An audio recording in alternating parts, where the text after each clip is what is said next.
Okay. All right.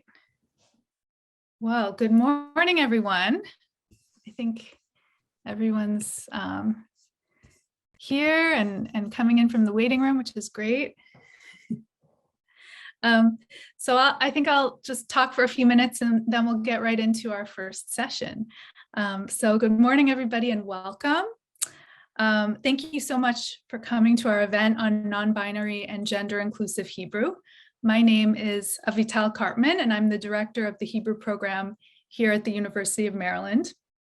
I'm going to make a few opening remarks about how this event came to be and my experience as a Hebrew instructor and researcher. And then I'll go over some housekeeping issues, and then we'll begin our first session. So, Hebrew instructors have a lot of decisions to make. In any given moment in the classroom, we are making hundreds of choices. Which grammar tends to use, how to simplify what we're trying to say. Do the students know the vocabulary that we're using? Am I speaking too quickly? Should I stand up in front of the class or should I circulate?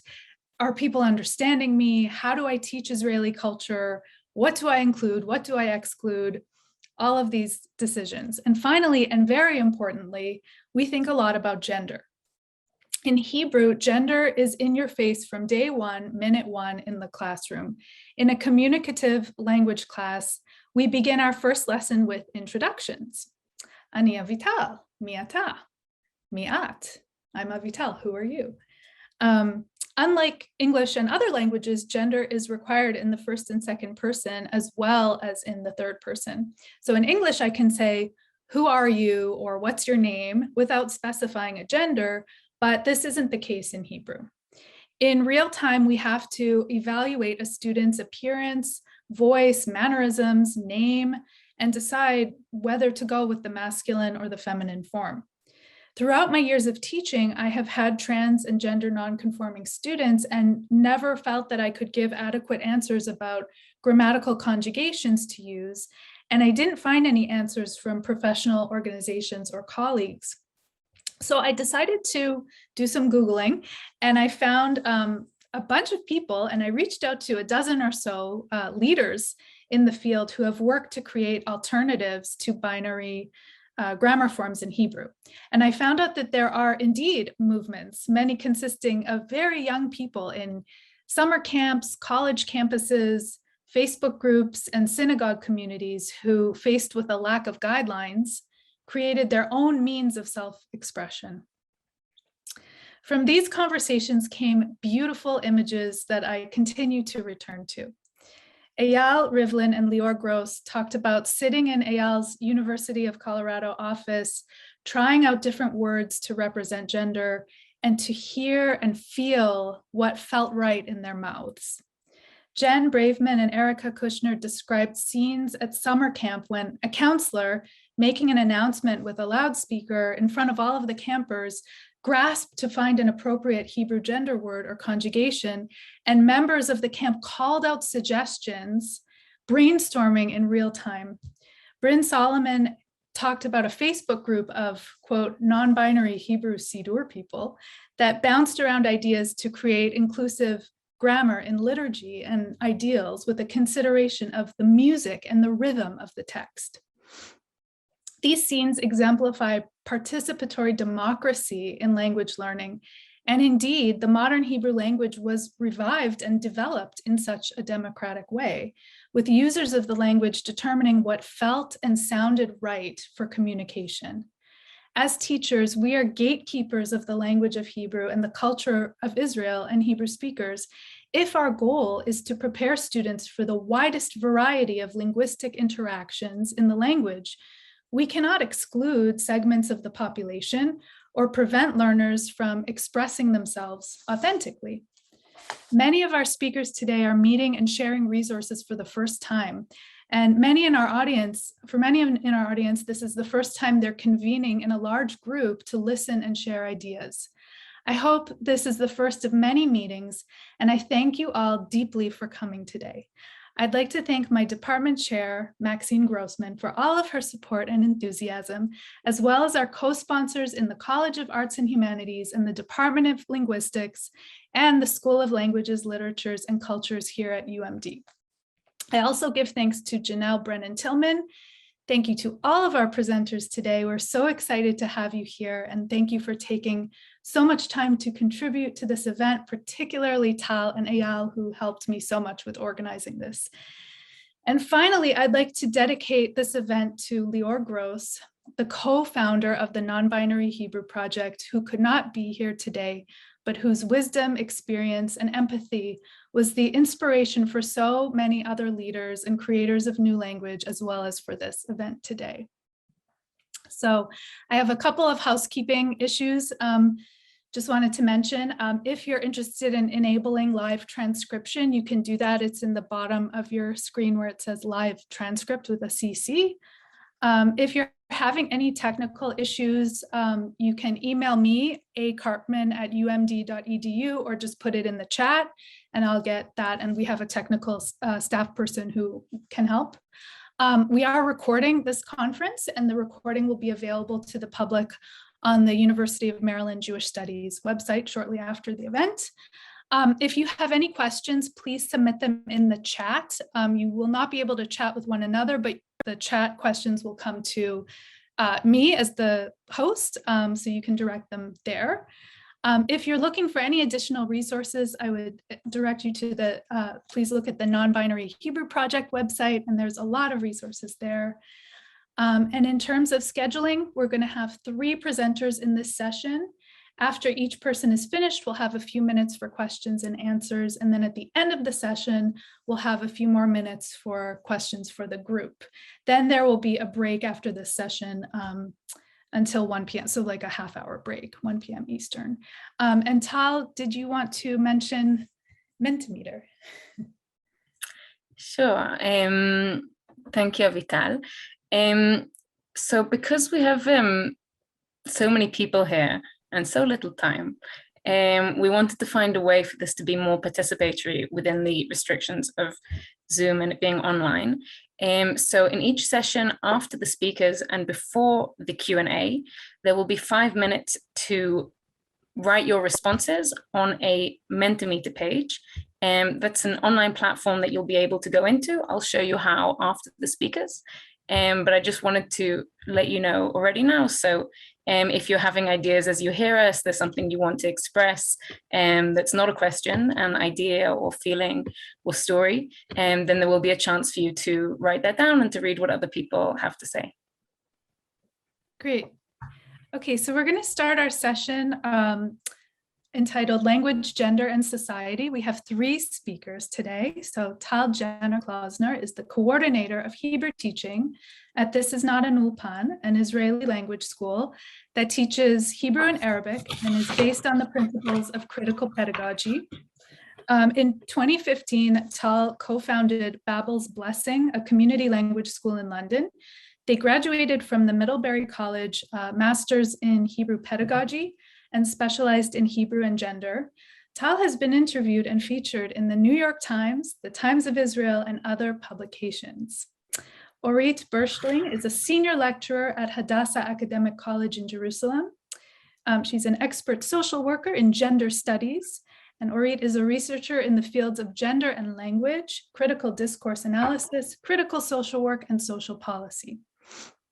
Michal Shomer is the creator and designer of Multi-Gender Hebrew, a new set of innovative, all-inclusive Hebrew letters. She will speak about that today. She's a visual communication designer, a speaker, a consultant with a bachelor's degree in design with honors in visual communication design from Holon Institute of Technology. She is a social activist and producer and a member of the Bush Collective promoting queer and feminist art.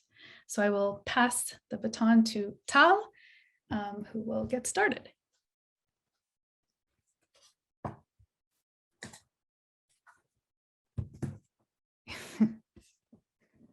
I think are you muted, Tal? Of course I am, but now I'm not. You're good. Yeah. Let me try that again. So teacher's problem forgetting to unmute. So Boker Tov in some places and Erev Tov in other places. And good evening and good morning. It's great to see so many people here. Thank you, Avital, for all your work on this conference. It's been great working with you on this. Okay. Is gender justice in Hebrew possible? By this I mean, could Hebrew be inclusive and equal? Could people of all genders be at home in this language? Could our use of Hebrew be part of bringing about gender justice in society? So why are we asking these questions today? Because there's a mutual influence between language and social reality. Language reflects societal norms and structures, but also acts on them via subtle habits of thought, which specific features of the language can encourage. Many social movements and communities recognize this, and so address language as part of our activism. Hebrew today reflects and reinforces binary and androcentric, putting men at the center, gender norms in several ways. Firstly, as in most languages, the vocabulary expresses sexist gender norms in many places. Zachar nekeva, bal veisha, there's lots of examples, names of professions. I will be focusing more on the deeper levels of the grammar, which pose a bigger challenge to change. Hebrew, as Avital said, is a highly gendered language. Almost all verbs, nouns, adjectives, and prepositions must express grammatical gender. In Hebrew, we call it mechoyav, safa mechoyevet migdar, a language that obligates you to use gender. So this reflects and reinforces the idea that gender matters, that it is always relevant, important for everyone to know. As the poet Yona Wallach famously wrote, עברית היא סקס מניאקית, רוצה לדעת מי מדבר, עברית מציצה מבעד לחור המנעול. Hebrew is a sex maniac, wants to know who's talking.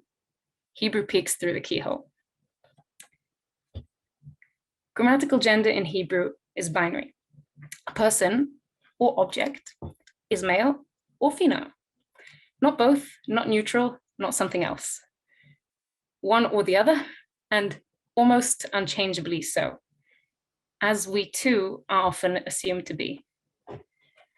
As in society, so too in Hebrew and in almost every other gendered language. Within this binary, there is a clear hierarchy. The masculine form is used as the generic, or in instructions addressed to an unknown person. Like the masculine plural, im, is normatively used for a mixed group, whereas the feminine form, ot, only for a group of women. So if we had a room, say, with 9 women and 1 man, according to the Academy for the Hebrew Language, at least, we should use the masculine form for collective address. So too, I guess, for a room of non-binary people. Within the grammar itself, the masculine forms are also the simpler forms, with the feminine having extra things added. All this reflects the assumption that gender matters, that there are 2 genders, and that men are more important. It also works to make these norms invisible. Sexism, gender essentialism, and the gender binary might seem more natural when they form the very language that we speak. We can see this in research and in our own experiences. For example, a study in the 80s showed that Israeli children pay more attention to gender identity at an earlier age than speakers of Finnish or American English. Or I could think of the many times where I've gone off track in a conversation or had uncomfortable interactions because someone didn't know how to address me in Hebrew, or thought they knew, or thought that I was wrong, or thought that they were wrong. And mainly, even if we don't want to deal with gender, or we're just trying politely to get directions to the nearest cafe, if we're speaking in Hebrew today, as it is today, we have to deal with it. This grammatical system precedes Hebrew and was inherited from Proto-Semitic and is at least 5,000 years old. Many other languages have similar features, and speakers are dealing with these challenges in interesting and varied ways. The situation is challenging and often painful, but it's not fixed. Languages are constantly changing every time they're spoken. Changes can be top-down, as with the work of the Hebrew Academy, but most changes are bottom-up. As society changes, the language does too. Things that previously seemed natural become noticed and start to feel uncomfortable. In many places and ways, societies are becoming less sexist and gender diversity is being increasingly recognized and celebrated. As Israeli and Jewish society changes, so too will Hebrew. The question is how quickly and whether we're going to deliberately help these changes on the way. And so whether the language will be a tool or a hindrance in bringing gender justice. Of course, speakers and users of Hebrew are not homogeneous, and neither is the language itself. There are and there will be differences between Hebrew in secular and religious contexts, different kinds of religious contexts, between Hebrew in Israel, Hebrew spoken by Hebrew speakers, or in Jewish contexts, different Israeli societal contexts, whether it's as Lashon HaKodesh, a Jewish holy tongue, or as a language of daily life. And all the examples that we'll see will be responded to differently and used differently depending on the context. Before going into some of these linguistic and societal changes, I want to make an optimistic observation about Hebrew grammar after all the difficult stuff that I said already, a small amendment to that gloomy picture, that Hebrew is not actually fully binary. There are a significant minority of nouns that are irregular, or as I prefer to call them, genderqueer, shulchanot gedolim, milim yafot, and so on. So even in Hebrew, it's not a full binary. There's words that seem to be masculine, but are actually feminine, or the other way around. There's even a very small amount of words that even the Hebrew Academy recognizes as both, panim, sakin, ruach, and there's more that in daily life are gender ambiguous. So what we're trying to do with the language here isn't completely alien to it, is what I'm trying to say. So what's happening today? With regards to, and I'm focusing on the Israeli context, which is my context mostly. I'm from Israel, lived in England, moved back to Israel, so both British, Jewish, and Israeli contexts are relevant, are in my experience, but I'm mostly speaking now about the Israeli context.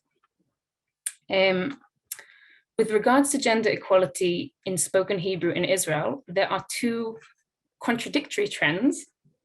And I'm speaking now about the bottom up, not the top down, where the position of the academy is showing some signs of fraying at the edges, but still clear. So on the one hand, Malka Muchnik's research shows that in spoken Hebrew, we are more and more simplifying the language by not using the feminine forms in words like kulam, aten, hen, where there's a masculine and a feminine option, and often even women speaking to a group of women will just without thinking use the masculine option. So this trend is happening, but in an unconscious way. But at the same time, there is a big change in the opposite direction that is happening consciously and is getting to the point, I think, of a sea change. Starting decades ago from the Israeli feminist movement's efforts and speeding up over the last few years, gender equal or gender just Hebrew is taking over the mainstream. By gender equal Hebrew, I mean any way that does not simply put the masculine as the default, and that doesn't agree that the masculine includes all other genders. Even in the last 5 years, the situation has completely changed. And I will show a short video to illustrate that. So just give me 1 second to set it up. The video is made by supporters of the politician Merav Michaeli. She was and still is one of the most prominent users of equal address. Previously, she would use the feminine form of address for mixed group as default, and now in politics, she uses both, like masculine and then feminine, as a way of an equal form of address. And she was derided for this and ridiculed for it and criticized for it, and she still is. But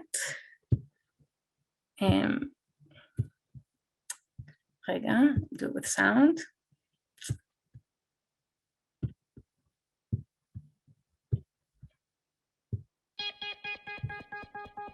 חברות וחברים יקרים. אחיותיי ואחיי. אני פונה לכל אחת ואחד מכם. אזרחי ואזרחיות ישראל. כל אזרח ואזרחית במדינת ישראל. אזרחיות ואזרחי ישראל. לוחמות ולוחמים. מחנכים ומחנכות. יקירים ויקירות. ידע כל בוחרת וידע כל בוחר.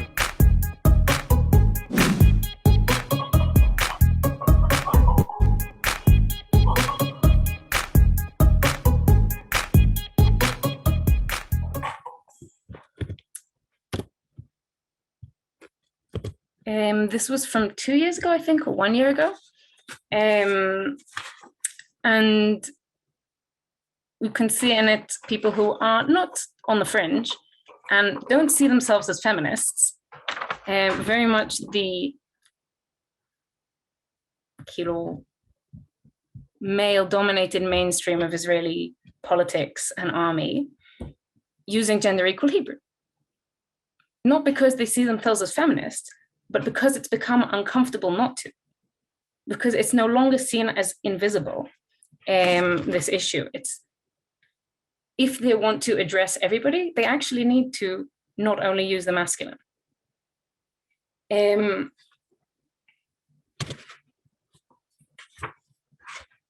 I'll show a few more examples to illustrate this.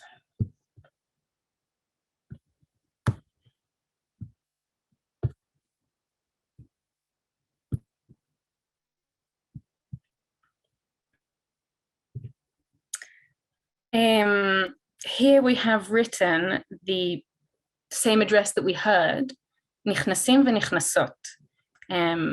It's a shop telling people only to come in if they're wearing a mask, and they're using the masculine form and the feminine form. Here, a different strategy is being used. It's an advert for a parents and kids contact dance class. I don't know from where, and they're using verbs in the masculine form and verbs in the feminine form. So if you don't speak Hebrew, just listen out for im and ot. חוג תנועה יצירתי וייחודי לילדים וילדות יחד עם, and you don't know from reading it whether it's the masculine form or feminine form of parent, הורה הורה. מה עושים? נפגשים. משחקות ביחד, רצות, מדלגים, קופצות, נופלים, מתגלגלים, מתחבקים ונקראים מצחוק. They're using both forms alternately, some verbs like this, some verbs like this. Here there's a very nice creative solution. It's the same place, two different photos from different times. In the bottom it says, one sign says parking for a nurse using the female word, achot, which also means sister. And the other sign says parking for a doctor using the masculine form.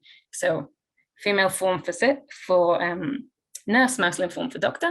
And the updated signs say parking for the staff of the clinic. So rather than making longer signs with the two different versions, they've just used a different phrase that gets the meaning across, which is quite elegant, I think. And this is from an advert I saw in the train station for teenagers to stop smoking. And it says at the bottom, אני לא מעשן, מעשנת, this isn't something we can say, but it's a way of using the written language to show that it's referring to all genders. And I think when something like this isn't about, all these examples aren't about gender. They're people trying to get their message across in different ways, and that have realized that the most effective way to do that is to refer to everyone and show that they're referring to everyone and not only to men.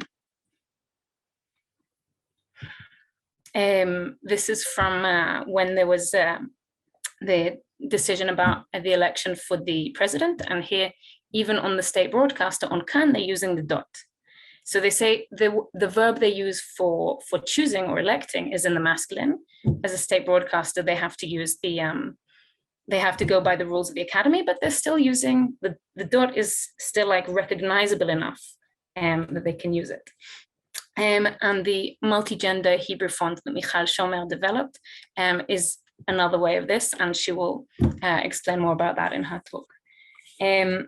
Different forms of gender equal Hebrew can now be seen on the Facebook groups for municipality services, letters from schools, messages from healthcare providers, seen and heard in our daily life and in politics.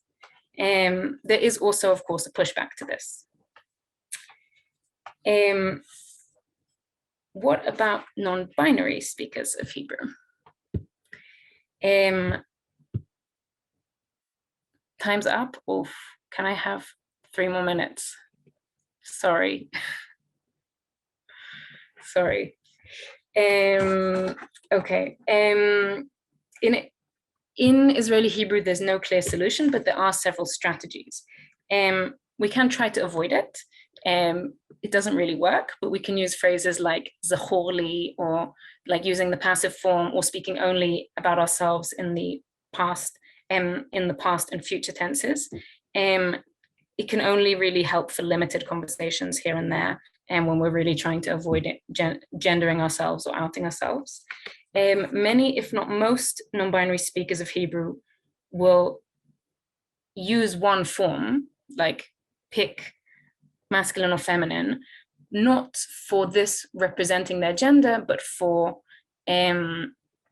recognizing that the language doesn't suit what we need from it today, and that the form of address doesn't reflect the gender. Something that's being used more and more is Lashon Morevet, mixed gender grammar, which is what I use when I speak Hebrew. Sometimes masculine, sometimes feminine. And this shows that when you're speaking one or the other, it doesn't mean this is my gender, it means this is the options, and I'm playing with them and showing that it doesn't define me. Mixed address has also been used by queer men in Israel for decades. Writing is easier. The dot, as we saw before, can be used not just for gender equal writing, but also for non-binary writing. And Michal Shomer's Ivrit Rav Migdarit, the Hebrew, can also be used to express non-binary gender. All of these have their limitations. They are useful practices, but they're strategies and not solutions. It is clear that we need something else. And there have been a few attempts to make a new grammatical system, and the most systematic and successful is Lior Gross and Eyal Rivlin's gender expansive non-binary Hebrew project that we'll hear more about in the final session. It is interesting, I think, and not surprising that this has come from a US context and not from Israel, partly because awareness of gender diversity is more there in American discourse, in some places at least. Also because people who aren't speaking such a gendered language can understand the limitations of having to be in such a gendered language in a way that's harder if it's our first language. And I think it's also easier to take a big leap and do something dramatic and difficult to change the language if it's not your mother tongue. It's much harder for Hebrew speakers to make this kind of big change. Could it work in Israel? It feels like a much bigger challenge, but the changes that are happening already with regards to gender equal Hebrew can encourage us with regards to non-binary Hebrew. Transformations can happen, and quickly, when an idea's time has come, which may not be too far away. Thank you very much, Tal. That was great. I think we're going to just go right into Orit's presentation, and then we'll do questions at the end, so we can have our time then.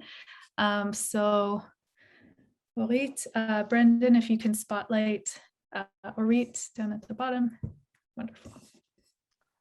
Just a minute, I want to overcome my technical problem. Just a minute.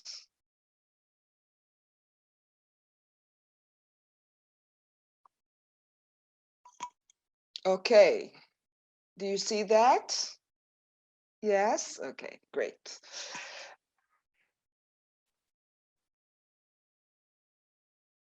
Okay, so your optimistic approach, Tal, is very contagious. I'm not sure I'm so optimistic, but let me see. Okay, so thank you for the invitation to speak today and for the opportunity to be a part of this important project. I have to say that I'm afraid English is not my mother's tongue. When I speak English, I feel that only a small part of my identity is expressed. I don't have enough words to express myself and my thoughts, to describe an experience, present an opinion, or spontaneously answer questions directed at me.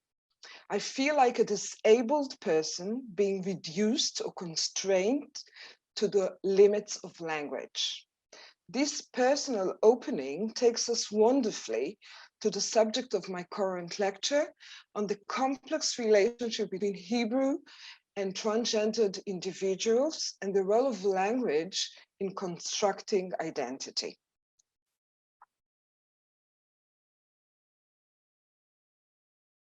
I'm actually going to present a pretty old study of mine that was my graduation project as part of the master's degree in gender studies.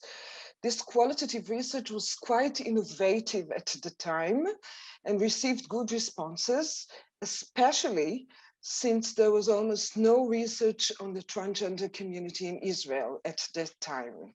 I think I became interested in transgendered individuals because I believed they provide a unique case study that may challenge seemingly natural social conventions and reveal gender aspects that most of us take for granted. I believe that their personal experiences could provide us a better opportunity to understand the power of language than do members of predominant social groups. So I decided to interview them and got some interesting insights regarding Hebrew. But first of all, what is transgenderism? Okay, transgender individuals confirm the shift in feminist thought from perceiving gender as originating in biological sex to perceiving sex as revolving around gender and its social meanings. Contrary to the social perception that gives the body a decisive status in determining gender, transgendered people prove that the sense of self is not necessarily dependent on genital anatomy and portray the body not as a natural element that predate culture. The term transgender encompasses a collection of gender identities.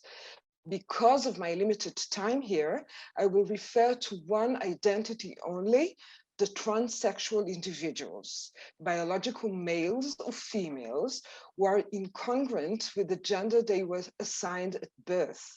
To realize their identity and obtain a body consistent with their gender, they adopt various measures, among them hormone therapy or surgical interventions.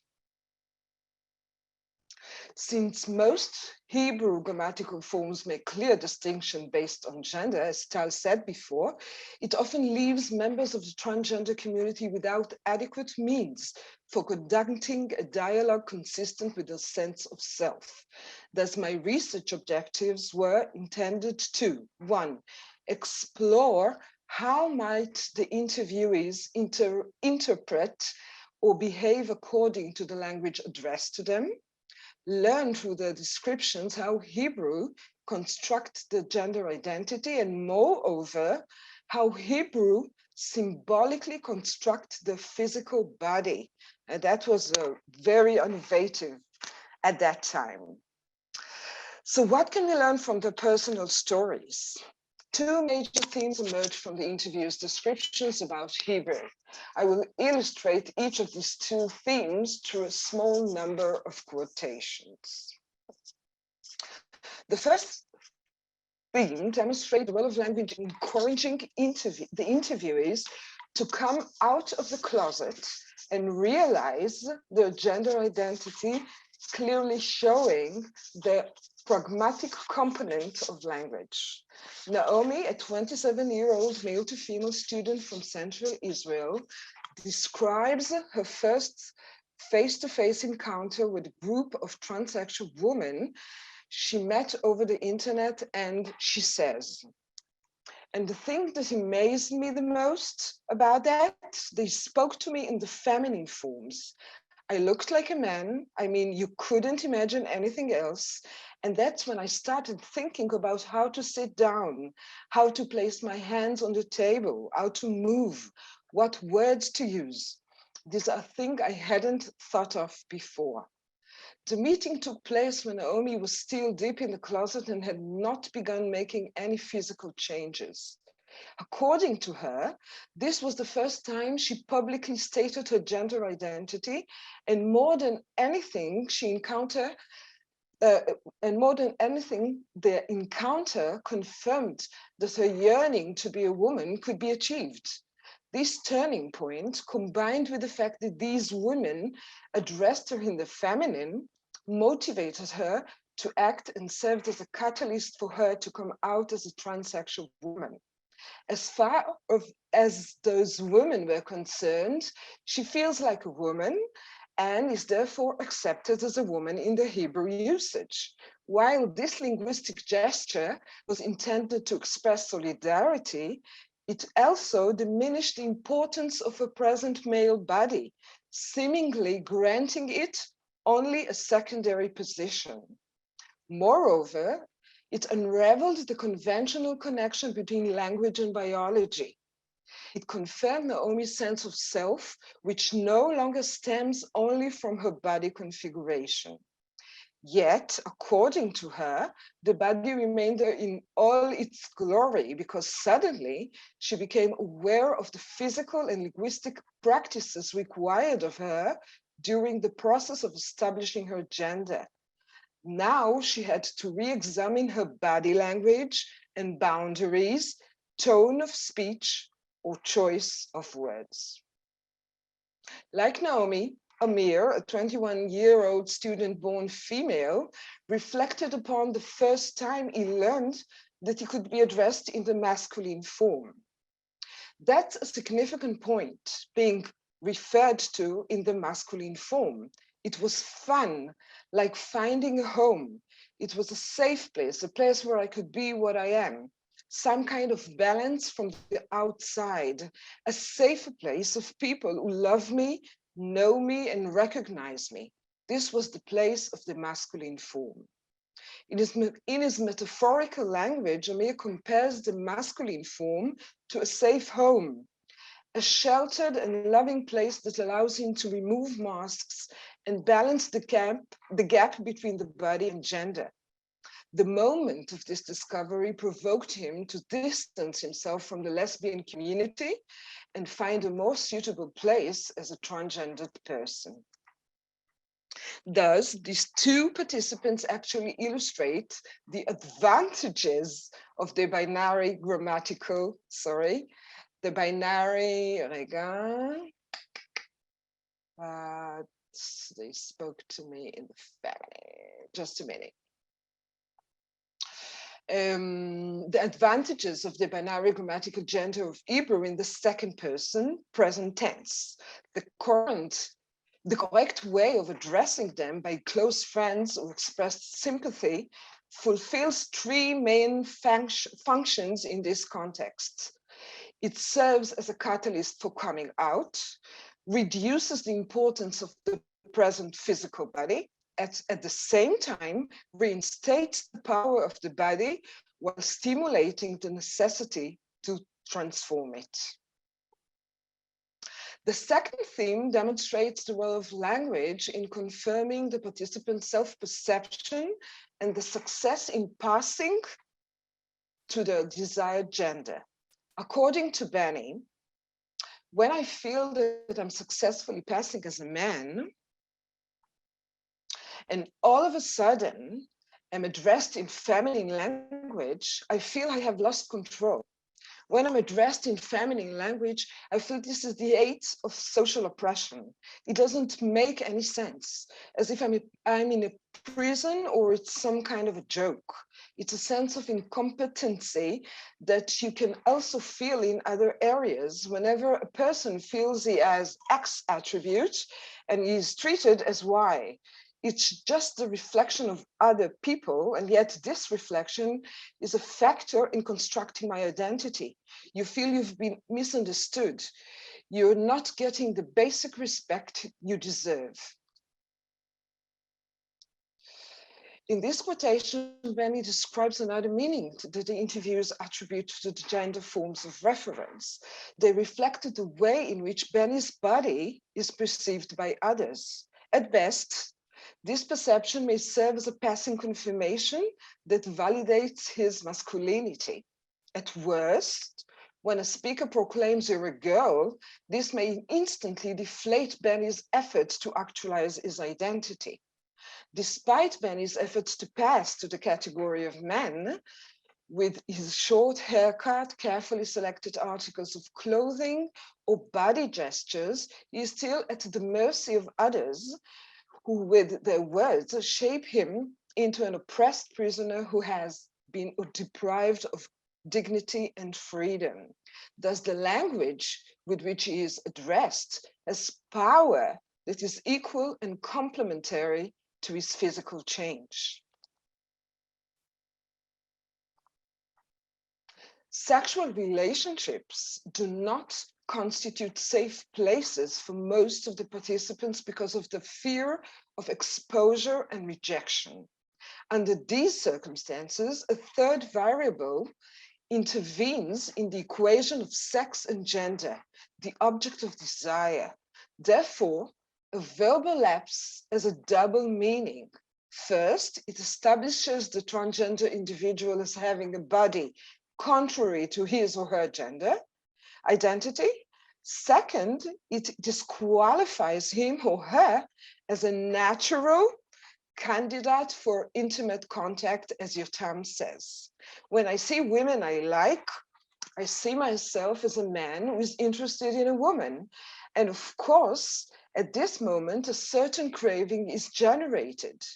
In a situation like this, being addressed in feminine language is the most serious blow because it sends me a message that the woman currently considered me as a woman. Thus, that is, as far as she is concerned, there is no potential for an intimate relationship. I'm not a candidate at all. It's as if an inseparable barrier is being created.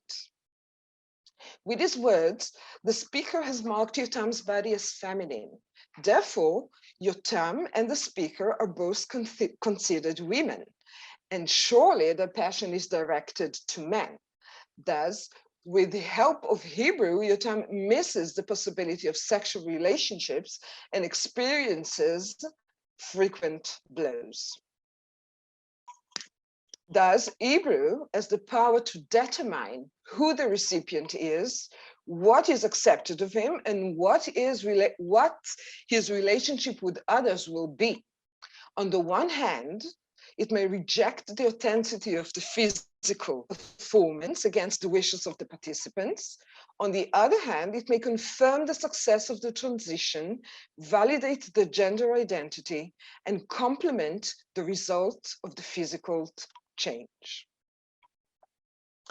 The findings illustrate the constitutive power of language and its functional role in molding or indexing both identity and body, thus spurring individuals into action or change.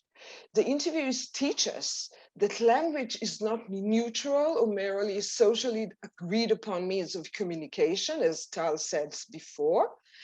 And Hebrew serves as a good example of how identity is not necessarily a stable structure or an expression of one's inner nature, but rather a discursive structure that evolves through dialogue and during verbal interactions.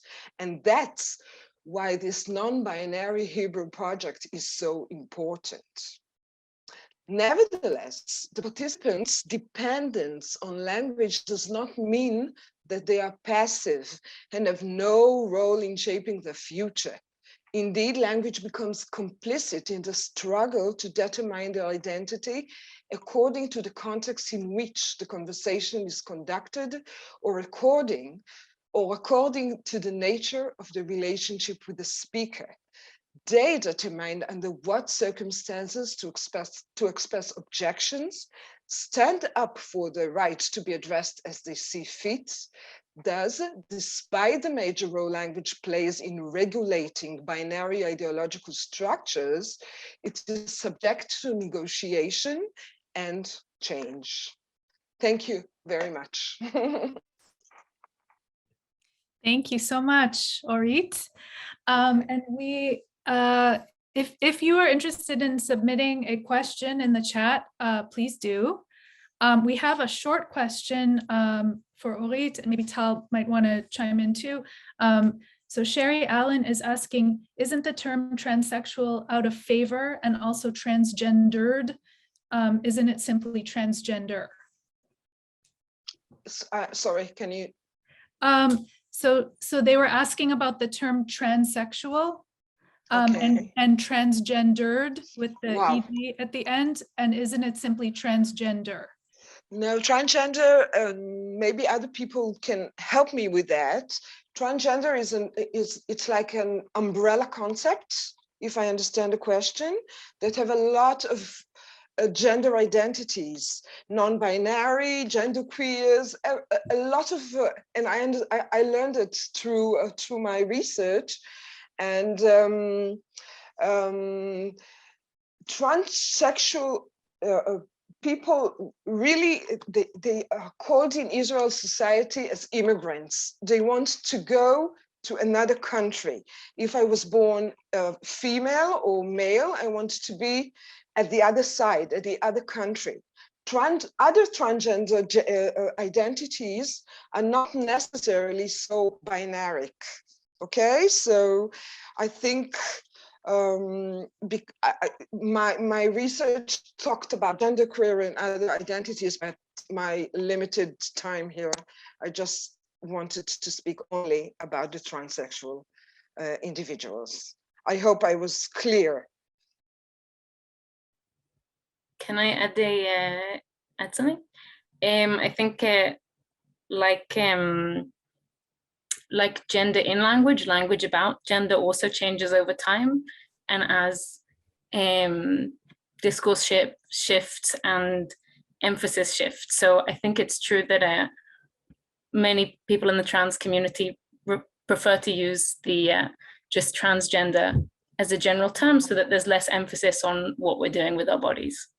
Okay. But I think what's important is what less the specific terms Orit was using, and more the point about how the Hebrew language, what the Hebrew language does to us when the opportunities and the restrictions of it. Okay, I have to say that I used the how I used the descriptions of my participants in the research, because I didn't change how they talked about themselves. So if somebody said, I'm a transsexual woman, this is what I used. I didn't change it. Okay, now I understand what the remark was. Okay, great. We have another question, but it's kind of a larger one, and I think we'll wait until Michal speaks, and then I'll pose it to the whole group. So thank you very much, Orit. And now Michal, take it away. Thank you, Avital. Thank you all for joining us today. Let me share my screen for a moment.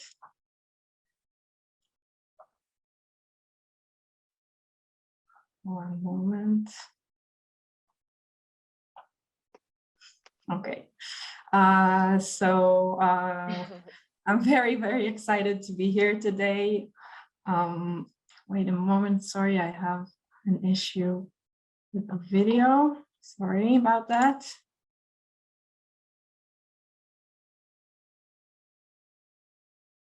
Okay, never mind. Okay, so I'm very, very excited to be here today. Thank you, Avital, for organizing this amazing and important event. I'm Michal Shomer. I'm the creator and designer of Multigender Hebrew, which I will discuss today. I spend a lot of my time developing and working on multigender Hebrew. I also give out lectures about the topic and about gender. I'm a graphic designer, and the beginning of my talk was pretty much everything that Tal discussed. So it's really great. As you know, Hebrew is a very gendered language. It's considered to have maximum gender loading. The quote that Tal mentioned from Yona Volach's poem, Hebrew is a sex maniac, Ivrit hi sex maniakit. I really relate to that quote in the way that Hebrew always forces us to choose sides in these in the use of gender and sex. So this is a very challenging language in that way. I also brought here an example of how you would see as someone who uses Hebrew, how you would see the masculine form that is supposed to be the generic form, how you would see it everywhere you go. This is a screen from Aroma Espresso Bar. It's a chain of coffee bars in Israel, a big one.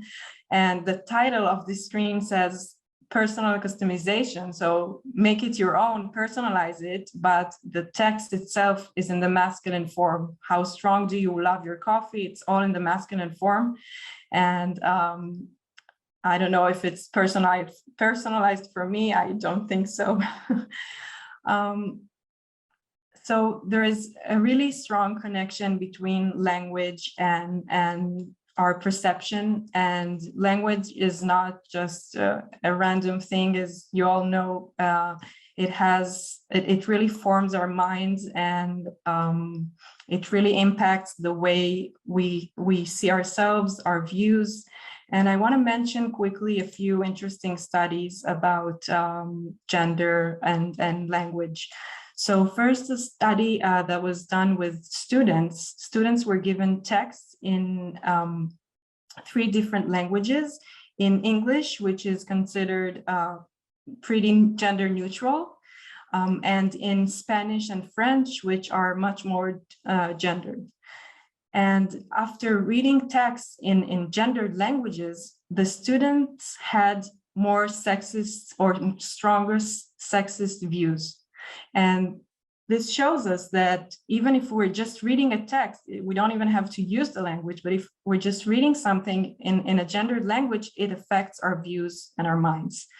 Another interesting study that was done with Hebrew speakers, women and men were given questionnaires to evaluate their motivation to complete academic tasks. And these questionnaires were written in the masculine generic form and also in a gender neutral way in Hebrew. And women reported lower task value when the questionnaire was in the masculine generic form in comparison to the gender neutral form. And women also reported lower self-efficacy than men in the masculine generic form. Another important study, which I find really important because it's very, very practical and useful. It was published just recently, 2 years ago or so. The study found that addressing women examinees in the masculine form has a negative impact on their achievements. So if tests and exams were written in the singular masculine form, such as tov, right, ane, ala she'ela, namek, answer, explain, in the singular masculine form, the grades that the women received were lower than when the test was written in the plural imperative forms, such as kitvu, anu, mal'u, which is gender neutral. So after this study was published, the Tel Aviv University already instructed all her teams to write exams and tests in the plural imperative neutral form. And Haifa University also did the same, and some other institutions. And just recently, after activists worked hard for it, the Ministry of Education also announced that they're going to change the Bagrut exams, the final exams that high school students take, to be written in the plural neutral way. And these are some of the challenges that we have in Hebrew and in other languages as well. But as Tal mentioned, and I really relate to that, I have an optimistic view. And I think that it's not that I think there are ways to overcome this challenge in the Hebrew language. And there are some solutions that we can use. Maybe each solution can address a certain issue, but if we implement these solutions together, we can make our language more and more inclusive and more equal. So these are just two resources that I find very useful. Dabru Eleinu, Dafna Eisenreich. This is a guide with many tips and information about writing equally, and another page here. So there are a lot of things that we can do to make our language more inclusive. And now I'm very, very excited to share with you another solution or another suggestion to use our language in a more inclusive way, multigender Hebrew, or in Hebrew, Ivrit Rav-Migdarit. Multigender Hebrew has two main goals. So one goal is to acknowledge women presence and include women, because as we mentioned, the masculine form is what we hear mostly. So one goal is to make women more present, involved in the conversation. And another important goal is to form an all-inclusive linguistic space for non-binary people, because when you get to non-binary language in Hebrew, it's much more challenging, and there's no they, at least not in the same meaning as in English. There's no they in Hebrew. What is multigender Hebrew? So multigender Hebrew is a new set of all-inclusive new letters in Hebrew, a new set of Hebrew letters facilitating multigender and inclusive reading and writing. I designed additional letters to be added to our Hebrew alphabet that allow reading and writing in a multigender way. This sentence here says, all people are equal in multigender Hebrew. If you would have to, in the traditional Hebrew, if you would say something like this, it would probably say all men are equal or all women are equal. But here you can see how it's written with multigender Hebrew, changing the meaning to all people are equal. Here you can see the entire Hebrew alphabet using two different fonts, including the new multigender Hebrew letters. So to the right, you can see Frank Rill, this is the name of the typeface, and to the left, the typeface, the font is Aleph. Remember that name, Aleph, I'm going to mention it soon again. You can see the entire alphabet, including the new letters, and you can see how they fit into the traditional or the alphabet that we all know. So let's dive into the new letters, or some of them. Here's the phrase welcome. In Hebrew, it's two words, bruchim habaim in the masculine form, or bruchot habaot in the feminine form. Here, this is highlighted in red, the differences between the masculine and the feminine form. And this is how it's written in multi-gender Hebrew, welcome for everyone, men, women, non-binary people, welcome to all. You can see here the letter Yuv.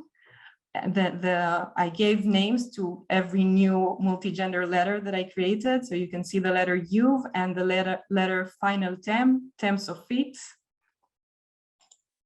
Another example is the sentence, I love him or I love her. In Hebrew, there are 4 different versions for this sentence. You can again see the differences, the visual differences highlighted in red.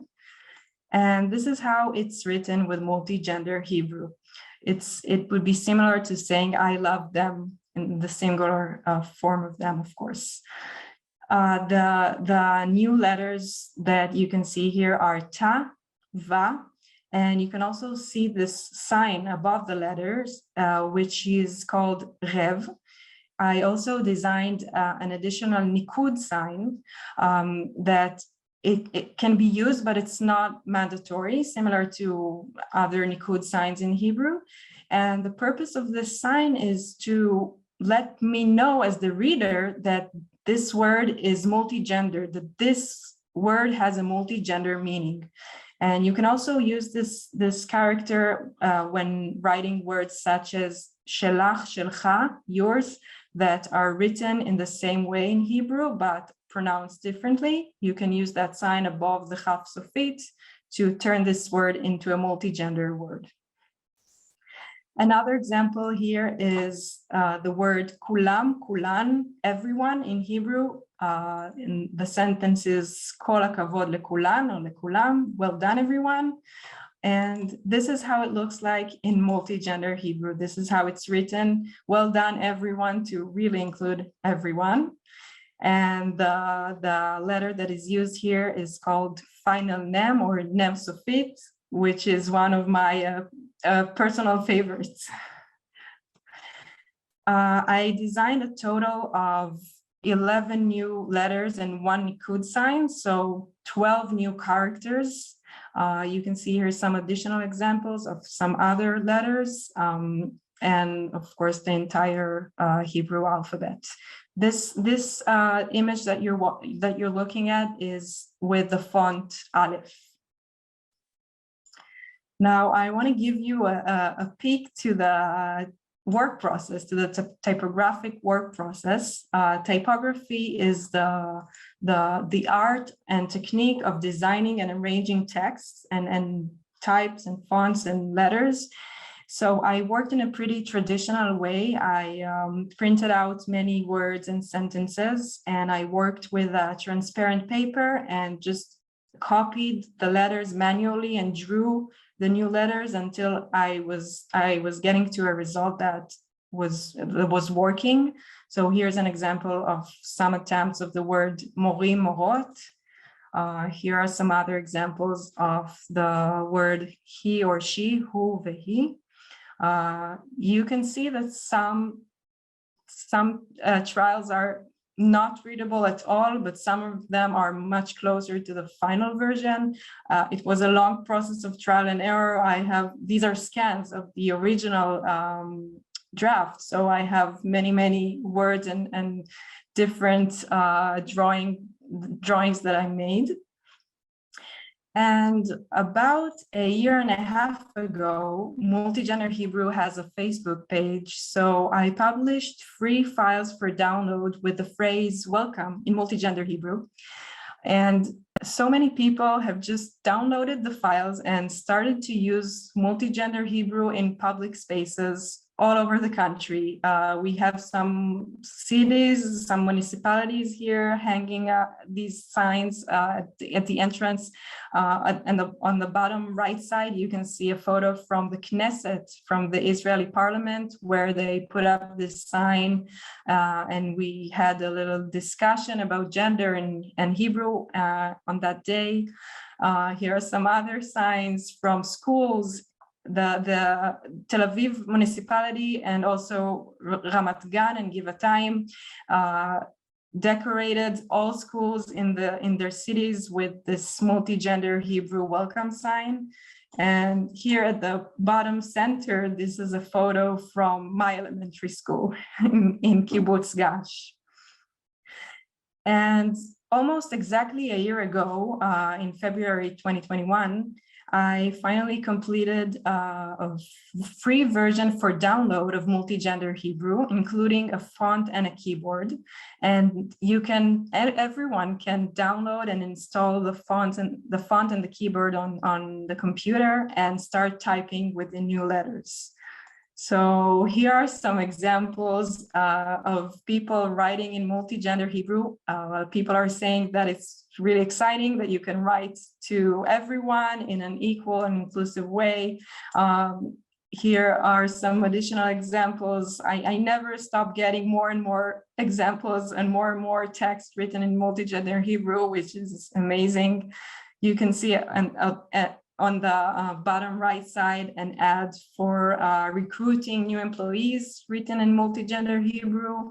On the left side, on the bottom left, you can see a wedding invitation written in multigender Hebrew.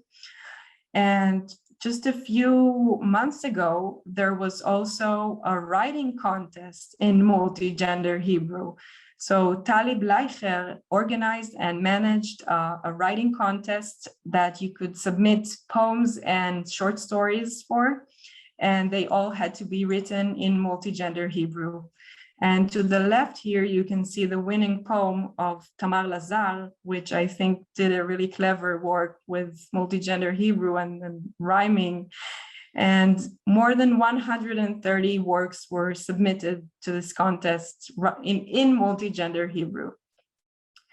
And lastly, I wanted to give you a sneak peek to the website of multigender Hebrew. So let me share my screen again with the website this time. And this website is basically one big text box. And you can start typing with the new letters even before you download or install anything. So you can see how easy it is. You can click on the question mark right here and see all the new letters. And if you want to know how to type any of them, you can click on the letter and get the keyboard shortcut to type it. And of course, you can click the download button and install the font and the keyboard. And you also get a cheat sheet for all the keyboard shortcuts. And I want to say thank you to Muli Dayan, the developer of this website, and Didi Cohen, the developer of the multigender Hebrew keyboards. I just want to say thank you again for everyone. I really believe that if we want to promote gender equality, and I'm sure we all do, we have to acknowledge the great impact that the language has on our perception, or the impact that the language can do to really make this gender equality happen. So thank you all again, and feel free, and you're more than welcome to visit the website and the Facebook page. Thank you so much. Thank you so much, Michal.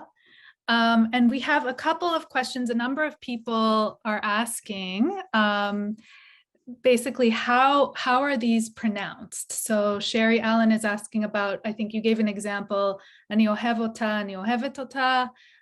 Just generally, how are you pronouncing the letters, and asking you and Tal, the words that have the dot, just how do you say them? So it's a great question. So multigender Hebrew is really a solution only for the written language. So we don't have a new way to pronounce these words. I didn't develop anything like that, but I'm sure that more and more solutions are going to be available. And of course, there's the non-binary Hebrew project.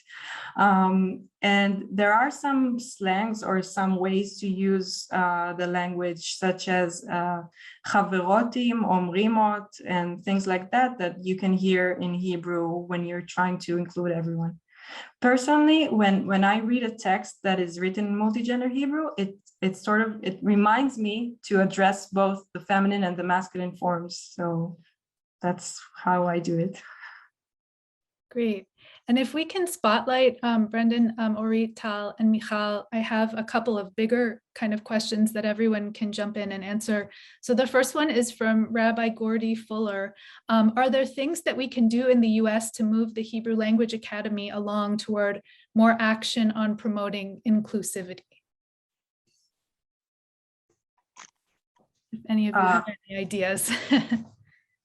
I think that the first thing that we can do is use the language in a more inclusive way and use the language, all these solutions, and in that way show the Academy of the Hebrew Language that it's really needed and that people are eager to use an equal language.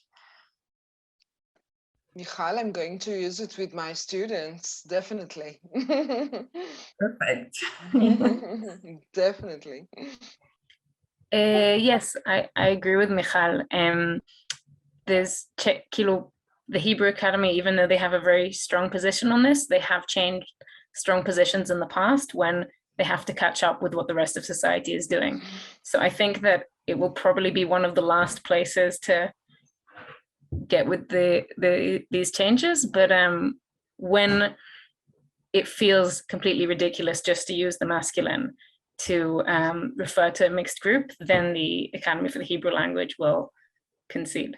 So we can all be part of making that happen.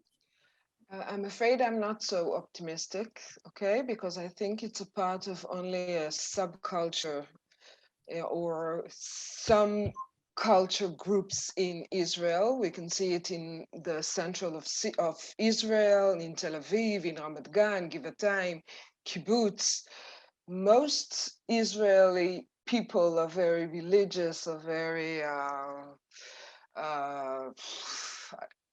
don't know, very conservatives, and I don't think it will spread in all Israeli geographical areas, but only very specific areas. And I think the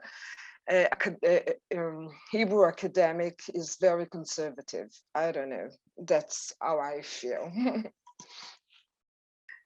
I think the Hebrew Academy is indeed pretty conservative, though there are some people there that are less conservative, but I still want to choose optimism, and it's not just about gender equality, all important social issues and I don't know, any issues. I think it's important to stay optimistic and do as much as you can for a change for the better.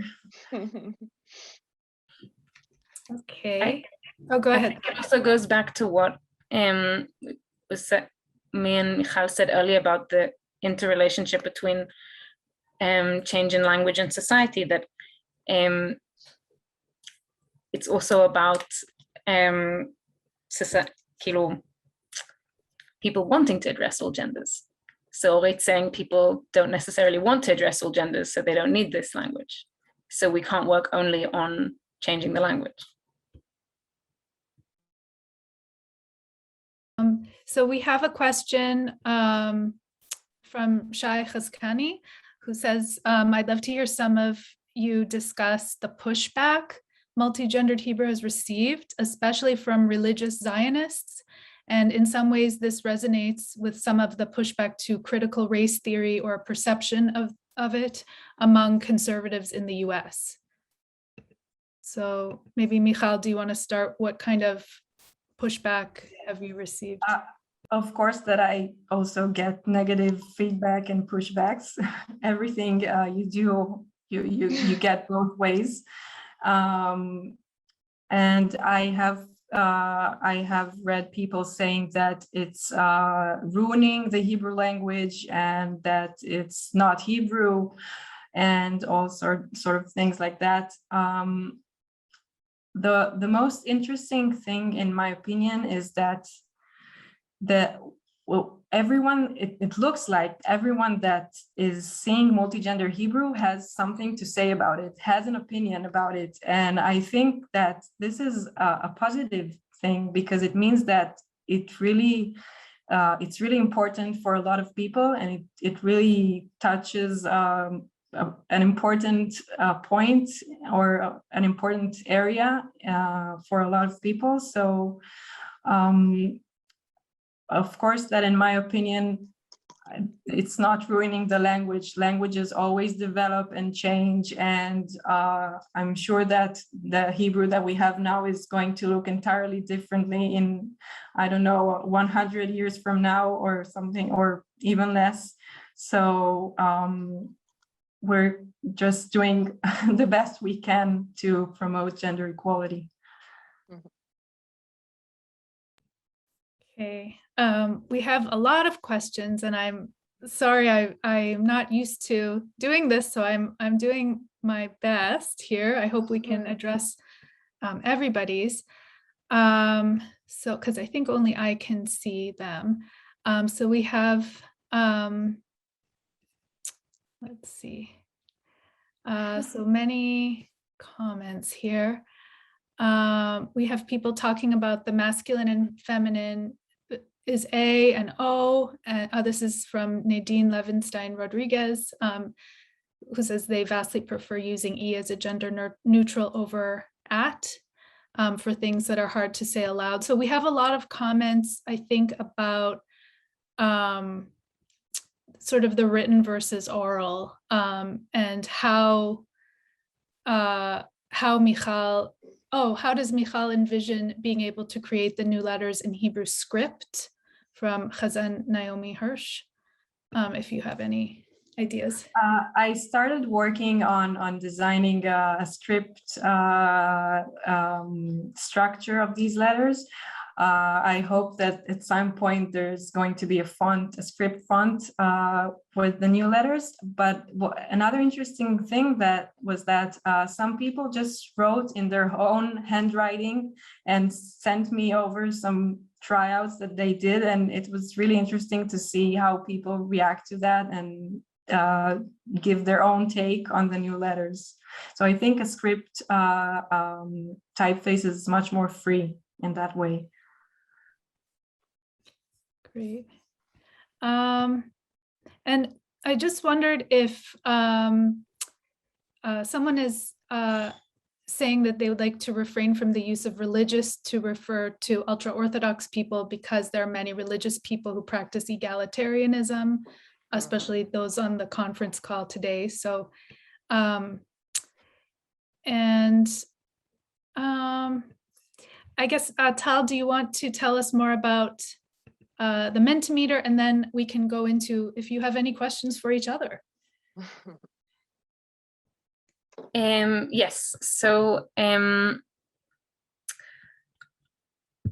going to put in the chat for everybody a link to open if you want to respond in here. The idea is that a lot of the things that were written in the chat, I think, were responses and not questions, and anyway, there's not time for all of the questions.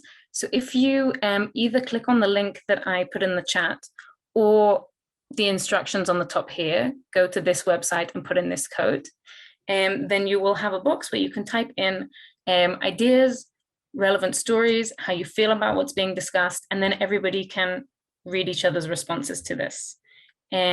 So I'll keep this up for a minute, but the link is in the chat, and you can come back to it during the break. I'll keep it live, and you can read what other people have written. Yes. And can you put the code? Can you put the code in the chat too, or does the code come up when people click on the link? The link is instead of the code. Oh, okay. Yeah. Great. So you can either use the code or the link. Would any of you, yeah, so in the chat, we have many sort of lengthier comments, and I think that it would be great to post it on Mentimeter. Yeah, so you can just copy what you've written in the chat and put it in here, and then we can get to see what you're saying as is already happening. Yeah. And so for the last couple minutes, I don't think Michal, Orit, and Tal have met each other before or been in the same place at this, I'm not sure. But if you have any questions or comments for one another.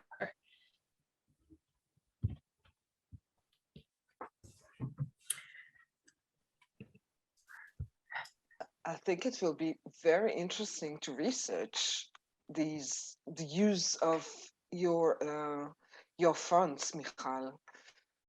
Really, in which institutes prefer to use them?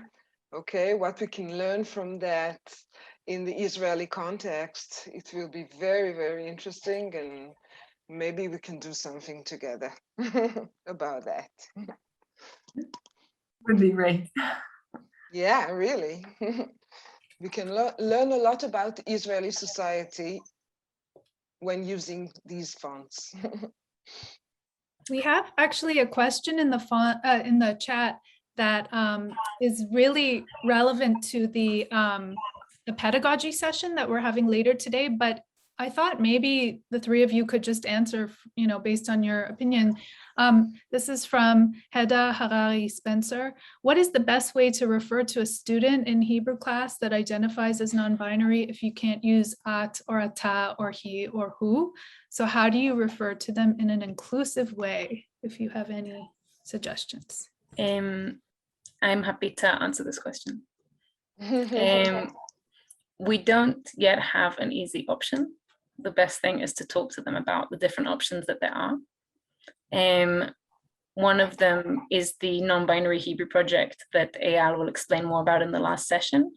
But as it's not yet being used by Hebrew speakers in Israel, they might want to use either Lashon Murevet, mixed address, sometimes masculine, sometimes feminine, or some lessons use the masculine form, some lessons use the feminine form, and you can ask them each time.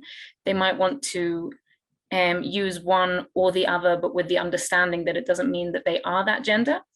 But you should have that conversation with them and explain to them the limitations of the language as it is now, and that it doesn't need to define who they are, so they can make an informed decision based on knowing what the options are. I speak in my classes Lashon Me'ubevet, okay? Sometimes in masculine forms and sometimes in feminine forms. They know Orit is pretty crazy and it's okay, and they accept it. So there's no, they understand what is behind of my approach, and they accept it. And that's a first sign of optimism for me with my students. Not only with binary students, always. I'm speaking masculine and feminine forms together. And Michal, someone is asking if there's been any linguistic pushback, and this person is coming from a Spanish linguistic background. Is there any linguistic pushback to the fonts? Of course, but there are also some linguistics academics that are really pro multigender Hebrew. So I guess it really depends on your beliefs and on how much you feel the need to use the language in an inclusive way. And as Tal mentioned, we need to work on we need to make sure that people understand the importance of using the language in an inclusive way, and that people want to include everyone. So this is the main thing, I believe. And I just want to say that I think that multigender Hebrew doesn't have to be like the best solution or the most used solution or something like that. I think that with time, the language and the people using the language will find the right thing to use. And I don't care if multigender Hebrew is not going to be used at all. The main thing is to really include everyone in the conversation and give equal opportunity. Can I add to what Michal just said? I think it's a really important way of looking at it, that we're in what you said, that like eventually we'll find something, but right now we're in a transitional time. Like we had a fixed way of using Hebrew. It doesn't meet the needs many of us have of it. So we need to try lots of new things, and they will feel awkward. There's no other way. It's not the neat order that there was. It's opening up, it's exploring, and we need to, only by using these things will they start to feel more comfortable for us. And we don't know how it will develop. And Tal, someone asked if there's a parallel in Arabic. I wonder if your institution is doing new things in Arabic. So the grammar of Arabic with regards to gender is extremely similar to Hebrew, same challenges. And many of the strategies used by Hebrew speakers are also used by Arabic speakers, whether that's alternating masculine and feminine, whether it's using the dot, whether it's using Lashon Morevet, mixed. There is a very beautiful song of Mashroa Leila Kalam that uses the mixed masculine and feminine, for example, to refer to a genderqueer lover. Yeah, so in short, yes, similar things being done in Arabic. So some people are asking about ways to access Michal's resources, and we are going to compile everything, put everyone's research and work and projects together, definitely on the Jewish Studies website at the University of Maryland, the Non-Binary Hebrew Project website that Eyal will talk more about will also have those resources. And we have in the chat all of Michal's stuff. And I wondered, Michal, if we could end, we have just a couple minutes before we take about a 30-minute break before the liturgy session. Someone asked if you would be able to read the winning poem. I think it's called Avshalom. If you could send us out of the session with the poem. Sure, that would be a challenge, but I'll accept it. So let me share my screen.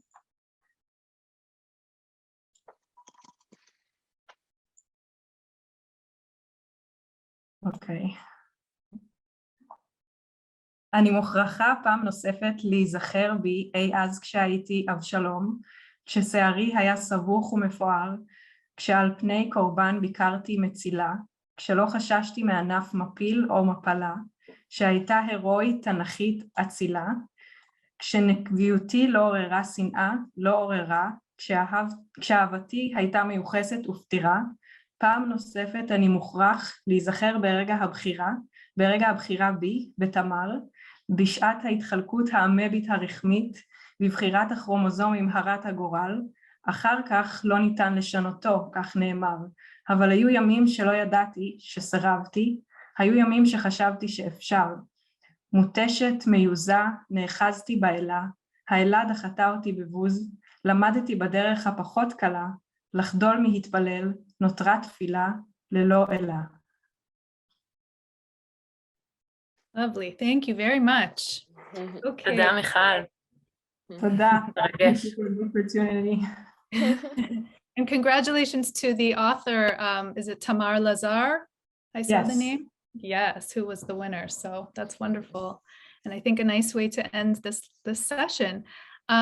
So we will say goodbye, pause the recording, and we will take a small 30-minute break, and we'll reconvene in 30 minutes for the language, gender, and liturgy session. And please put your comments on Mentimeter where we can share and see and just connect. Should I share the screen for it so that people can read them? Sure, yeah. People can open it and read also without, but I'll just put it up so people can see it.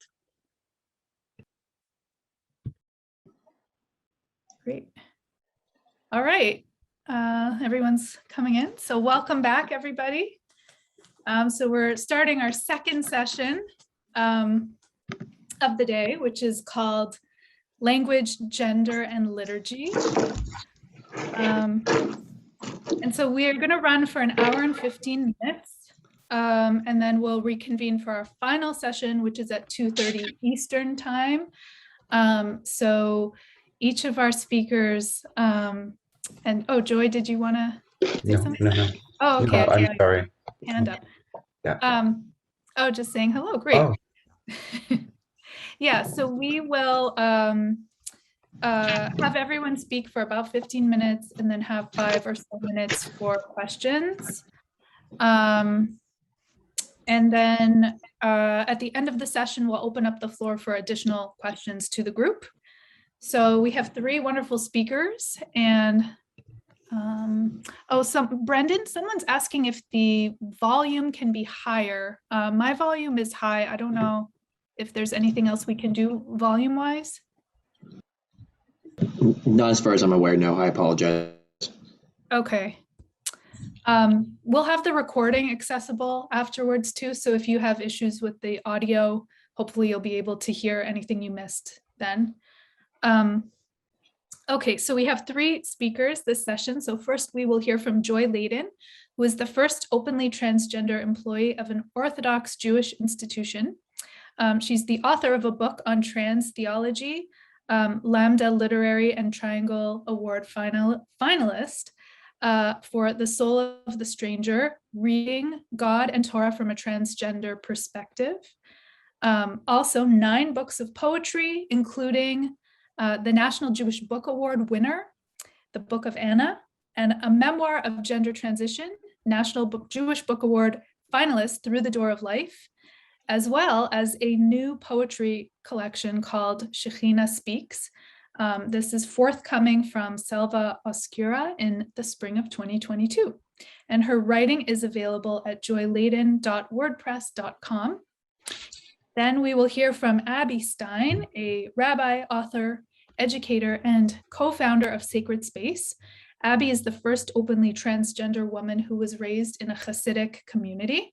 Abby's the author of Becoming Eve, My Journey from Ultra-Orthodox Rabbi to Transgender Woman, and has been interviewed and featured in dozens of publications and appeared on CNN, Fox, NBC, and many more. Bryn Solomon is a liturgist, playwright, composer, and librettist. And Bryn is responsible for the Inclusive Sidur Project, which is an attempt to imagine one form that a fully degendered, destigmatized Jewish liturgy might take. When not causing liturgical mayhem on purpose or crafting intense, surreal musical theater works, Bryn enjoys coming up with terrible puns, binging old Star Trek episodes, and baking homemade bread. So I love that bio. So I think we will start with Joy. So Brendan, if you can spotlight Joy, go ahead. thank you, Avital. It's great to be doing this. I'm going to be talking about something that is sort of pre-liturgy. The liturgy and ritual are modes of relationship to God, to divinity. And the basis for that is the language in which we address or conceive of God. And whenever we address God or refer to God, the words that we use always have theological implications. But that's not theorized or anything. It's just something that happens whenever we put God into language. And I want to look at that before we get to the presentations that will explore more developed aspects of this question. So, as Maimonides highlights in the Guide for the Perplexed, Judaism is built on 2 contradictory ideas. One of them is that it's incumbent on Jews to be in relation to God, to live in relation to God. And the other is that God is absolutely one, and thus singular in an incomprehensible way, that there's no way to understand or God and no way to represent God without misrepresenting God. And Maimonides points out that even a sentence like God is already misrepresenting God because it's dividing God into different parts. There's God the noun, and then there's God the verb, but an absolutely one being can't be divided up these ways. So any time that we put God into language in any way, we're committing what I think the Rambam would consider a theological atrocity, or at least misfortune. Not mayhem like Bryn, but something that ideally shouldn't happen. And it goes so far as to say the really wise people just don't say anything about God because you can only get it wrong. However, it is hard for most of us, maybe any of us, to actually relate to a being that is absolutely singular and incomprehensible, and about which we can't formulate any language. Maybe not for Maimonides, but I think most people can't do that. And so, the requirement to be in relation to God, it contradicts this idea that God is beyond all of the ways that we would relate. And Maimonides doesn't address gender, although he seems to use a lot of male pronouns for God. But one of the most common ways of anthropomorphizing God in order to relate to God is by gendering God. And that happens at the level of pronouns. Even atheists seem to reflexively refer to God as he, and which amuses me. Can he make a weight that he can't lift? Like, really? Still can't get over the gender thing, even though you don't believe that you're talking about a being. So the reason that we do this is that gender is the basis for most human relationships. And so when we're trying to relate to a being that is hard to relate to, we habitually reach for language that is our language of relationship that we grow up in and we're steeped in. Without even thinking about the anthropomorphism involved. All binary gender terms are relational, right? So male is defined in relation to female, mother is defined in relation to father. So the moment we use a gendered term for God or a gendered pronoun to God, we're putting God into this system of relations, this human system of relations, and that means we're conceiving of God in a way that fosters our connection and relation to God. The binary gender terms in our culture, they're rich with historical and cultural and also personal associations. And when we use that kind of language for God, our relation to God can be enriched with those associations. So, for example, if we refer to God as Father, even though we don't and can't know what God is or how God sees us, we have a sense of what fathers are and how they regard their children. So this kind of anthropomorphism that's accomplished with gendered language is powerfully binding in terms of creating human-divine relationships. But even for people who embrace binary gender, there are problems with using gender terms for God. One is that we're so accustomed of thinking of other people as actually being the gender we see them as, that we apply the same habits, which trans people also can suffer from, when it comes to God. That is, we over-identify God with the pronouns and gender terms that we're using, and without even being aware of it, we've taken this abstract, singular, disembodied being, and we're attributing the very physical and human ideas that go with gender terms, which is a form of mental idolatry. Another problem is the one pointed out by Jewish feminists like Judith Plaskow, that when we think of God in gender terms, we entangle God in human gender hierarchies and the oppression that they involve. We give the impression that traditional gender is divinely sanctioned and that challenging patriarchy is heretical, and we project onto God the same limited and distorted ideas. For example, the popular image of God as a cold, domineering, distant father that patriarchy can promote in the human realm. One of the places we can see both the power and the limitations of gendering God is in the concept of the Shekhinah. the Shekhinah develops in rabbinic literature to solve a problem that's the association of God with masculinity and transcendence and power left a void that made it hard to conceive of God as actually being in touch enough with human life to relate to. So the gender binary provided a solution to this. If we have a male conception of God, binary gender says, well, we can also think of God as female. The female aspect of God, the Shekhinah, is immanent, not transcendent, is emotional, feels with us, experiences what we experience, and so fills that kind of void. But those very gender ideas also limit the conception of the Shekhinah, as Marcia Falk, among others, points out, because the gender binary defines the female as the complementary subordinate to the male. So, it's not just, if God speaks, the Shekhinah has to be silent. If God is powerful, the Shekhinah has to be powerless. So even though the Shekhinah is also an aspect of God, the Shekhinah as a concept loses a lot of the qualities of divinity. She comes across as silent, passive, powerless, being not just present with humanity, but in a way imprisoned with us, subject the way we are to oppression and history.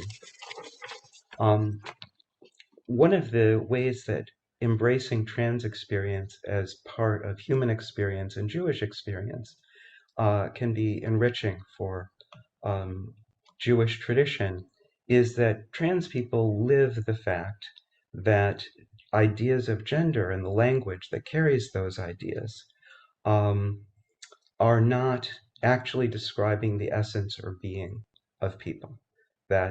So every trans person has had to dissociate themselves from the gender terms which they were born into, and understand themselves as a being that is prior to those terms and independent of them.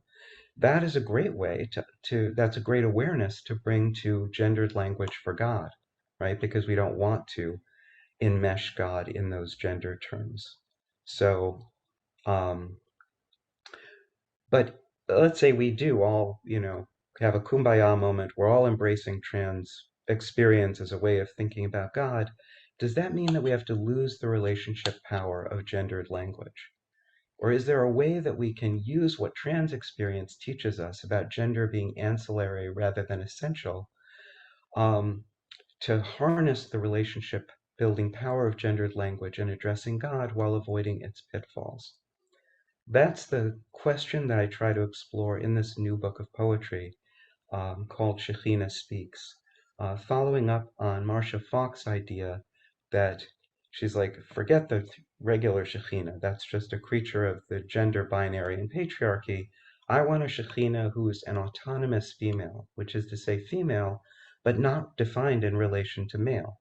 Female just as being whatever female is without having to be subordinate or complementary. I think that you can see some of that idea in the Zohar, which is definitely not a non-binary work, which describes the Shekhinah by saying she's sometimes called daughter and sometimes sister and sometimes mother. She is all and everything is in her. In the poems, I try to imagine a Shekhinah who is like that, who is gendered without being imprisoned or reduced to what we think of as ideas of femininity. And I just wanted to finish by reading a section of one of the poems to give you an idea of what I mean. This is called Singing, and the Shekhinah in all the poems is addressing a singular human, you, who is each of us. Before you were a fetus, before you were an egg, you were a song I was already singing, a promise I'd already kept. I stretch out your curtains, strengthen your pegs, make room inside you for the world I created you to share. You are my embryo, and I am your womb. You're my labor pains, and I'm the mother pushing you to cry, to talk, to stand for something, to stop being scared of the joy rising like waters in the days of Noah, flooding your foundations, crowning your head, answering every question I created you to ask. Why you feel incomplete, like a tiara without a pageant. Why you mistake affliction for love, and love, my love, for affliction. Why you just start crying, when for a moment you hear me sing the secret you forget you're keeping. You are the child of a queen. I want to stop there and just point out that, as you can see, the Shekhinah is freely identifying, as in the quote from the Zohar, with all of these different female roles, and also with roles that aren't gendered as female. There's nothing female about singing or promising, for example, or setting up a tent, or demanding. So the Shekhinah is able to tap into the relationship building power of the gender terms without being trapped inside it. And this was actually not something that I got through the Zohar. I just want to finish by saying my model for that approach to divinity defining itself is actually late Isaiah. When God is speaking in late Isaiah, there's a torrent of different images and metaphors that come so quickly that you can't over-identify God with any one of them, but you realize that God can be in all of those. So this, I think, might be a way that we want to can explore harnessing the power of binary gender language in thinking of God and liturgy, but without being enmeshed in it, instead turning it into a way of multiplying or ways of conceiving of God. Thank you. Thank you so much, Joy. That was lovely. And if you'd like to put the name of your new book in the chat for people to see, we can do that. And we'll put everyone's projects and websites and information compiled in one place after the conference with the recording on our Jewish Studies website at the University of Maryland. So thank you. And I think before we do questions and move on to Abby, Tal, if you are here, if you could tell us about Mentimeter quickly. I forgot to mention it before the panel started. Sure. Wait, you see me? Yes. So for those who want in the first session or who want a refresher, in each session we're going to open a Mentimeter page online, and I'll put already the link in the chat now to the one for this session. Here you can put your responses to the speakers. So ideas, how it made you feel, relevant stories, your comments. And then you can use the chat later for the Q&A for questions to the speakers, and then comments that you have as a response you can put in the Mentimeter, and that way it can be more participatory and we can learn more about how people here are thinking about this and experiencing it. So already if you have responses to Joy's wonderful talk, then you can go into the link I sent to do it. And once the speakers are done, I'll show it more in detail. Great, thank you very much. So yeah, you can go in the chat and just click on the link. And we had a whole bunch of wonderful comments from our first session. So please put your thoughts and feelings there, and then we'll share that at the end too. So I think we can, I don't see any questions in the chat yet. Usually they come sort of more towards the end of the session. So I think we can move on to Abby, and then we'll take all the questions towards the end of the session. So we have Rabbi Abby Stein. Thank you. Thank you, Avital. So as some of you might have already seen, I just put a link in the chat. I will put two more as we go along. So these are just links to source sheets. I'm not going to use all of the text. Actually, I will just pick out a few from each of those, but I think they add a lot to what I'm going to discuss. So you can, if you want, on your own time at any point. I know I did a lot of teachings. I know we all hate homework, so feel free to ignore them. If you don't want to look at them, but just in case if you want, or if you want to follow along as I talk, I will share my screen as well, but you can just open those links and kind of follow along. Nikki is saying that you love homework. I don't know. I don't know if I believe you yet, but we'll take it into consideration. Okay, so let me just jump in. So I actually really love, and Avital mentioned that before, I really love that I'm going after Joy, who, by the way, I should say, Joy's work has been from before I came out and after I came out and as I came out. Your work has been really, really amazing and really inspiring in so many ways. So the first source sheet that I have on there, I think, Joy, you touched on most of those things. So I'm just going to briefly point out a few sources and then kind of like move on. So ultimately, my goal is to get to my final source sheet that you can see here, which is named Coming Out of the Spiritual Obligation. But what I want to try to convince you all is that if we focus on, if we see the divine as something that is not male or female, but rather male and female and non-binary and non-gender and genderless, that every identity that we can think in a human context, the Talmud has something called Dibrat Torah Kelashon B'nei Adam, which is that when we want to look on the divine, and for me, like being raised with a lot of Hasidic teachings, they talk a lot about the divine as something that is just everything that is. The sum total of order is, which ultimately means that it's all genders and genderless, and gender doesn't really impact the divine in any way or form, but it's still sometimes helpful to use terms that we understand, to use terms that we can relate to, simply so we know what we're talking about. Oh, apparently I'm gonna need to move this a bit so I can get back to the source sheet I wanted to use.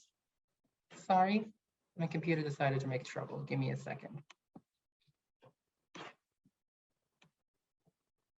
Okay, let me just get back to this. Just a second. Okay, sorry about that.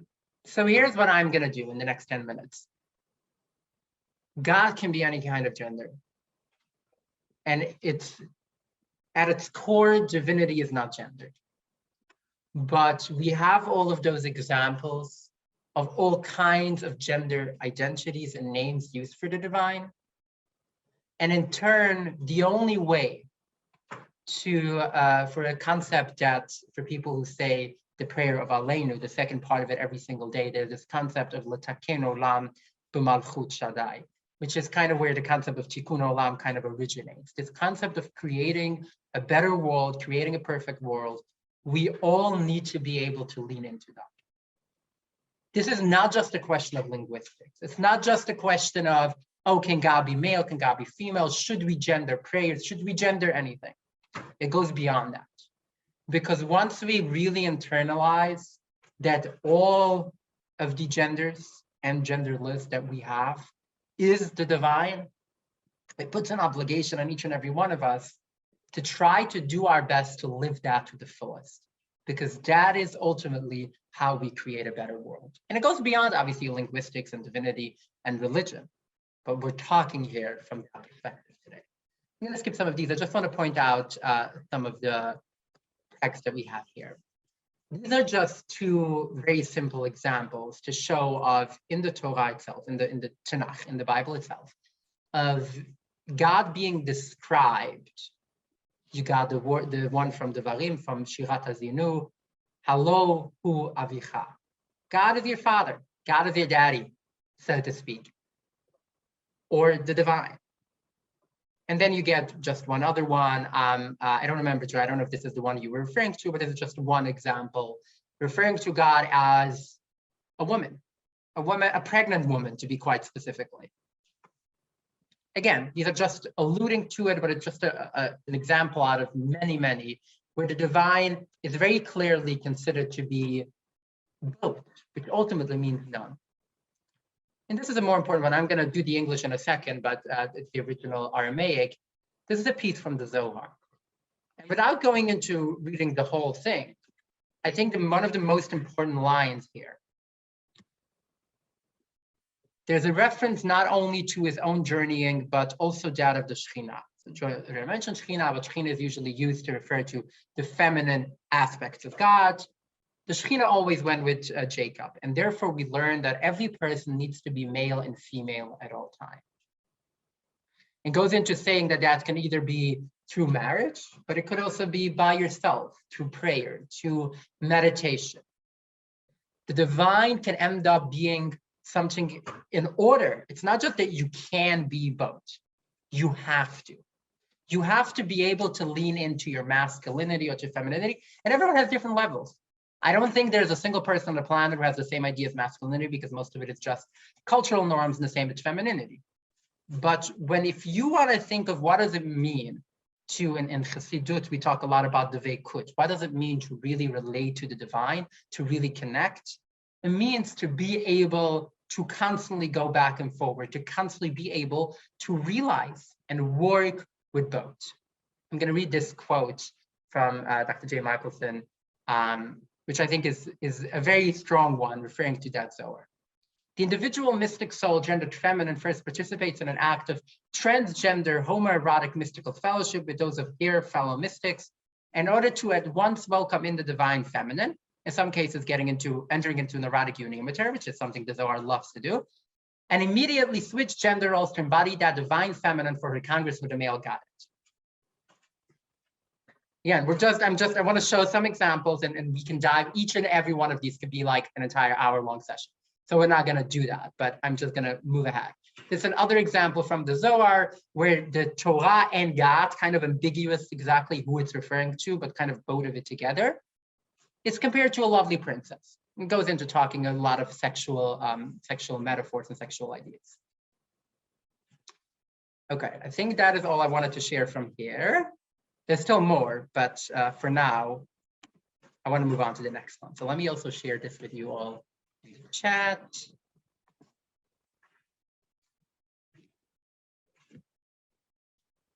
What have I just blabbled about? Let's think of this from a linguistic perspective. What does it mean to us? What does it mean if we look on the divine, okay, which we have just said can be literally anything, and according to the Zohar, you're obligated. Your only way to really relate to it is to use both, is to relate to male and female at times at the same time or one after the other, getting into relationships. We're not going to get too graphic, right? But the second you start realizing that the divine isn't just necessarily genderless, it is genderless at its core, but also on a day-to-day basis, there's male, there's female, there's the ability to go between them, there's the ability to be non-binary, there's the ability to do all of that. It becomes not just a hypothetical. There have been numerous studies, and you're all welcome to look it up, that show that different languages that have different genders for inanimate objects impacts, and I assume Avital probably knows a bit more about that, but it impacts how people perceive something simply by whether a specific language uses a masculine or a feminine adjective to describe that object. An inanimate object, which obviously is not impacted by gender, but it is, because language really, really matters. Now we take that to the next level.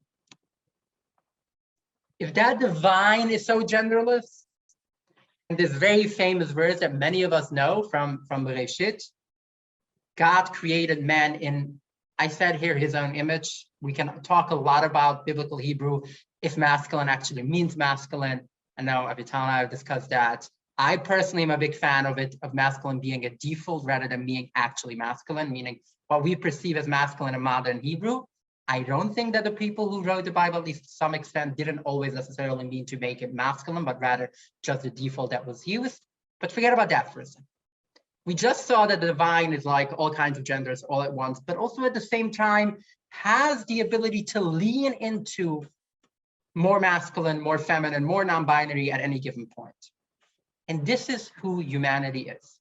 Vayivra Elohim et Adam b'tzalmo b'tzelem Elokim. What is this verse trying to do? Now, there's an ability to approach this from a historical perspective of who actually wrote it and whether that was a man or a woman. And a lot of biblical academics love to dissect. And there's this whole theory of one part of the Bible having actually been written by women and what that also actually means. I'm not going to go into the academic perspective of who wrote it and what does that mean. But rather, when looking at this from a traditional perspective, is this trying to say that God has hands and feet and everything like that? There are a lot of references like that, but at least in traditional Judaism, at least the Talmud and later Maimonides would have a really big issue with that. Would never agree to say that the fact that man was created in the image of the divine means that the divine has a physical body, the divine has a physical form. Rather, I want to argue that this comes to tell us to take that all of those linguistic differences, all of those culture, all of those norms, all of those terms used for God about gender, or what we had from the Zohar, how gender needs to be both male and female. I have the same text here as well. We learned that one needs to be male and female at all time. This is what it means, Tzelem Elokim. The image of the divine means that we all need to be able to lean into, at times in the masculine, at times in the feminine. And I was gonna focus a bit more on that, but I literally think I have 5 minutes left, so I'm gonna skip those. But I want to point them out if anyone wants to look these up. There's some Hasidic text specifically. Again, that's my part of my expertise where I know a lot. But you will see some of those things where they also talk about how that impacts people in their life, how someone's soul could be male or female, and how there could be, some movement around those. Or this text from a grandson of the Baal Shem Tov, the founder of the Hasidic movement, talking about how every generation has its own ability, its own responsibilities and opportunities to interpret the Torah, to interpret teachings in their own way, which I think is really important. And then we come to this, and I will dive into more in this in a second. But both the text, and the quote that I have about transition ritual comes from my own bat mitzvah. We'll share a video after I'm done talking. I'll share a video of it. But I'm a super Jew. I'm one of those people. I had a bar mitzvah, and then 10 years later, I had a bat mitzvah. So this is the rituals and the celebrations that I did with my bat mitzvah, with my coming out, that ultimately led me to realize that there's an argument to be made that being who we are, leaning into who we are, by saying that I'm not male, I'm female, I'm not female, I'm male, I'm neither, I have both, is not just something that is okay, because the second we have internalized that both the divine has all of those genders, and the importance of actually realizing that from a linguistic and from a linguistic and a liturgical perspective, and at the same time that this is who we are, we get to a point where revealing ourselves, to read this quote, which was the intention set at my own bat mitzvah. In our tradition, leaving Egypt wasn't an historical event alone. In our tradition, it was a personal and existential as well, leaving as well. And every generation, a person must regard himself as though they had personally gone out of Egypt. When we leave a narrow place, a place of constriction, painful servitude, a place where we're not authentically who we are, that leap taking, that transitioning is a freedom walk. And this leads me into the final one, and I'll share the link to it in a minute. Coming out becomes a spiritual obligation. And if I may, I'm going to briefly point out the text that is the traditional reading coming up this Thursday. It's the reading from Purim morning, traditionally, that refers to the war with Amalek, which is also used to refer to wars of all kinds of evil. So I'm not going to, again, this is a whole sermon in waiting that I have done many times. But just to focus a bit on the nature of the divine. Kiyad al-Kesya, I don't know why the translation isn't showing up here. Oh, okay, now it is. Hand upon the throne of the Lord. I don't love the translation, it's just what's Faryad. The Lord will be at war with Amalek through the ages. And there's very interesting here because both the name of the throne, Kisei, is missing a letter in Hebrew, and the name of God here is just Yah, as opposed to the full 4-letter name of God. And this is a Rashi interpretation of that, which is based on a Talmudic interpretation. Why does it say, what is the force of kiss? Why does it not say the usual kisei? Why is there a letter missing and the divine name also? Why is it missing? Because the Holy One swears that his name will not be perfect, nor will his throne be perfect until the name of Amalek will be entirely blotted out. And then I want to get to this. What does God mean? What is the name of God? And this is quotes from Rabbi Arthur Green in the book Radical Judaism.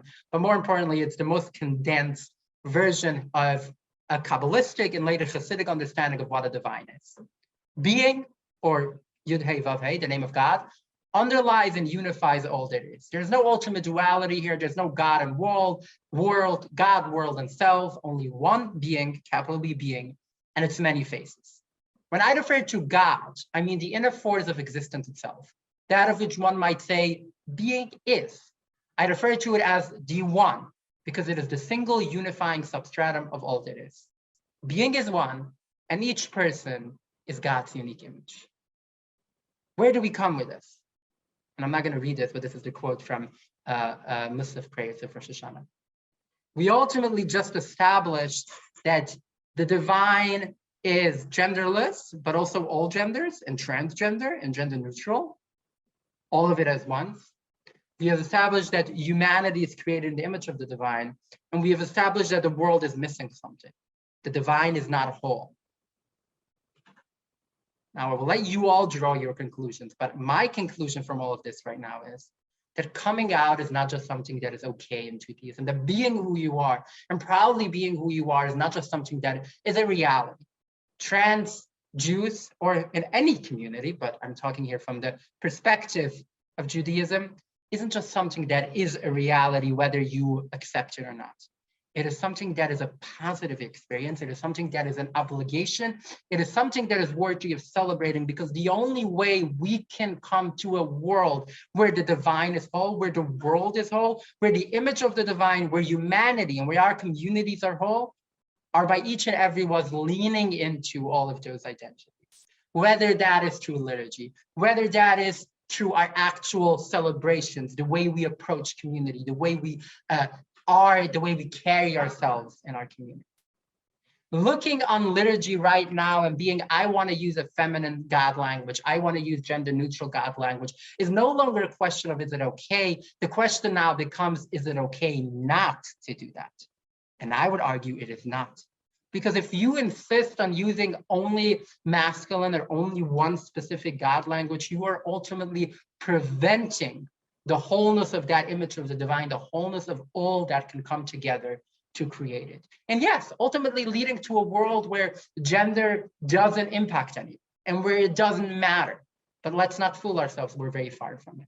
And until we have that, our way of celebrating that is by coming together and celebrating people being who they are, not just as something that is okay, but as something that is beautiful. Thank you.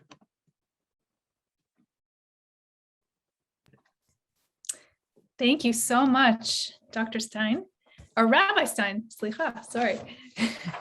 And I have a question actually. Well, first off, did you have any questions that you got in the chat just directly to you that you wanted to address? Let me see. I got a lot of messages, but let me see if there's anything. I think most of them are just thanks. I have a more specific one that someone sent to me. Yeah, it's mostly just comments, and let's get the one you have. Maybe I will get back to what was sent to you. Okay, yeah. Later. And if anyone else wants to submit a question, and Dr. Layden, did you have any directly in the chat that I forgot to ask you after your presentation? Okay, so if people would like to submit questions, you can go ahead either to me and I'll read them out, or directly to the speakers. But we have a question for Rabbi Stein from Nikki de Blasi, asking, how do you think about asexuality in relation to the texts from Chassidut and Kabbalah that emphasize the erotic? That's, I think, where it becomes very interesting, because yes, they emphasize it, but here's the thing. If we think in a very conventional idea of gender, when you look on someone, and again, I don't remember, I wish I would, every study that I ever read, I would remember it forever and exactly where it is, but you just go to Google Scholar, you're gonna find it all. Or, sorry, maybe I could put together a list of all of that, but we each make subconsciously a split-second decision by meeting someone, whether that person is male or female. Most people do. I think there's a lot of queer people who have worked on ourselves and we don't do, but the majority of cis heteronormative people do that most of the time subconsciously. Now, what do we use to make that decision? You usually would determine by facial hair, by bone structure, by breasts. You use it by playing off against each other. Women have bigger breasts than men. Men have facial hair, women don't. Again, I'm talking here from a cis heteronormative perspective, not what I actually believe that this is what makes someone a man or a woman. You go by clothes and so on. The second you say that something is both, it also means none. Because if you imagine, and there's this medrash, I didn't go into that says that the first person was actually intersex, or you could say bi gender. When I teach that text, and I teach it a lot, I almost always point out that the second you go with something that has every gender, every physical secondary sex characteristic that someone can say, it ultimately means genderless, because if everyone has everything, there is no way for us to determine. So in many ways, these were all these texts are written in the context of a gendered world. They were written a few hundred years ago in the context of a gender world. And unfortunately, we still live, as much as many of us want to be like gender doesn't matter anymore, and we've moved past it. It's simply not the reality yet. It might be a very cool world where we get to a point where we stop judging people by anything relating to gender, but it's not. So yes, they talk about it in a more of a gendered way, but I also think that at the core of it, it actually is referring to both non-binary and something that doesn't fit into what we see as the gender spectrum today altogether. I hope that answers the question. Okay. Well, I just put in the chat the video from the bat mitzvah that could be very interesting. And I was gonna say one final thing, and I say that a lot, and anyone who's ever talked has heard that, but I'm a huge fan of moving past tolerance. And I always tell people that tolerance is meant for lactose and nuts, not for humanity. We need to focus on celebrating. And I think everything that you are doing here today, and Avital, if I may, say how important this is for a second, because whether if you focus on it from a very academic linguistic perspective, however you look at it, when we really get to a world where we build, where gender is not just acceptable, but celebrated, we can actually accomplish that. And that is a big way, that's what that bat mitzvah video is supposed to be. Thank you so much. And if we have time at the end, maybe we can watch part of it too. That's wonderful. The whole video is half an hour, but I know kind of which points are very interesting, so I can show that if we want to do that. Yeah. We have a couple other questions, I think. So from Dr. Grossman, how does framing this approach as an obligation help when talking about gender with people who are halachically observant and may view obligation as a valuable category of meaning? There are two kinds of religious people. Well, obviously, there's more than two kinds, but in this context, there are two kinds of religious people that you have these conversations with, and I've had it with both.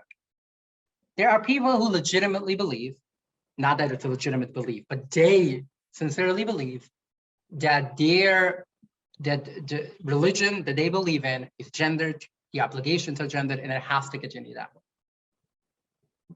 Then there are people who use it, which unfortunately is the majority of people who bring up these things, who simply don't like something they don't understand, who don't like the other, and use religion. So these people are not homophobic and transphobic because they're religious. Because they're homophobic and transphobic, they use their religion to hit other people. So I think that's just first important to point out. Now, with the second group of people, unfortunately, you can't have this conversation with them because they don't care. And to use as an example, when I first published the early associates that I did, which is still, you can find it on my profile on Safarium, the most hate that I got in the first few months after coming out, which included me being on national TV and talking about it and having all those interviews and whatever, the most hate that I got from my former community wasn't for any of that, but for publishing my first source sheet showing that in Judaism, there's a possibility to talk about gender in a more nuanced way. That's what pissed people off more than anything else, which made me realize that if your concern really is religion, that should give you pause for a second. You should stop for a second and be like, oh, okay, maybe my religious beliefs do not contradict actually accepting. For those group of people who do believe that sincerely, it's a long conversation, but using some of those texts that I've just shown, could at least convince them first and foremost, even if they believe it still has to be a binary. Judaism was never a binary. The Talmud mentions hundreds of times people who are neither male nor female. And if they sincerely think it shouldn't be hard to simply show them text, simply convince them that, no, it goes beyond male and female. And it goes beyond, like one of the Hasidic texts that I showed literally says that at times a male is in a female body and a female is in a male body. They talk about the soul, they talk about the neshama, but if you simply replace neshama with identity, which is very much what the understanding of a neshama is the neshama is the soul, is who you are beyond your physical body. These should really be able to show people that it goes beyond that. And I don't know what else to say other than anyone who says that Judaism has to be gender bind. I'm not saying that it isn't that way in many religious communities, but anyone who wants to argue that it has to be that way is simply wrong. And if showing you text and showing you research that proves otherwise doesn't move you, then it comes to a point where it's very obvious that your problem is not religion, you're just using religion. Okay, thank you. And we're going to get back into all of the questions and comments to the whole panel, I think, at the end, but I just want to make sure we have enough time for Bryn. We will have enough time because we have another half hour. So Bryn will go next. And then we'll come back and we'll have spotlight all three of you and have questions for everyone, and you can discuss together too.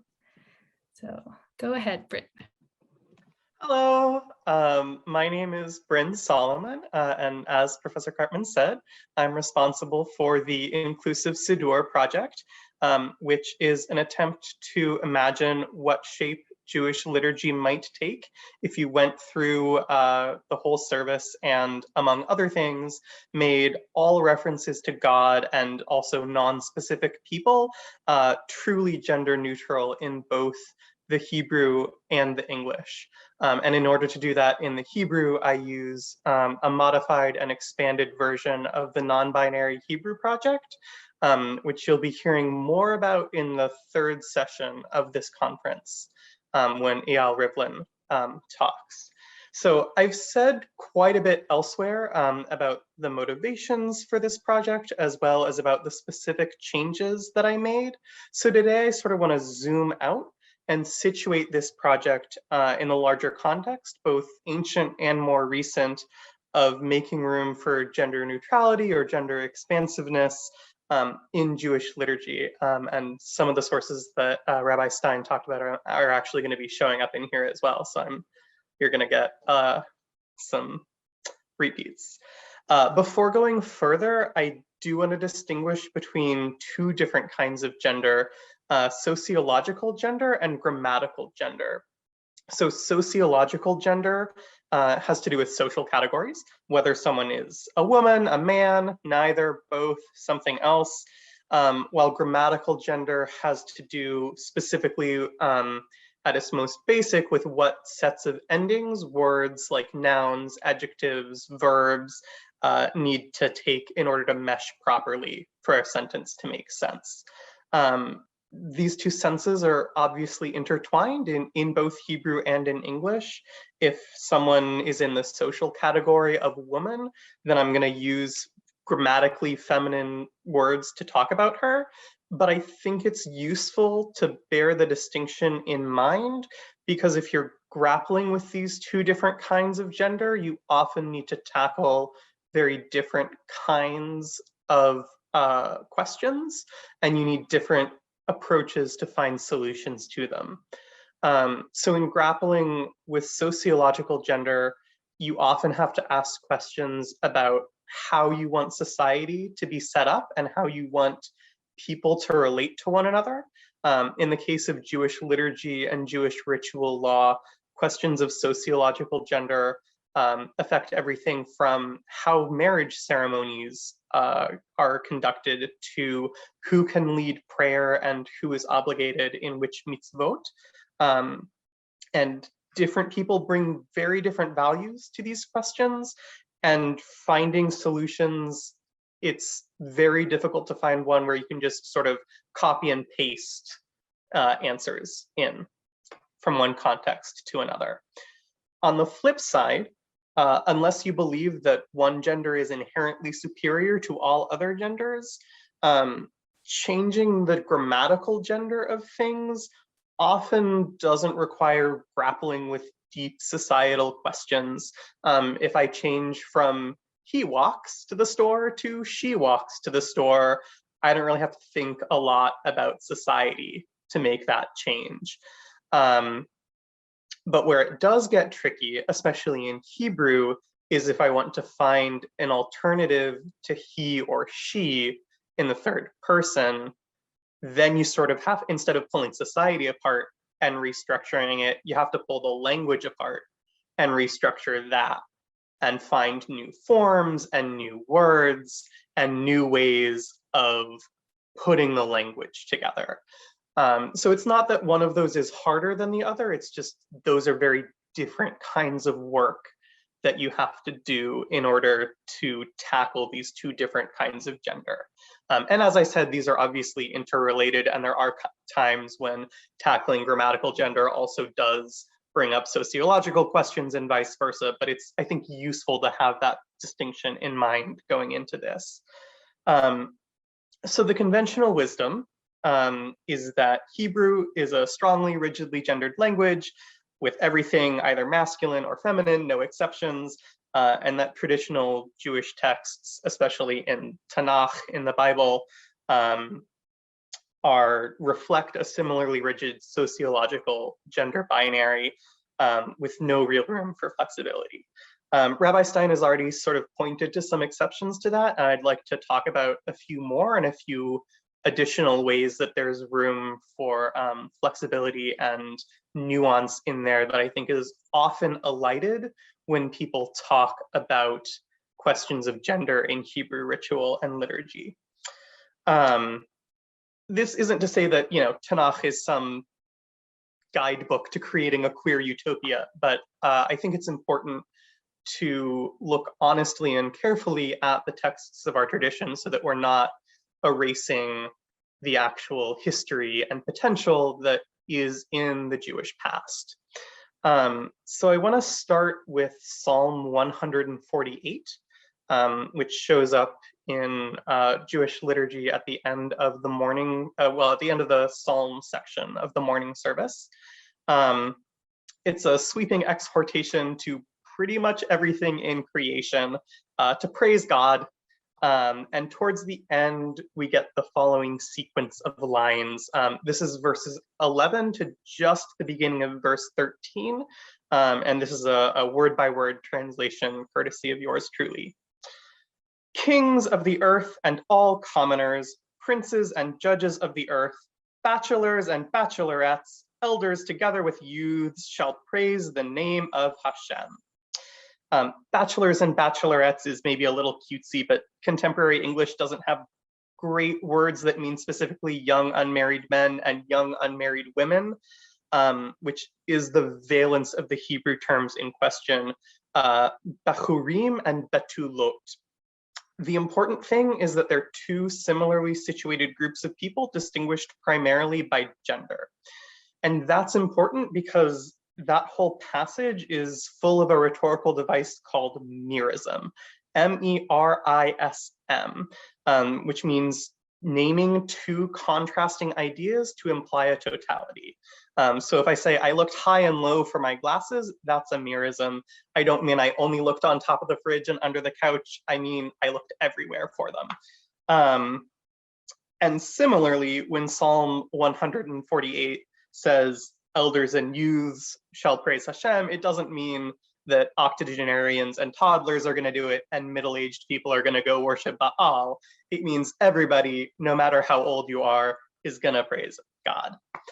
And so then when we encounter the phrase young unmarried men and young unmarried women in the middle of this whole list of merisms, I think that's an invitation for us to read that phrase as a merism as well, as a way of saying everybody of all genders shall praise Hashem, not just men and women and list. And lest you think this is a 21st century reading, as Rabbi Stein was talking about, there are a lot of sources in the Jewish past that take this kind of reading too. So for example, in the Babylonian Talmud, in Tractate Berachot, Daf 61a, Rabbi Yirmiyah ben Elazar suggests that the first human being was simultaneously male and female, and the Gemara supports his position by citing the verse that Rabbi Stein was talking about, male and female, God created them, to anchor that point. So well over 1,000 years ago, people working in the Jewish tradition were perfectly capable of imagining human existence outside of a strict gender binary, and we're using merisms like this to anchor these readings in Jewish texts. And so I think that means there's room for us to do that here with Psalm 148 as well. And then on the purely grammatical side also, there's room for nuance and ambiguity too. So if you consider the word for wind, ruach, it's a word that shows up very early on in Tanakh, chapter 1, verse 2 of Genesis.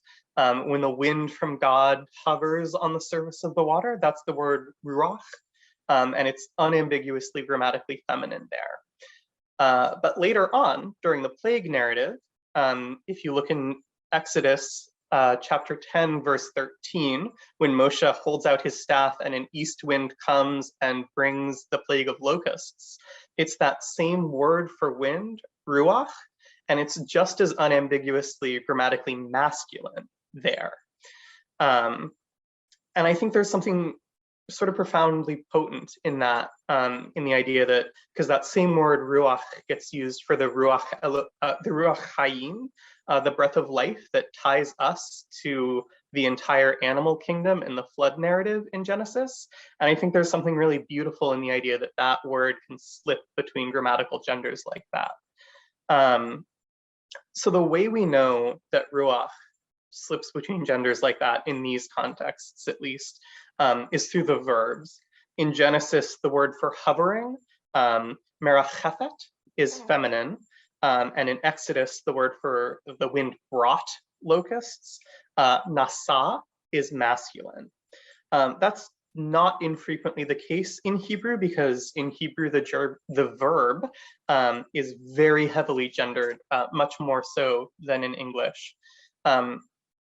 Nevertheless, in English, you can get a hint of a similar thing, with the fact that it's quite hard to write an extended passage of English prose in the third person without the verb coming along and requiring you to choose some pronoun to keep the prose sort of flowing and stylistic.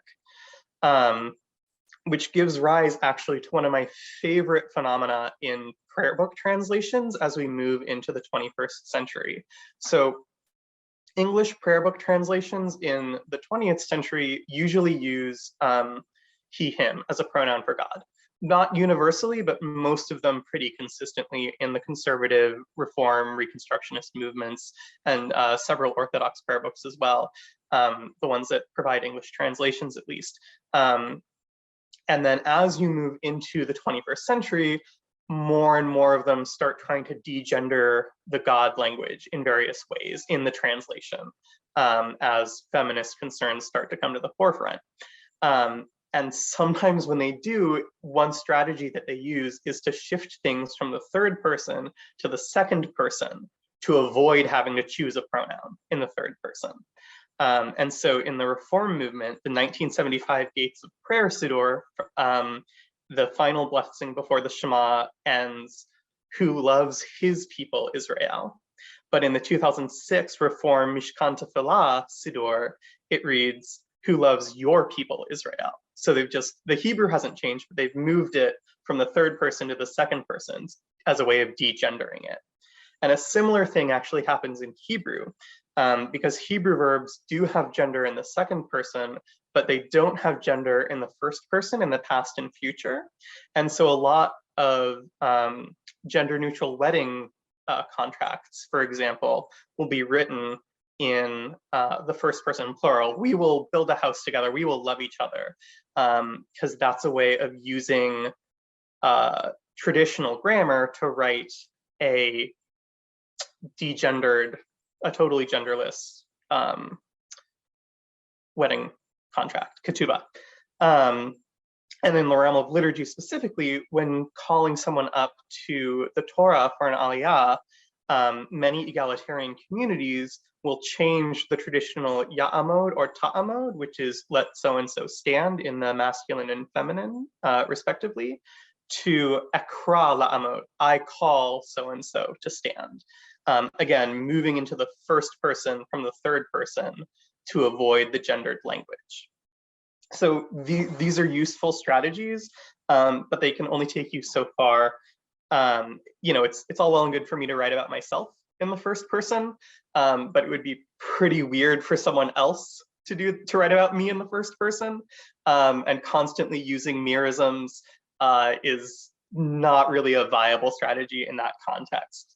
And so that's really where the non-binary Hebrew project becomes really useful when crafting degendered liturgy.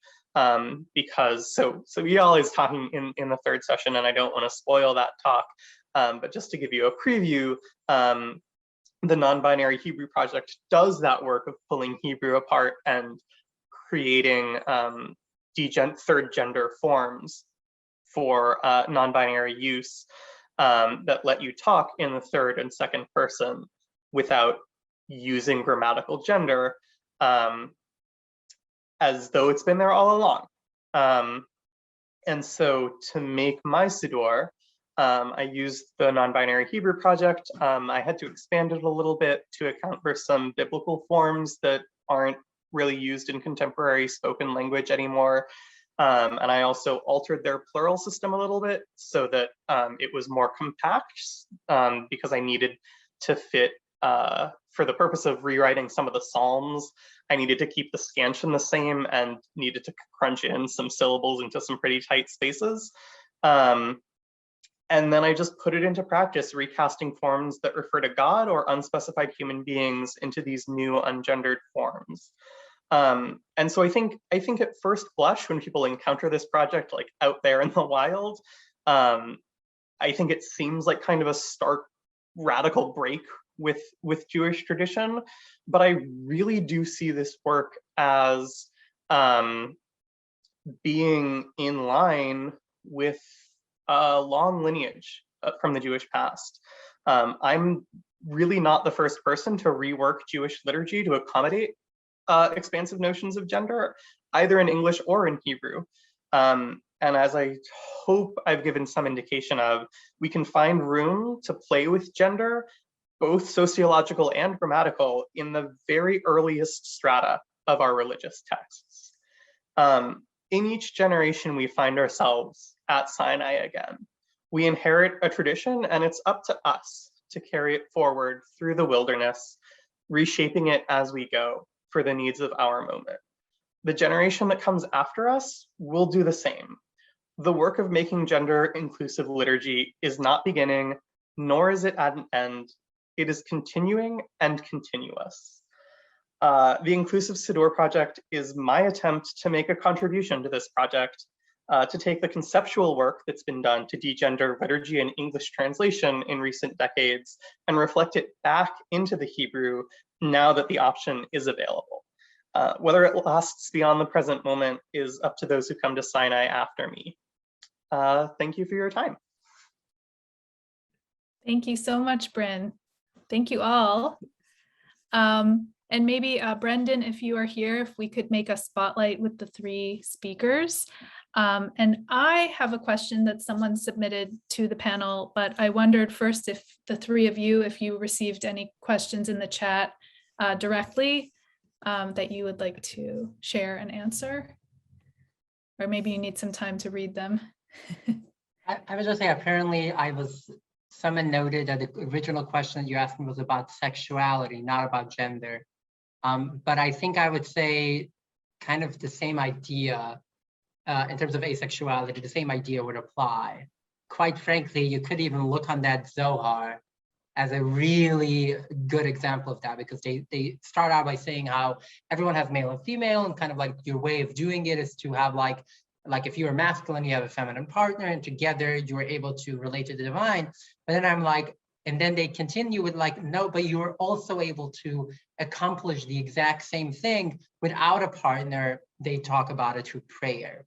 But I think ultimately, if we come back to looking at the ability that at the core, we all have all of those, let's call them energies for a second. We all have masculinity and femininity, all at it at the same time. You don't need a sexual relationship anymore to accomplish that goal of connecting with, whether it's the divine or with the world in both masculine and feminine and everything together, because you don't need it. if that makes sense. So in many ways, I see that as the same way. I can talk about non-binary, I can talk about asexuality, or I could also talk about people who do have physical sexuality. It's kind of the whole idea of it is how it's all about relating to a subtotal of the entire universe. So everything that is in the world, everything that is in our identities is in that as well.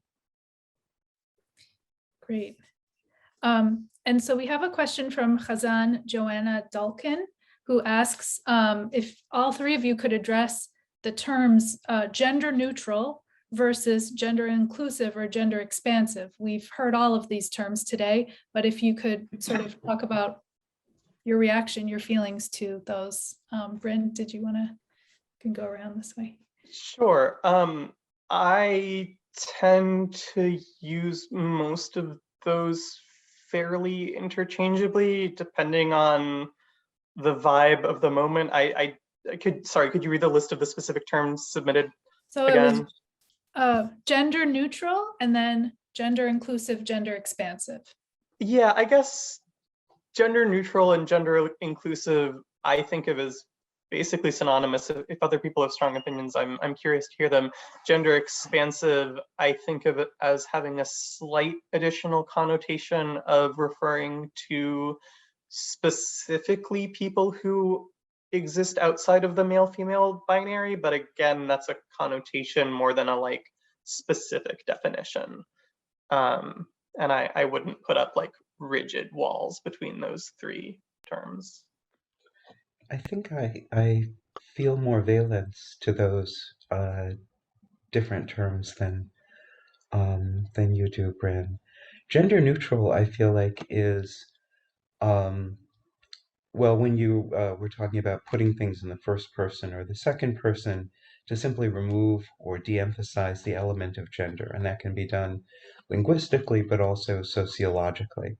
Like Jewish feminism taught many synagogues that just take the male pronouns out of your bylaws and you will have a lot less problems in your congregation. That's gender neutrality.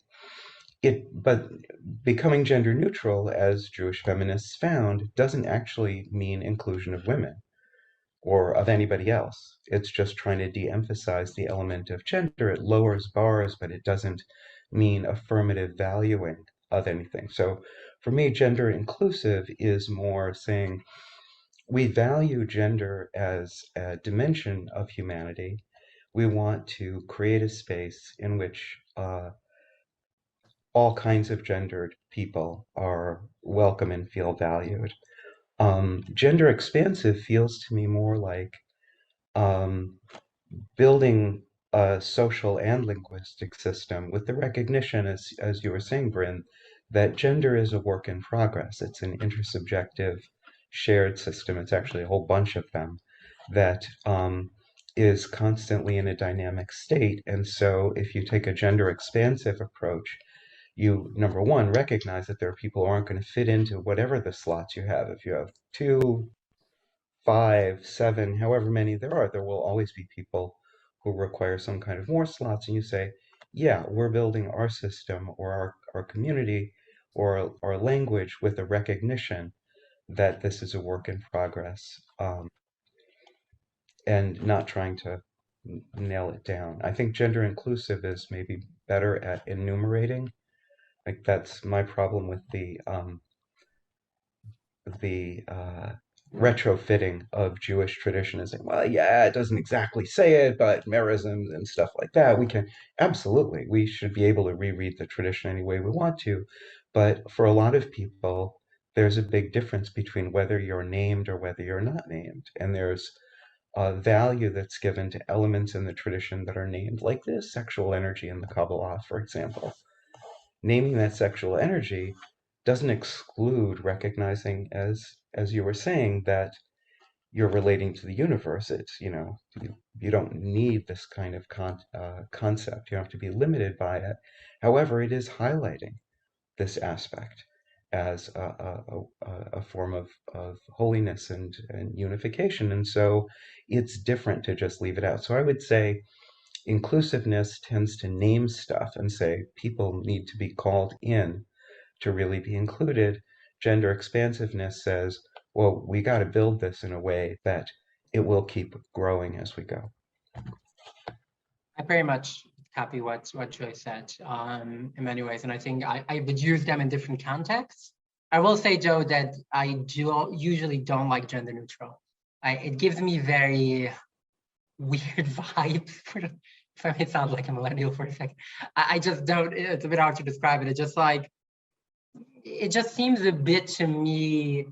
To give an example, I once saw, and I think it has made its rounds on social media, a gender neutral bathroom that had signs of like, you know, male and female, a figure that's supposed to be like transgender, and then like a unicorn and an animal and whatever.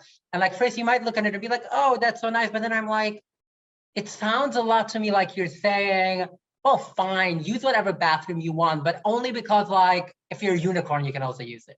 As opposed to being like, no, use whatever bathroom works for you because that's who you are and I want to see. So gender neutral for you is a bit like, it sounds a bit like, I don't want to go into this. I don't want to like dive into the simple fact that sexism exists. And I don't want to dive into the fact that people of different identities and expressions or lack thereof have different struggles. I'm just going to be neutral.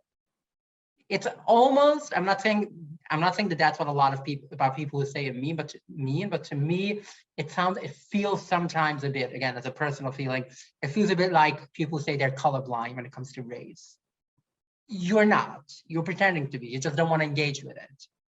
That's the feeling that I have a lot when it comes to gender neutral. I prefer inclusive, gender inclusive or expansive. Again, those I will use in different contexts as they come. Or not use non-binary a lot as well, gender non-binary. And we have a question. First off, a quick question: is Bryn Siddur available? And can you maybe, if you can link it in the? Oh yes, sure. Let me put it in the chat. If you go to www.inclusivesiddur.com, you can. Whoop! No, that was the wrong window. Sorry. You can download the PDF. There's a HTML version. There is also a plain text version. It's all free. So yes, go use it. It's also in the public domain if you want to alter it, make new versions of it. If stuff isn't working for you, make it yours. Yeah. And I think we have time for one more question. And I'd like everyone, please look at the link for Rabbi Stein's bat mitzvah video link. I don't think we have time to see it now. We're going to do the question as our last thing, but please take a look at that. The chat will be available and we'll post the recording as I mentioned. So here's a question. Given that Hebrew prayer and liturgy is so gendered, what are your reflections on why the typical greeting for someone sitting Shiva is always Hamakom Yenachem Etchem, etc., even though there's no men, even when there are no men sitting Shiva and when there are binary grammatically correct options available? Is there a more inclusive or non-binary version of this phrase that is currently being used that you know of? So yes. Let me just start by saying it's actually very interesting because there is a traditional that a lot of people know to use with an individual man. You would say Amakom Yenachem Otcha. But I remember since when I was a really young child, and it was the Rebbe that I grew up with was sitting Shiva. I don't remember what it was for exactly. And we did the entire, I don't know, his sister, brother, whatever it was, or wife, and the entire class, we all went to the Shiva and we were going through it, and we were told to use Amakom Yenachem Etchem, which is masculine but plural as opposed to singular. And we were told that the reason for that is because it's more respectable, which is something that comes from Yiddish, because in Yiddish, actually, when you talk to an elder or you talk to someone who's above you, you address them in third person. So usually you in Yiddish is die, but when you talk, let's say, to your parents, grandparents, or anyone, an elder, you use ir, which is kind of third person, but is also actually the feminine third person. It's very interesting. It would be like talking to a rabbi who's supposed to be very masculine, and in English that would be like, does she want water? instead of being, do you want water? Again, we're talking masculine, but you use eat or use it, which is a long conversation. There's this whole concept of a Talmid Chacham, like a very spiritual person being feminine. I'm not going to go into that. Ultimately, you could, so I'm bringing that up because I do think that when it comes to Shiva specifically, there are ways of doing it more inclusive. I assume that Bryn and Avital, probably you all know better, more about that. I actually don't think that in traditional liturgy, at least I know for a fact, for example, that whenever, at least where I was growing up, whenever we addressed a whole group that was men and women, we used etchem, or we used the M at the end, and we're told that that's inclusive for everyone. Instead of being that that's masculine and etchen with an N, so instead of the M at the end, which a nun at the end is feminine, it was rather that etchem is for everyone. Etchen is uniquely only for women. So, and kind of we looked at it, instead of being that the neutral one is the masculine one, it was rather there is a neutral one. And I know in modern Hebrew that's not the case, but a prayer like Hamakom Yanachem Etchem predates modern Hebrew by a lot.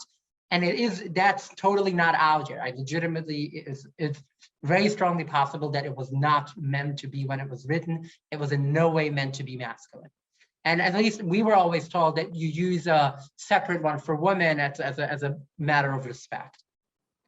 This is a long conversation. We can talk a lot more about it, but it ultimately ties back into, I was raised with also a bit of a modern Hebrew, but the Hebrew that we called it Lashon Kodesh, the Holy Tongue.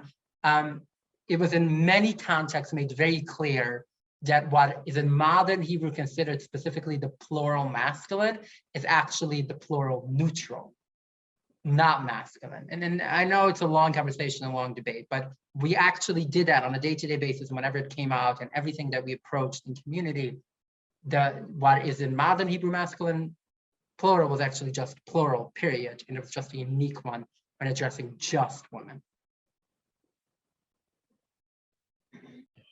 Well, I think we're at our time. So I wanted to thank the three of you very much for this wonderful session. I wish it could have gone on longer because I think we have so much more to talk about. But we need to take a short break, and we'll come back in about 12 minutes for the pedagogy session. And I'll remind you that we do have the Mentimeter page that Tal set up, and it's at the beginning of the chat. The link and the code are there. So hopefully people throughout the session have been posting comments and feelings and questions and things like that. So I'd invite you to take a look there, and we'll make it available for everyone to share resources. And thank you very, very much. Thank you.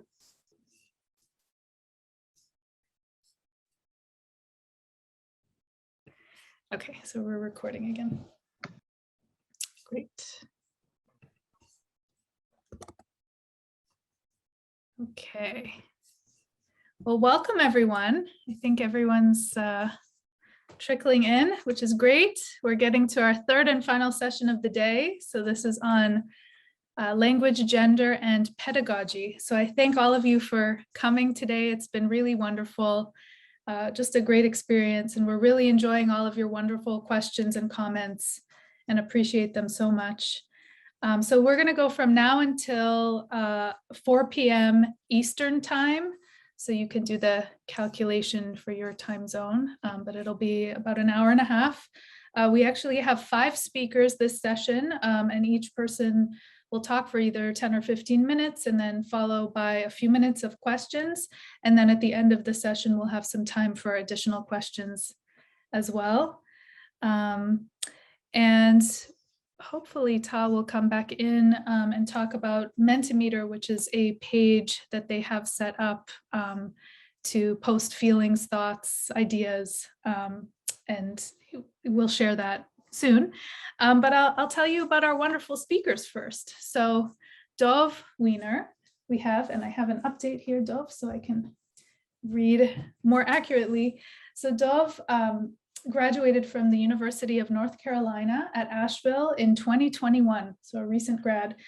They wrote their senior thesis on how non-binary Jews in the United States interact with Hebrew. And I hope it's correct. I have the title of it as American Judaism Outside the Binary, the Growing Need for New Language. And it was published in the Journal of Undergraduate Research and featured ethnographic interviews with non-binary identifying individuals in the US Jewish community. And now Dov has been teaching public high school math.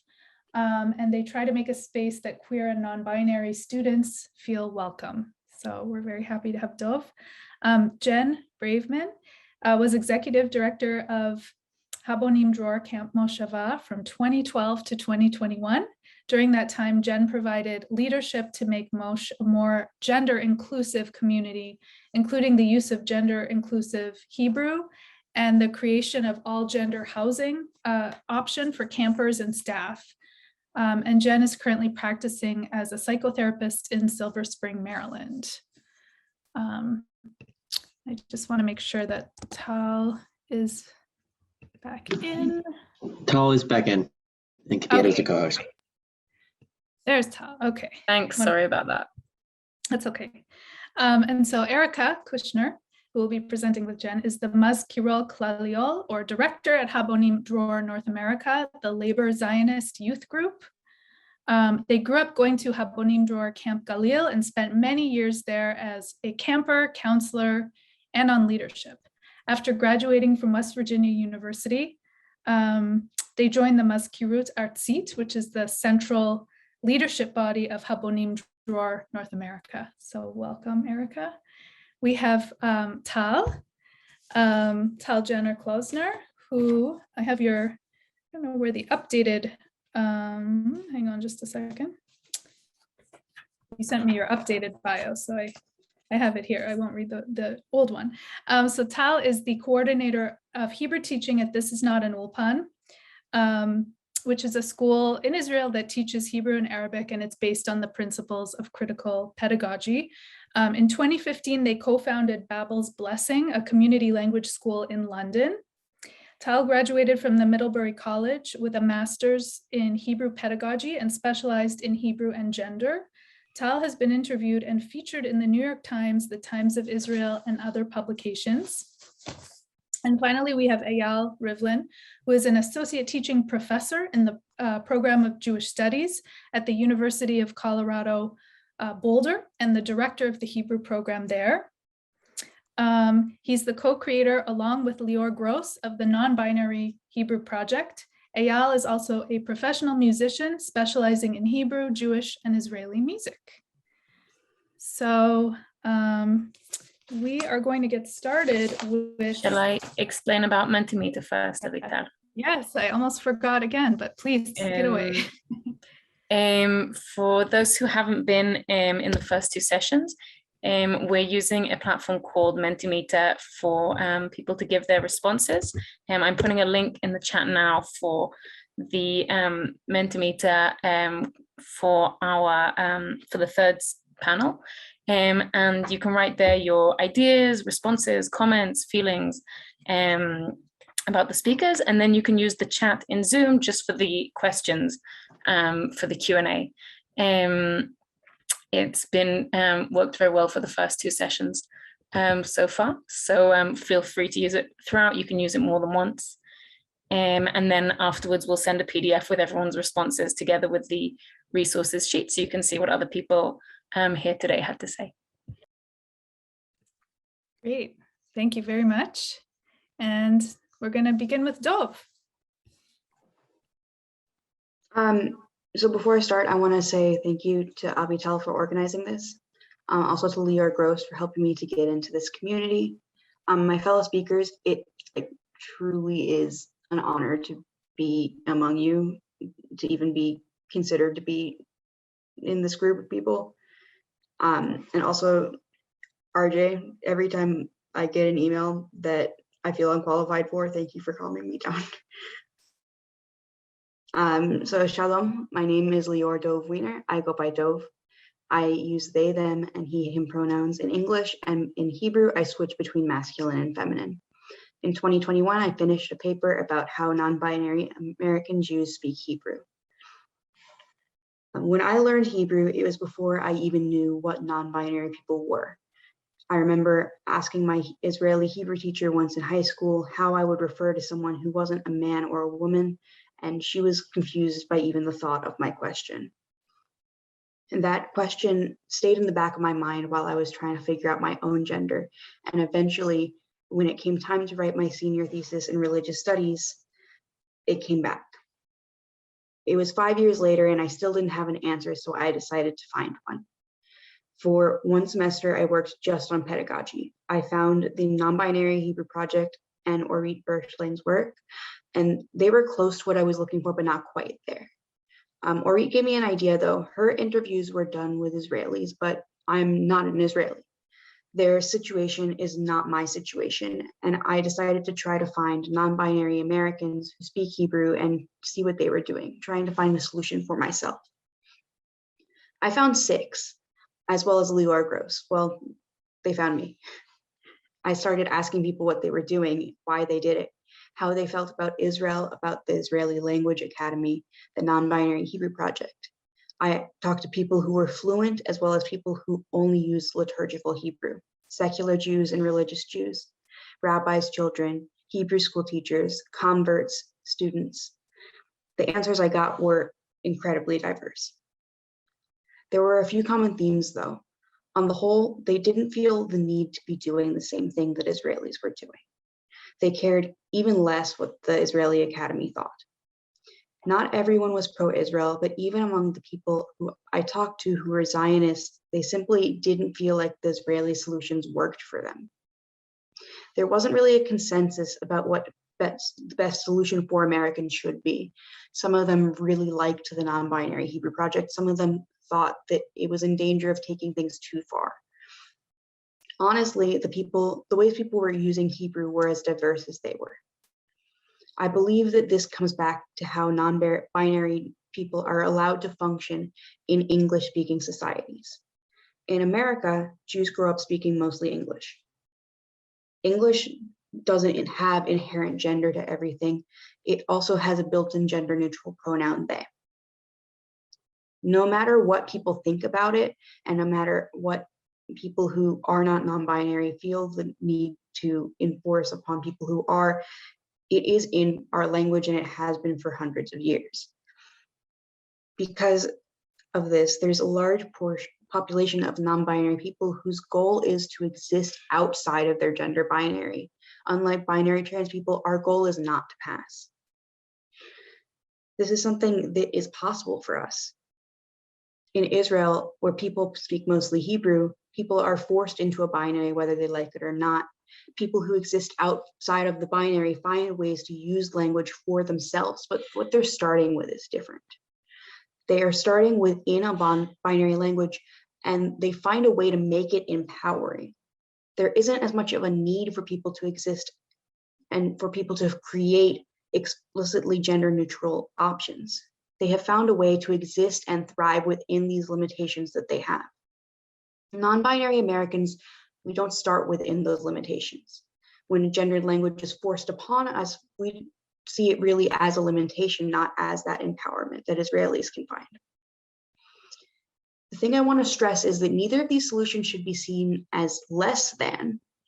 Non-binary Israelis are not less valid in their non-binary identities because they have found empowerment in the binary. Non-binary Americans are not less valid in their Jewishness or their Hebrew knowledge because they are looking for other solutions. There's no rule that says that Israelis and Americans have to have the same solutions. Language splits, evolves, and creates new dialects all of the time. The reality is that most American Jews are never going to make Aliyah. They are rarely going to be in a situation where they need to speak fluent Hebrew, and also the demographics of Israel and America, especially the American Jewish populations, are extremely different. At the end of the day, Americans mostly need to interact with Hebrew in a ritual context. When they do it as a language, it is with others who understand the dialect they have chosen to speak. I encourage American Jews to do what I did. Ask the questions, find your own answers. There are rabbis who identify the way that we do. We just need to find our foothold into our own religion, into our own culture.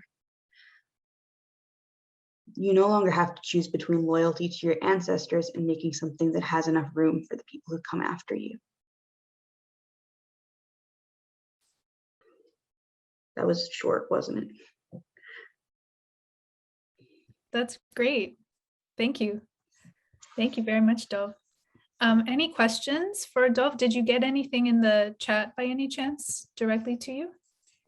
There's a question in Mentimeter.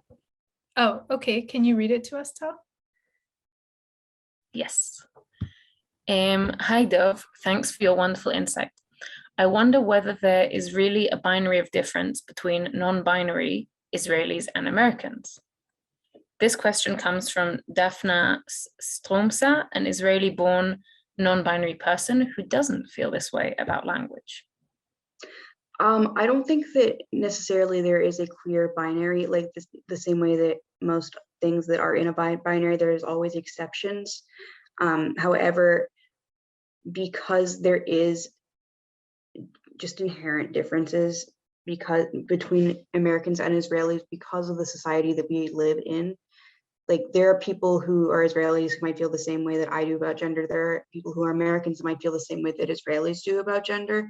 But my point is less that there needs to be like a strict binary put into place that like no Americans can speak Israeli dialects, no Israelis can speak American dialects, but more that there needs to be allowed to be this fluidity and that we shouldn't just be looking to Israel for solutions.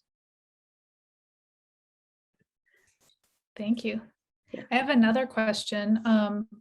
This one coming from Nikki de Blasi, asking, I would be curious to hear in which Jewish contexts has Dov felt most empowered and alternatively more restricted? Who is resisting these changes in your experience?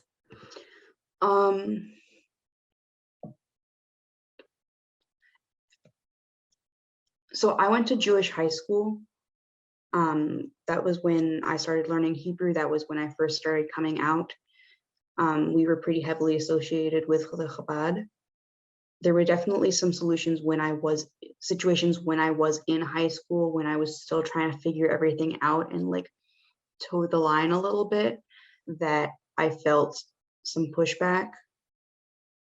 But I don't think that was necessarily like, oh, Orthodox communities are bad. I think that just happens to be the one that I was in. I found people who are very like Orthodox, very religious, very traditional, who have been very accepting. It really is an individual question. On the flip side, like since I've been starting this research, I have found so many great people. Between the people who I found to interview who have been so great with sharing with me what their experiences are to situations like this. It's been great. I've got a question in the chat. Can we read so it's a thesis, it's not a dissertation. So I'm an undergraduate. So I like not a dissertation. So I am not officially published. I would love to get published, but at this point, like I don't have an IRB that I am associated with because I did graduate a year ago. So if anyone has information about how I could do that, I would love to get my paper out there. But at this point in time, that's sort of the road I'm on. I had a lot of mental health issues at the very end of my senior year and just didn't get around to it.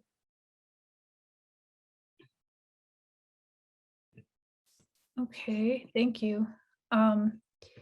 So we have a few questions here. So someone's asking, what would you research more if you had the time and resources? And then the second one, I'll give you both of them, is how do your subjects speak Hebrew and what did they learn about how they're working around the problem? So a lot of the people who I talk to, some of them use the non-binary Hebrew projects forms, which Eyal will talk more about later. So I'm not going to get into that right now. A lot of them, so what I ended up doing was I switched back and forth within sentences for myself, like just to purposely break that binary. I did have one person a couple people who I talked to who use masculine, but one of them identified as neo-Chassid, and the reason that he used masculine was because, like, I'm gonna not get this quote right, but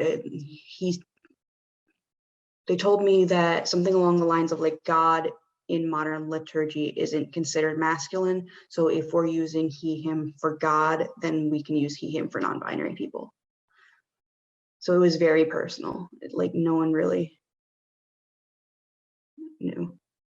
And what would you research more if you could? I would love to try to like purposely find some people who are in Orthodox communities. That just didn't get a whole lot of hold when I was there.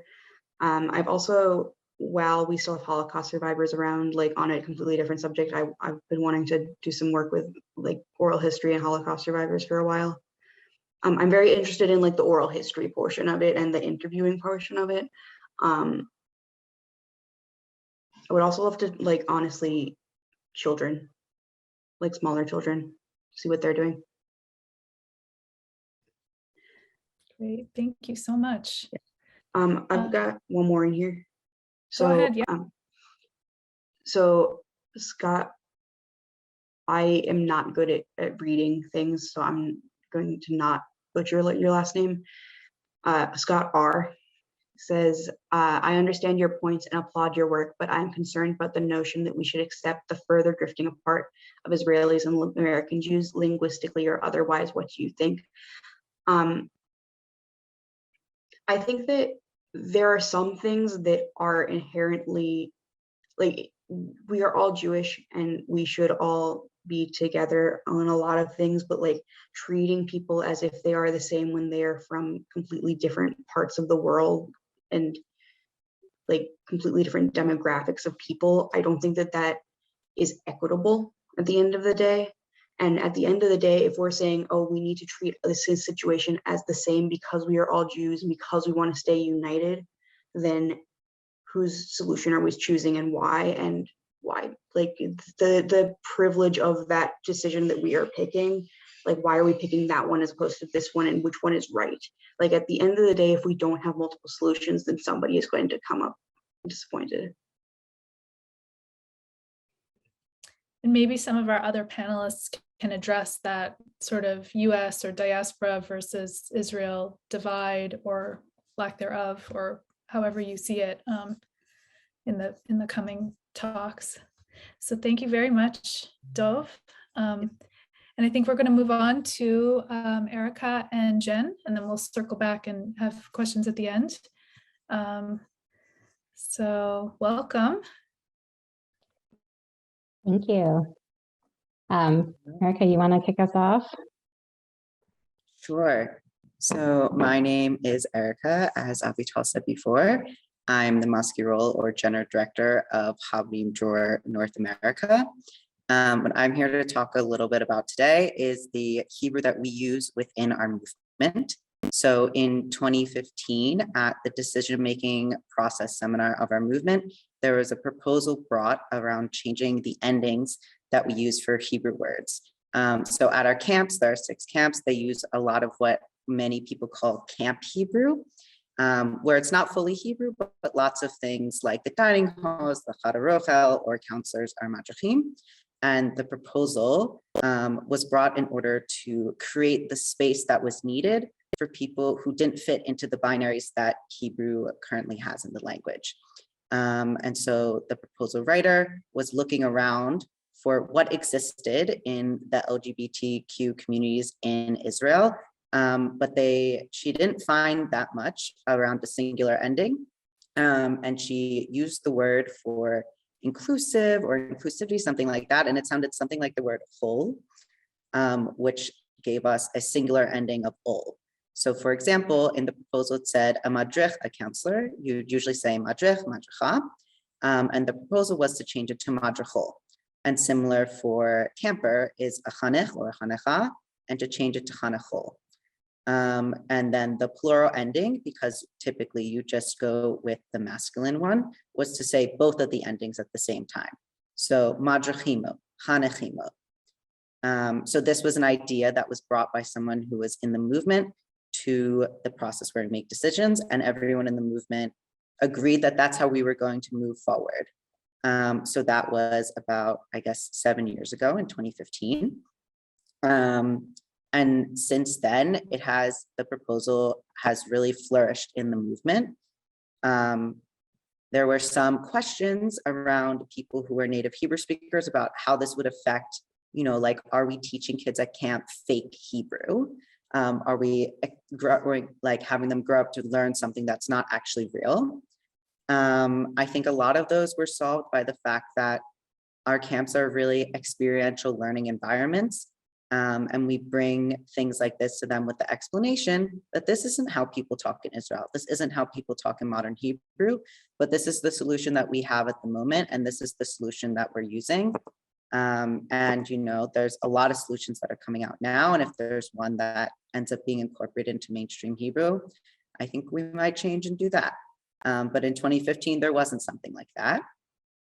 But this proposal has really helped to normalize things like always introducing yourself with names and pronouns, which was not something that was so normal when I was growing up at the camps, but now is a really, really normal thing. And I think is like becoming more normal all around. As well as it's given space for people who are non-binary, genderqueer to feel seen and heard and give them space for leadership. I'm the first person who's non-binary who is leading our movement, which is a really cool thing to be able to say. And in general, it has just helped make the movement a more inclusive, more diverse, accepting place. And also teaches a bit about empowerment of when there's not a solution, you try and find one, you try and base it in what you already know. And sometimes you have to be a little creative about what you do. I'll let Jen take over from there. All right, thanks, Erica. So I had the honor of being the executive director at Habonim Dror Camp Moshava, which is one of the 6 HDNA summer camps in North America. Mosh is in Maryland and serves about 200 campers ages 8 to 17 every summer. And so during my time at Mosh, we did a lot of work in the community to improve gender inclusion in the camp. It started for us in 2013 with the opening of our first all-gender bathroom at camp. In subsequent summers, programming like our gender exploration evening, or GEE, became an annual event or evening of activities, programs that really allowed campers to explore their experiences of gender in society, as well as explore their own gender identities at age-appropriate levels.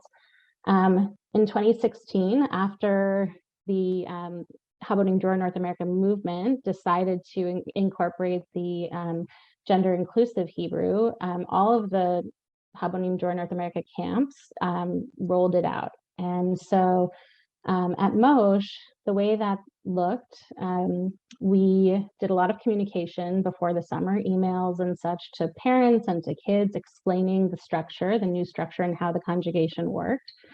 And it was interesting. I heard the initial feedback I got from the emails that went out from parents both in the Mosh community and outside of the Mosh community was a lot of support. Just really a lot of excitement that there was going to be language for our non-binary, our genderqueer campers and staff in the Hebrew that we were using at camp. That summer in 2016, the leadership team really brought, taught the whole Tzevet, the whole staff during the staff training weeks, how the new structure worked. And then when kids arrived, the Tzevet taught the campers and explained the importance, why we were doing this, and why these changes were being made. I did hear from some parents who were concerned that their kids would be confused because they were learning traditional Hebrew in Sunday schools or at day schools, and that this was going to be confusing for them. But as Erica mentioned, at all the Habonim camps and a lot of other Jewish summer camps, Camp Hebrew is kind of a different thing than sort of formal Hebrew learning. So it really, and explaining that to the campers made it so that it wasn't confusing at all.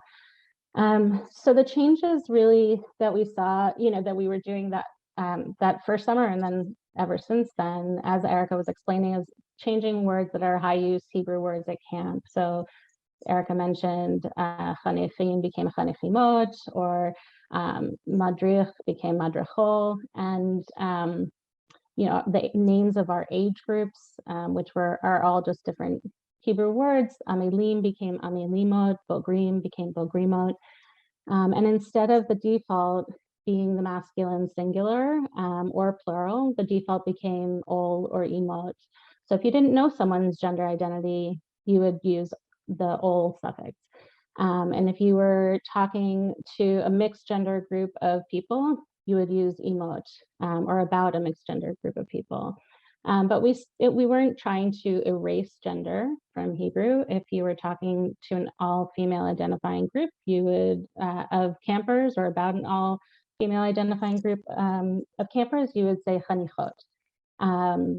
Some of our cheers and our songs were changed. And that first summer, it was really exciting. There was a lot of energy and openness, and kind of a playfulness and fluidity and flexibility around this. So there would be moments where people would get, maybe making an announcement in Hebrew and get to a point and be like, oh, what word, how do I conjugate this word that's part of what I'm saying? Or start singing a song and then realize halfway through, oh, there's this word in here that's gendered. How are we going to change it? And just on the spot, everyone figuring it out together and sharing with each other. And I think it was super empowering for everyone in the community to be involved in that process. And now, years later, it's just what's, how things are. It's just the norm. And what we saw was that our gender fluid, our non-binary campers and staff were really affirmed on a whole new level by really having full representation in language at camp. It really reinforced camp as a safe space for gender diverse people, and showed how much language has the power to create space and act as a mirror, and has the power to validate and affirm identity. We saw that our gender divergent campers and staff were more visible in the community, taking up more space in a positive way, taking on leadership roles. And in 2020 at Mosh, we had our first non-binary Rosh, or camp director at Mosh.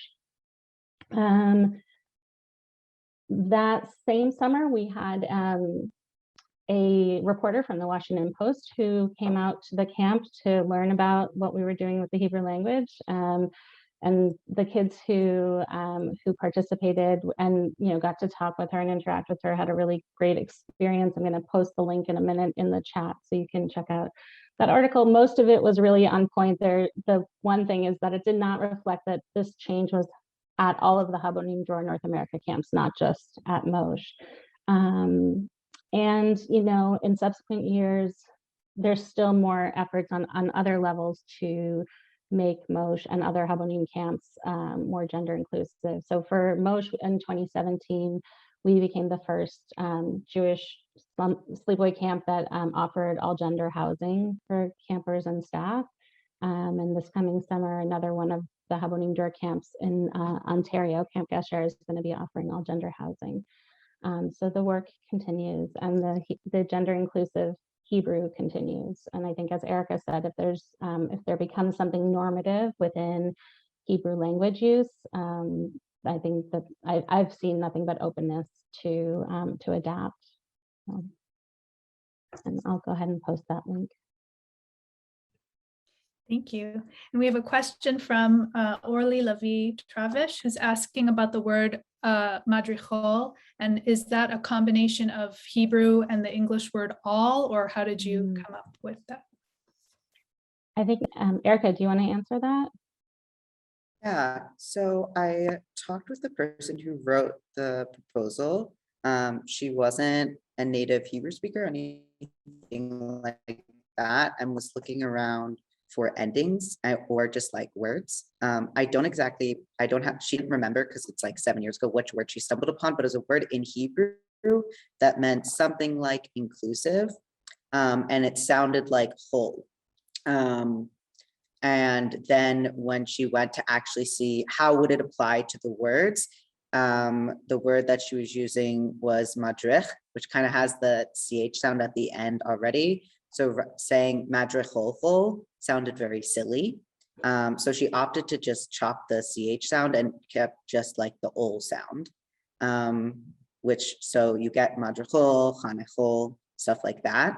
So it was a bit of a like, you know, picking out pieces from the Hebrew language that work for us, and also like something that sounds good and something that people would actually say.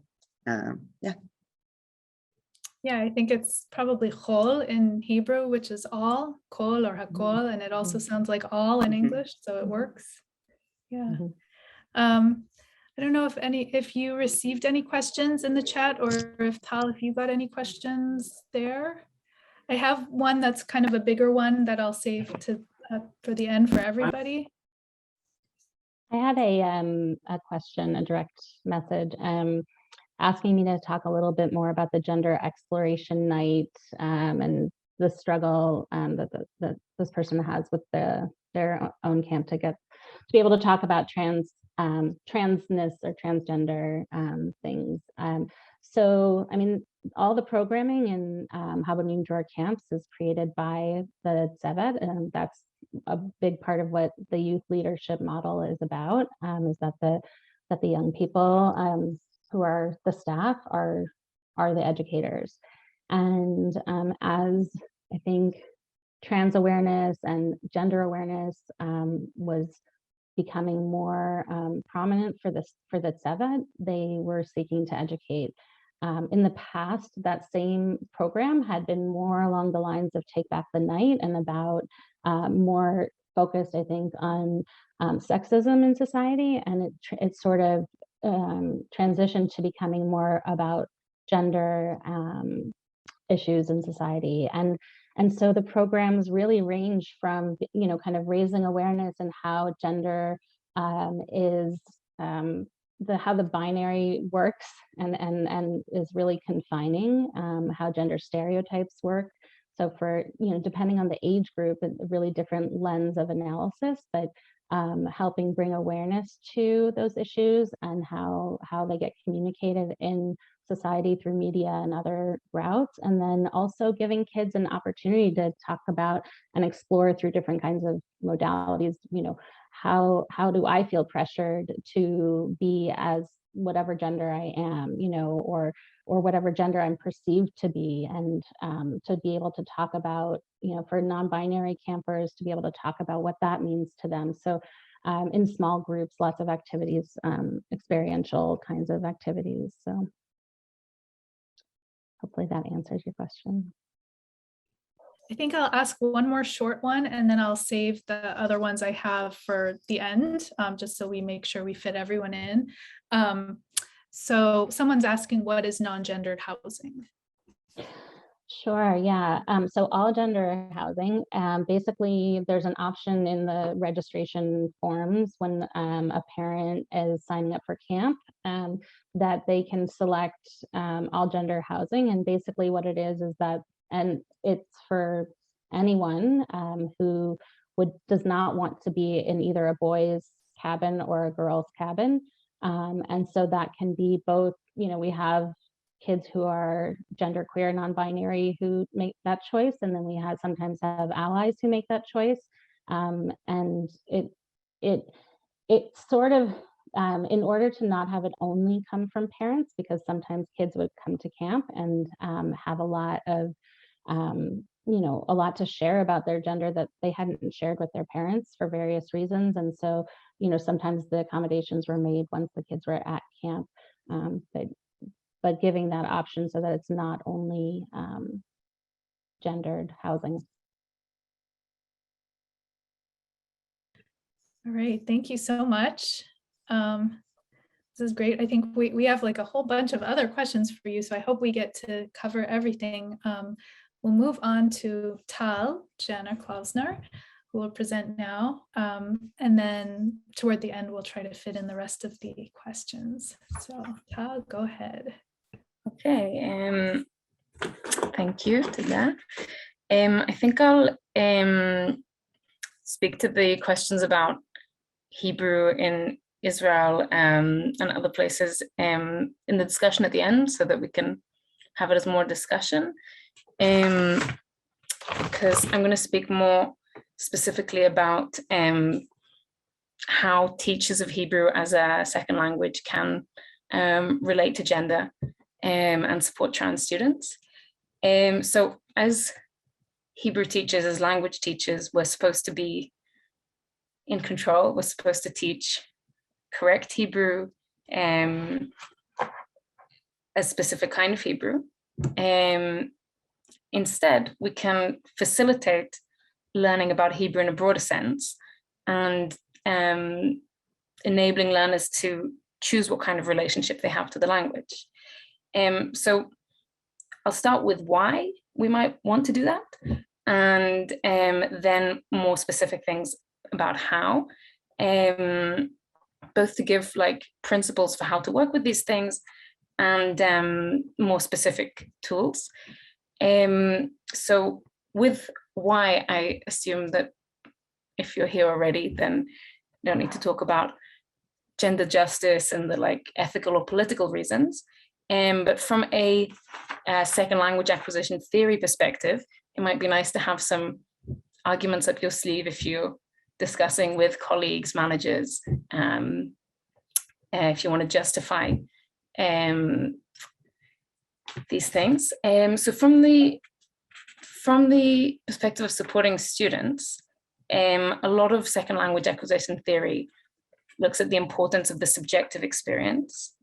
On an individual level, Krashen discusses the affective filter, that if a learner is feeling anxiety or lack of confidence, then they will just not be able to learn. The process of acquiring the language will get stuck, and they also won't have the motivation to keep going. Norton Pierce takes this to a more social direction and talks about investment in language learning, that if that the relationship that a learner has to the community of speakers of that language, and what that language means in the learner's life in a broader sense, affects how they learn. So we've already heard examples of this, of how, like from the Habonim camp and in earlier sessions, when someone's learning Hebrew and relating to it, if there's room for them in the language, the relationship will be different. From a linguistics perspective, also we talked about this in the first session in different terms, but still language is something that's constantly changing. And in grammar, you can take a prescriptive approach where Hebrew is like this because it's in the books to be this way. And the textbook says that Hebrew needs to be like this. The Academy for the Hebrew Language says that it needs to be like this. So this is how we're learning it. Or you can take a descriptive approach where you describe the language as it is, as a changing, developing, diverse thing that's also different in different places and in different times. So if we, as teachers, take the descriptive approach, then we can justify that in terms of linguistic theory, as well as our learners' experiences, so that they will have more interest and more ability to learn. Also, as language teachers, we're also teaching culture. And these discussions about gender in Hebrew are part of Israeli culture, part of Hebrew-speaking culture today. And it can be a unit in itself in the courses that we teach. So now for how. The first thing is just to open discourse, to not have this be something that you shy away from, or like the example of Dov's teacher that they gave, not know how to begin to answer, so you push it away. It's okay if you don't know how to begin to answer. You can ask questions together with your students. We don't need to have all the answers, and we don't need to be in control as teachers. We can facilitate the process of learning without having all those answers. These conversations, I think, don't have to happen in the target language.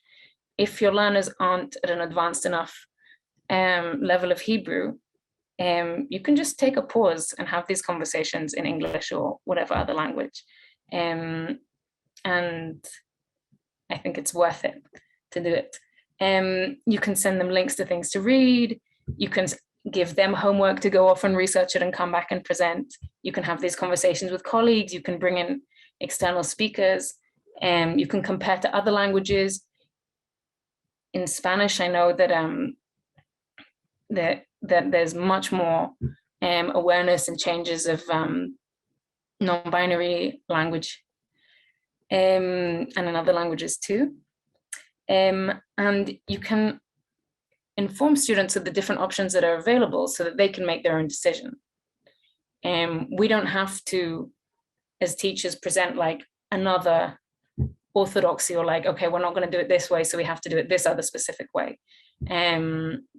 As we said before, like the language is going through a process of change, several at the same time. And if we can explain to the students what the different ways mean, then they can choose for themselves what suits them. When we approach the language as dynamic, it's not just discussions about gender that can be more rich with learners. We can relate it to slang, to different registers in the language, to influences from other languages, all these things that can enable a deeper relationship with the language that people are learning. So getting more specific, especially for people who weren't in the first session, there's one way to speak Hebrew with masculine as default, but there's lots of ways to have gender equal or inclusive language. So here you can see lots and lots and lots and lots of ways to say friends, and they're not necessarily more correct or less than the others. Different people choose different ones at different times. You can use the pniya kfula, the double form of address. You can use the double endings. You can use the dot. You can use the slash. You can use something new. You can use something old. It's not that as a feminist Hebrew teacher, I'm saying, okay, all my students have to do this, but I will show them different examples and use different examples in my own speaking and writing and explain the social significance of those choices, and that it's something that's currently changing. There's also textbooks that change the order. So the grammar in Hebrew puts the masculine form first as the default, but that doesn't mean that we have to when we're teaching it. So, just share the screen. So I can show you two examples. This textbook, Ivrit Lekulan, by Dr. Hila Amit, uses the feminine form before the masculine form when teaching the grammar, and this is also what we do in the new textbook where I work, Kanzel Ulpan. This is not an Ulpan, and we thought this way: instead of thinking of the masculine form as the default and the female form as an add-on, we can you can learn the harder or longer form first, and then you take something away for the masculine. There's no reason why it has to be by the order that we're used to. It takes some time to get used to it, but Hila, who's been teaching with this book for a while now, says that as long as you teach it consistently like that, students can deal with it. It's us, the people who teach the language, who have a much more fixed idea of how it needs to be. But if we can let go of that, our students can deal with it. We can also encourage students to do this themselves. So when I start a course, I'll teach how to ask what's the gendered form of address in Hebrew. So you wouldn't ask what your pronouns are because it's much broader than pronouns in Hebrew. You ask ma lashon hapniya or be'ezeh lashon lifnot, in what gendered form of address to use. And then the students can practice it. And people are usually very happy to have this tool to learn how to ask people for if they don't know. And it also is good for explaining how gender works in the language. In my experience, even if we don't teach this, the students will have questions from the beginning if they're not used to a language that's gendered in this way. And then once you teach it, the students can also use this themselves. So I want to give an example from a recent course that I taught of a student who, the task was to draw a friend of yours. They gave their permission for me to share this. I thought this was gorgeous. There's a few different kinds of non-binary Hebrew being used here. There's the dot, חברה שלי Emma, Emma Abenari, and in some places they use Lashon Morevet, the mixed form of address. So here there's the masculine form, and other places there's the feminine form. And here they're referencing Bivrit Lashon Morevet, the mixed form of address that they use in Hebrew, and comparing it to the English they. Here they're doing it with a slash. This was in a beginner's course. This isn't advanced students. This is a student who'd been learning for a few months before. And they were able to write about their friend with a lot more authenticity and excitement because I taught them how to express non-binary gender in Hebrew. So when I used to feel that teaching these things would take time away from other things that we needed to do, or that I was doing it for me and not for the students. But over time, I've realized how much people want and need this. And that even if it isn't directly relevant to them, it's relevant for their friends, for their families. And even if they don't know anyone non-binary or think they don't know anyone non-binary, it's interesting to them. It's part of how the language is. And it relates to gender equality within the language, which is relevant for everybody. And in the first session, I talked about this, and in the last session, Bryn and Abby talked about words that aren't only masculine or feminine in Hebrew, including some that have changed over time in different uses historically. I like to refer to these as genderqueer words rather than irregular. And I say to students, rather than finding these words like frustrating, like, why can't it just be shulchanim gdolim? Why can't it just be shemesh chazak? Why do I have to remember all these extra things? If we think of it as genderqueer words, then it can be something that we like in the language, but we have to make a bit more of an effort. We don't always know straight away how to deal with a word or a person from first glance, but making the extra effort to do it right is worth it. And then when people learn that, it's nice, like it changes their relationship to learning these words from something that's like frustrating, like, another place where the language isn't how I expect, to being like, great, a place where the language isn't binary, a place where the language is unexpected, keeps me on my toes a bit, can be something beautiful actually. And of course, teaching about the non-binary Hebrew project. So you can teach from the beginning, the third option that Eyal and Lior developed, or you can teach as an example, and they can choose whether to take it on. Same with Lashon Morevet, mixed gender, and same with Michal Shomer's multi-gender Hebrew font. Specifically with non-binary students, I think it's most challenging for teachers to know what to do at the beginner level. At intermediate and advanced, when people already can choose how they use gendered grammar, then it's a matter of what are the different options, what's comfortable for you.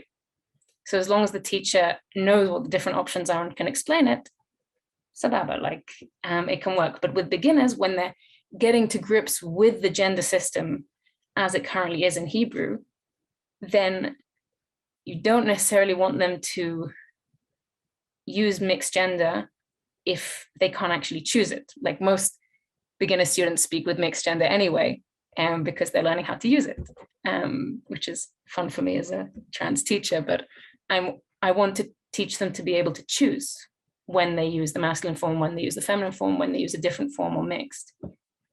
So things that I've suggested to students is saying each lesson whether they want to use the masculine forms or feminine forms. And for some people, this could be very stressful and mean that they have to think about gender in a distressing way every class. For other people, it can be very fun and freeing. Explaining how the grammatical gender options in Hebrew don't define what our gender is. They reflect the options that we have in the language now. So if you're using masculine address, it doesn't mean necessarily that you're a man, and so on, just freeing it up in that way. And I would also say that it should be an option from beginners to use Lashon Mu'revet or non-binary Hebrew. Like for some students, the cost of gendering themselves in a way that isn't right for them is worse than the potential confusion of using mixed gender grammar or non-binary. They'll just stop learning. They'll just feel bad. They won't feel part of it. They'll feel dysphoric and uncomfortable, and it's not worth it. So I would present the different options to students and let them decide and go with that. And I've had beginner students use mixed gender grammar from the beginning, and it's fine. It's also part of learning how to use Hebrew. So I don't think we need to be too scared of that. But whatever students choose, the main thing is to talk about it, have open discourse about it, not be something that you need to shy away from. You can even give a chance before the course starts for it to come up. You can, in registration forms, ask people, explain how, in a few sentences, how gender works in Hebrew, and ask people what gendered grammar they'd want to use, what form of address, or if they want to ask you more questions about it. And then particularly if you're teaching communicative language learning and you want to start off in Hebrew, then you don't have to have that moment of, wait, I have to assume someone's gender now, or I have to teach them how to speak about themselves, and I don't actually know what they want to say. Okay, so to finish off, just go for it. Take risks. Like, it will be a bit uncomfortable sometimes, but it doesn't need to be something that we're scared of. It can be something we explore together with our students, and we and they need that space. Thank you so much, Tal. We have a lot of questions, but I think I'd like to go into Eyal's presentation. And Eyal, do you want to do the presentation and then we do questions and then you end it, or how should we do it, do you think? And Avital, I had quite a lot of questions come in for mine as well, just so you know, yes, directly. Yeah, so how should we do the ending of the session, do you think? Yeah, maybe I'll present and then I'll leave time for questions, because I'm sure questions will be for all of us, and happy to do it that way. Yeah. Okay, great. Does that work, Tal, for you? Sure. Okay, sure. I have some camp questions too, and so hopefully we can get a little bit of everything towards the end.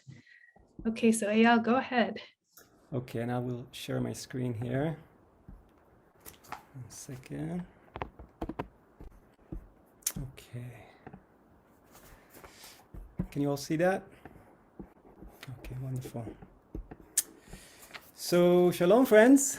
My name is Eyal Rivlin, and as Avital said, I use he, him pronouns. I'm the associate teaching professor at CU Boulder, and I direct the Hebrew program there. And I'm the musical director of a Jewish renewal congregation here in Boulder. I'm really deeply moved by what I'm witnessing here today. I felt about 4 years ago, I felt alone and in a dark room, and now I feel like I'm with friends and colleagues, and we can share this journey together. So very touched by that. I'm also inspired by the way that the Jewish community, and really communities in other languages and in other religions too, are expanding and growing and evolving. And to use a metaphor that were used by one of my teachers, Rabbi Zalman Schechter Shalomi, he imagined that for many years religion was like driving in a car but looking only in the rear view mirror, meaning only looking backwards. And now we're starting to look forward as we're driving. Yes, we're still looking in the mirror and the rules and the grammar of Hebrew, but we're also growing in that way. And I also want to honor and acknowledge my dear friend and my former student, Lior Gross, a truly brilliant thinker and the co-creator of the Non-Binary Hebrew Project. I know many of you here actually know Lior. Lior would have loved to be part of this, I'm sure, and they're having some health challenges. And so they asked me if I could lead the workshops until they get better. And also deep gratitude to Avital and to Tal for all your work in making this possible. So to begin with, it's been a long day. Can we all just take a breath together? And maybe, I don't know, wiggle around in your chair if you've been here since the very beginning. I know it's been a long day and we've covered a lot. And if you've been feasting all day, I don't want to overfeed you. I'm hoping that what I could do would be more like a dessert in a way. I hope that by this point we've established that this is a safe space, that you can ask questions. There's permission to show up exactly as you are. You can make mistakes. Really, let's approach this with curiosity and a beginner's mind. And also, by the way, for those of you who didn't attend the earlier workshops, this font that I have up here is by Michal Shomer. Beautiful font. I love the aesthetics, the beauty of it, and the honoring quality of it, and really welcoming us, all of us here, exactly as we are. What I'm going to do today, my kavanah, my intention, is to share our origin story. I think there's power in sharing how this all started for me, and maybe you can relate, and how I found my way, in a way, find my role as a midwife of non-binary Hebrew in a way. And maybe you found yourself in similar situations, or perhaps one day you will find yourself in a similar situation. So I'll share what I've learned along the way and the power of language to include or exclude, as has been shared before, and how language really shapes our thinking. Then I'll walk you briefly, and it really takes a couple of minutes, through the non-binary Hebrew grammar that Lior and I developed, and show you ways that you can use that too. And I'll make sure to leave plenty of time for questions and reflections at the end. So to help us understand what we're dealing with in Hebrew, I'd like to share this excerpt. It was mentioned in the first panel, this famous poem by Yonah Volach, and I'll just share a little bit more of that. People have shared the highlight of the poem, but just to give us a sense, and this is an English translation on the left here, about pronouns and sex. English leaves its options open. In practice, each I has all the options. You is he or she. Every I is sexless. There's no difference between the yous, right, in English. However, and all things are it, and not man, not woman. No need to think before relating to sex. And Hebrew is a sex maniac. Hebrew has a bias for bad or for good. So people have been grappling with this for over 40 years. You know, this poem is from the 80s, and it's this is not new. However, it's becoming more and more important for us to discuss and explore this. So a little bit about who I am. I was born in a kibbutz in Israel, kibbutz Gesher, and both my grandmothers were born in that part of the world. Both were born into Hebrew, in Hebrew-speaking households, as were my parents, and I was too. My great uncle was the Israeli poet laureate Chaim Guri. So my love for Hebrew started, I was breastfed Hebrew. Hebrew actually gives me goosebumps. They say, "Rak mila be'ivrit choderet el orkai el nishmati." Like literally, I can hear a song while driving here in the mountains of Colorado, and it just gives me goosebumps. I did my undergrad at Tel Aviv University, and then I came here for grad school about 20 years ago. And I've been teaching at CU for the last 10 years. So what I've learned that more important than what we teach in our role as teachers and also rabbis and tutors and camp counselors is how we teach. Our job is to create a safe environment to learn, to a place where people feel and know that they belong. And people mentioned that sense of feeling at home. I think Orit mentioned that sense of feeling home, included. A place where you can make mistakes, where, really be ourselves. And so then about 4 years ago, I got an email from a prospective student and saying, hey, I'd like to join the Hebrew classes. And I noticed that the signature that it said they, them, theirs. Now, I've had trans students before, but up until that point, I didn't have a student who used they, them pronouns. So, I wrote back and I said, hey, welcome, to our Hebrew community. And how would you like to communicate in Hebrew? And I want to highlight that, and Tal mentioned that too, that point of asking and really making a point to, people might have different preferences and different needs, and to be open and to open that conversation up, to make it safe to talk about that. So I asked Leo, and and the response was, I don't know. And I said, well, I'm not sure too. Let's see what's possible. And so we looked online and didn't find many options. I WhatsApped all my friends and family in Israel, because Israelis WhatsApp each other, and basically discovered that what people saying was, it's a mess. People, don't know exactly what to do. Some people switch mid-sentence, like Lashon Me'orevet, what was mentioned here. And I asked Leo, what do you think of this Lashon Me'orevet, where you switch between masculine and feminine? And it didn't feel like a fit. It felt like they were forced to, to choose either masculine or feminine, but that they identified as non-binary. So we decided to keep experimenting and look at other precedents. We actually looked at Habonim Dror, and thank you for your work on that. And Svara, which is a community that describes itself as a traditionally radical yeshiva dedicated to the serious study of Talmud through the lens of queer experiences. We looked at Spanish. We tried a few different endings. We tried the old ending. We tried the X, like Latinx. We tried the old rabbinic endings like Lomdin, Omrin, the N at the end. And my objective was, let's try to find something that feels organic to Hebrew, that I can, use not just for nouns, but also for verbs and adjectives and prepositions and so forth. And so we asked ourselves the natural question, what would Eliezer ben Yehuda do? Which I'm thinking, if Eliezer ben Yehuda was alive right now, maybe this is what he would be dealing with. And just for those of you who don't know, Eliezer ben Yehuda is the driving force behind the revival of Hebrew in the modern era. And this was about 140 years ago, right? And of course, it's still evolving. So the question became, how do we get into that ben Yehuda consciousness, and how do we do our job to evolve the language? And we realized that with any evolutionary leap, for example, like having women rabbis or trans rabbis, you need some holy chutzpah. I'll use that word, holy chutzpah. And ideally, chutzpah that is rooted in the tradition. And we saw that when, Rabbi Stein was bringing examples from the text. So kind of rooting it in the tradition. So for me, it was rooting it within the grammar rules of Hebrew. And it also, it asks us, the great psychologist and thinker Carol Dweck said, there's a shift from a fixed mindset to a growth mindset. So, I could have said to Lior, look, this is how it is in Hebrew. There's no, you got to choose either masculine or feminine, and that would be a fixed mindset. That would be that Mitzrayim consciousness, that narrow-mindedness. Or we could say, well, it doesn't exist, but let's experiment. Let's see what we can do. And that's what we decided to do. And we landed on the sound. And I'll talk a little about that.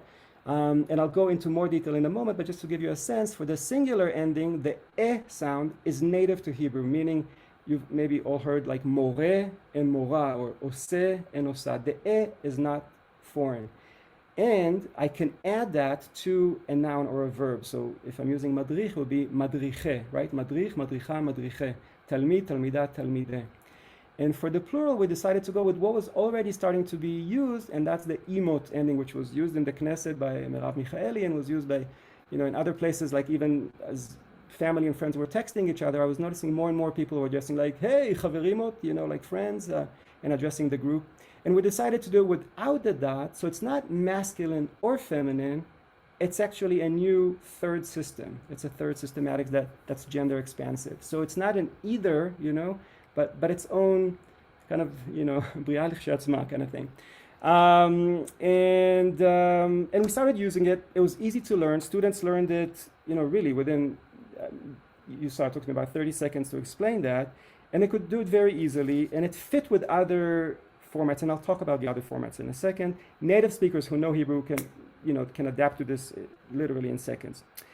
So Leo and I spent 2 semesters together, and you know, in that process, we started putting things on Facebook, and people were like, "Wow, this is great! Can you share what you're doing?" And you know, we want to use this in our Hebrew school.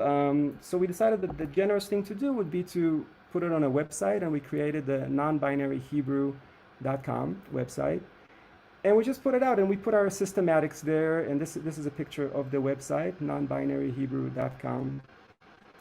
And just kind of explain, here's how you can do that. And we thought nobody would ever look at it.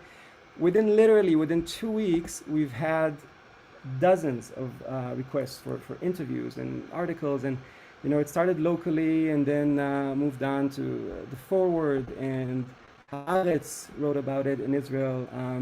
Westward, another magazine, you know, some of them misquoting what we really did, and but it kind of became viral, and for a few months, you know, the Times of Israel, the New York Times, it kept going. Them magazine, Tablet magazine, podcast was Dear Queers and Brainwaves and the Activist Hustle, and really unbelievable amount of response. We were completely overwhelmed and had no idea that this was even, you know, hitting a need that was so big.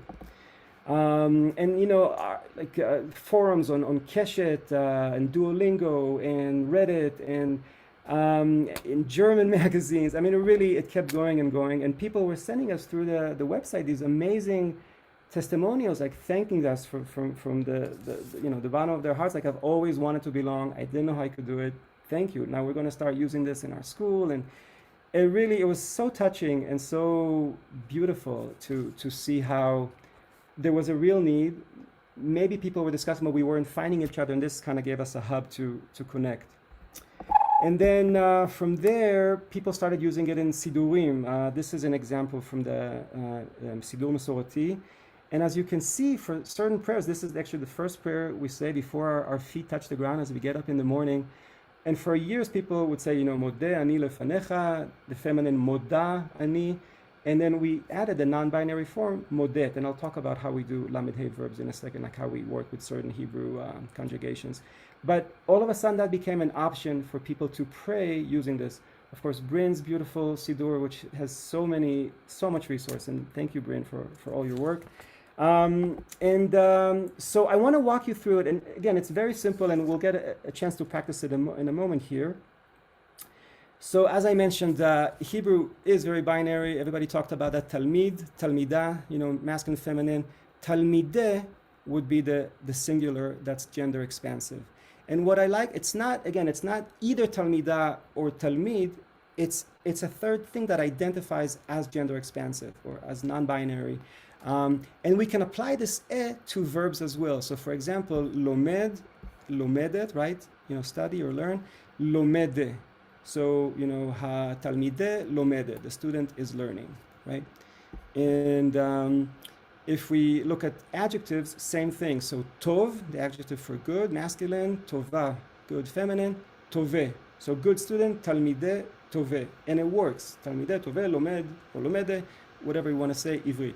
And it keeps going from there. So the plural, what we decided, again, as an honoring way would be to use talmidimot. Now, just to be clear, it's not, you can say talmidim or talmidot, right? And that's different. But if I'm addressing a group and the group wants to hold that gender expansive identity, talmidimot would do that.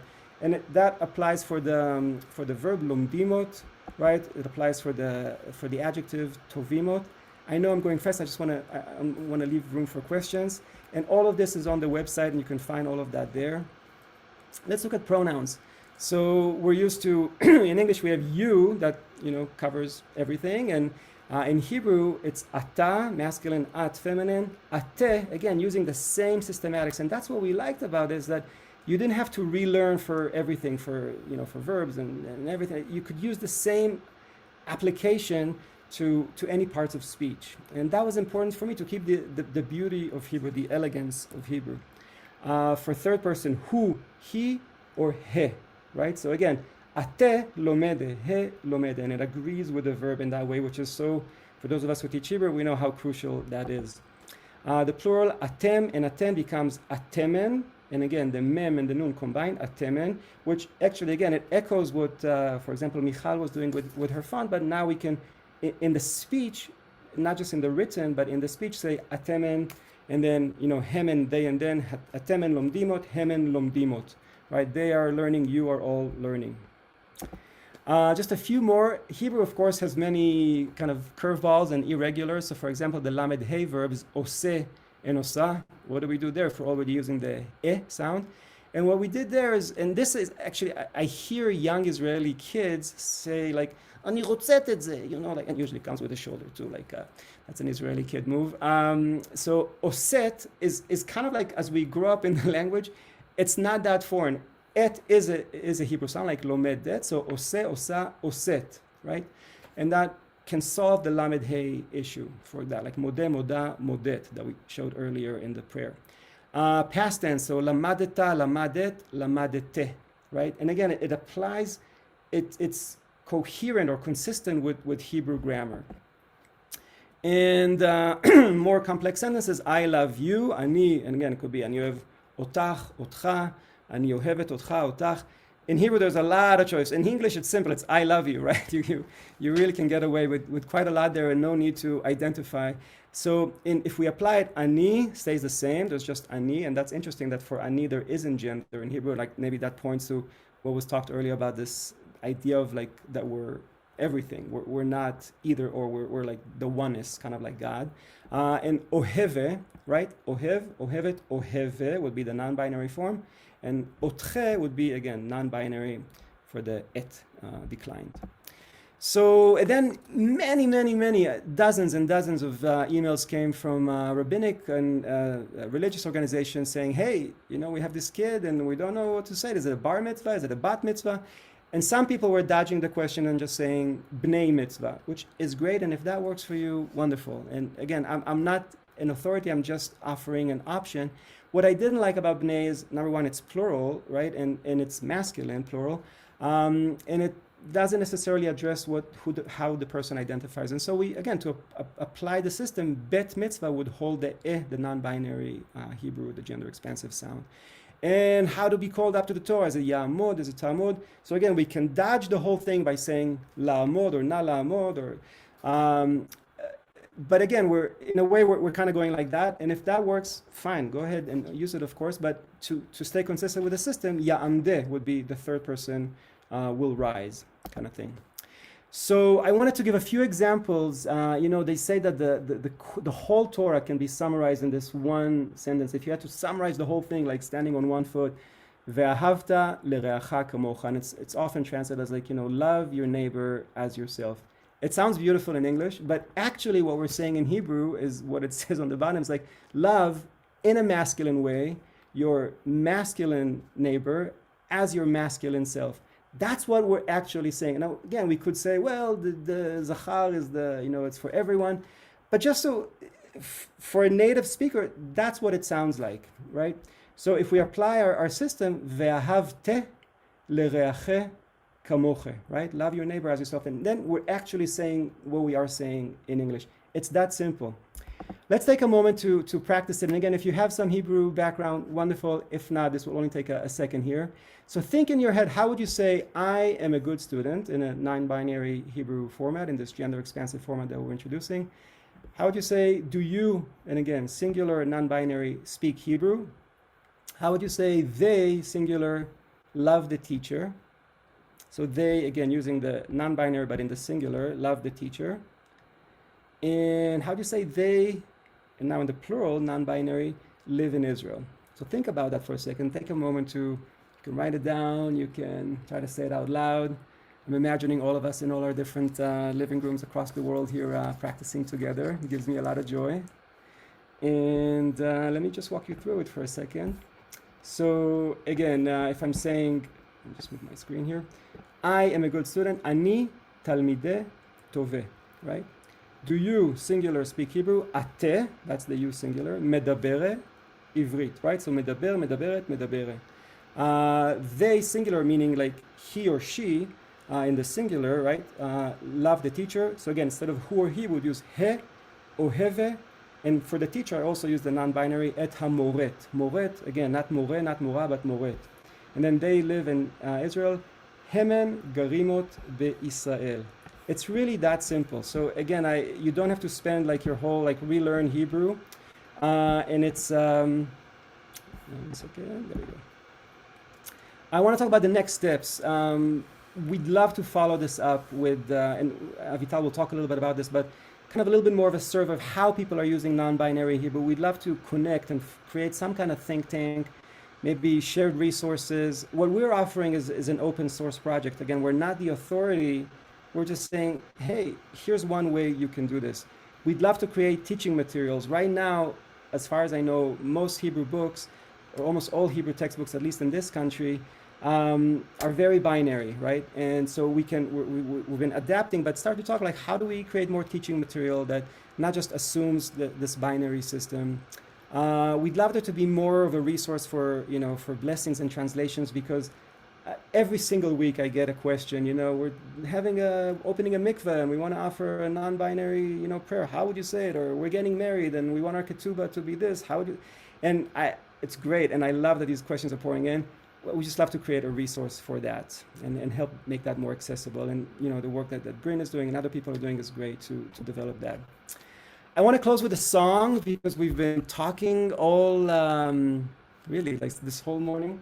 And why this song? I was looking for a song that hopefully many of you know and can sing along. Many of you have maybe sung it, Ani ve'ata is the way it's been sung for many years. Nashaneh et ha'olam. You and I will change the world.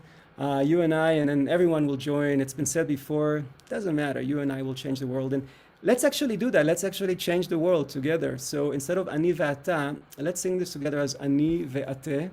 I know you're all muted, and that's fine, but we can feel each other singing together. There's many of us here together this morning, and hopefully this will echo out with you as you sing, as I keep singing in your brain afterwards. So I'm going to imagine us between, 12, 14 time zones together right now singing this. So join me if you can.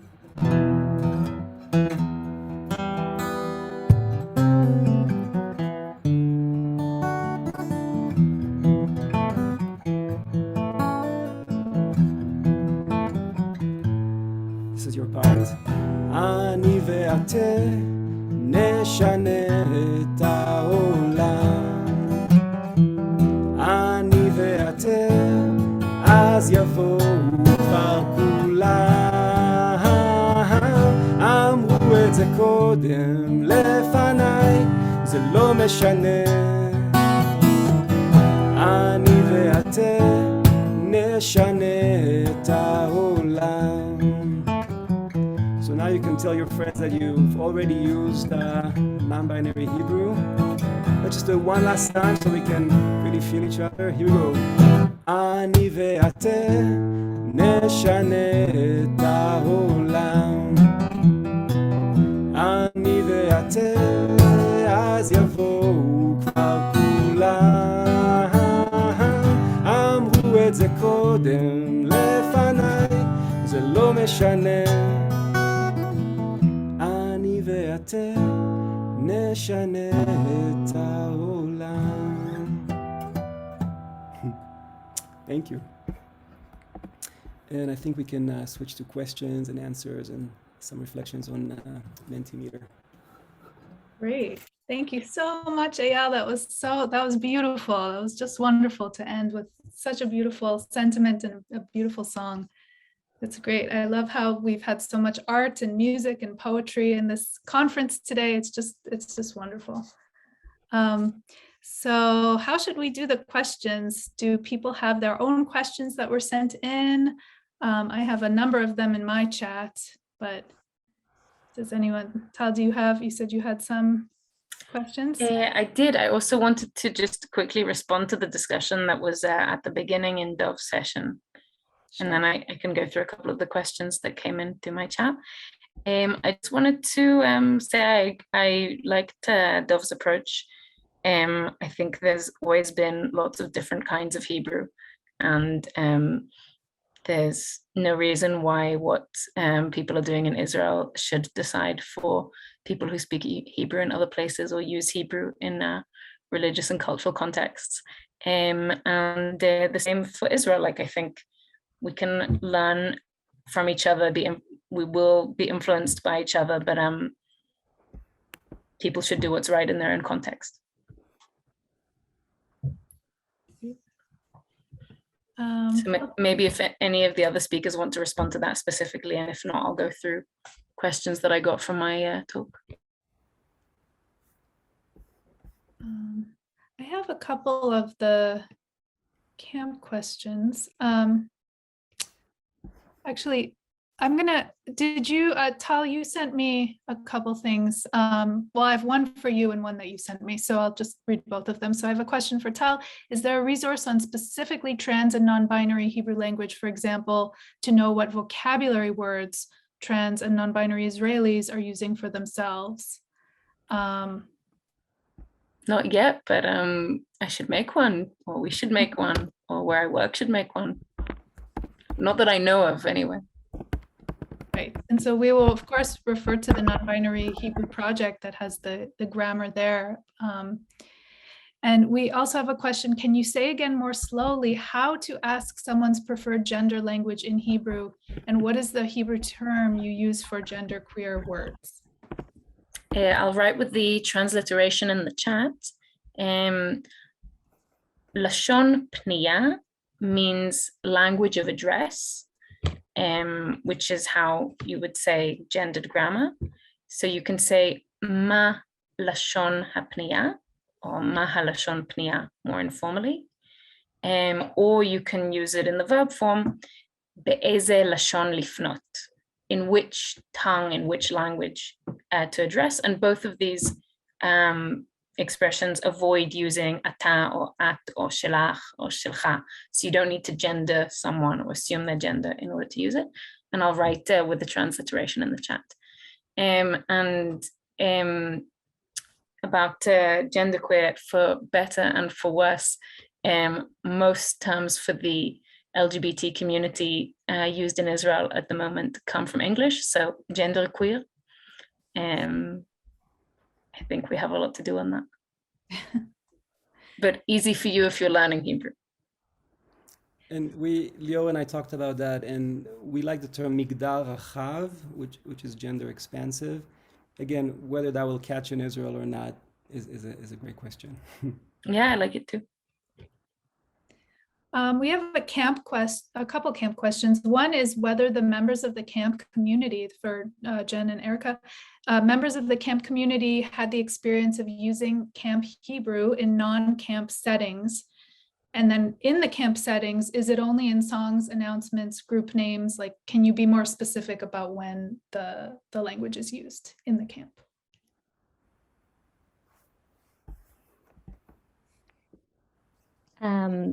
So I can answer the second one. Erica, do you want to answer the first one?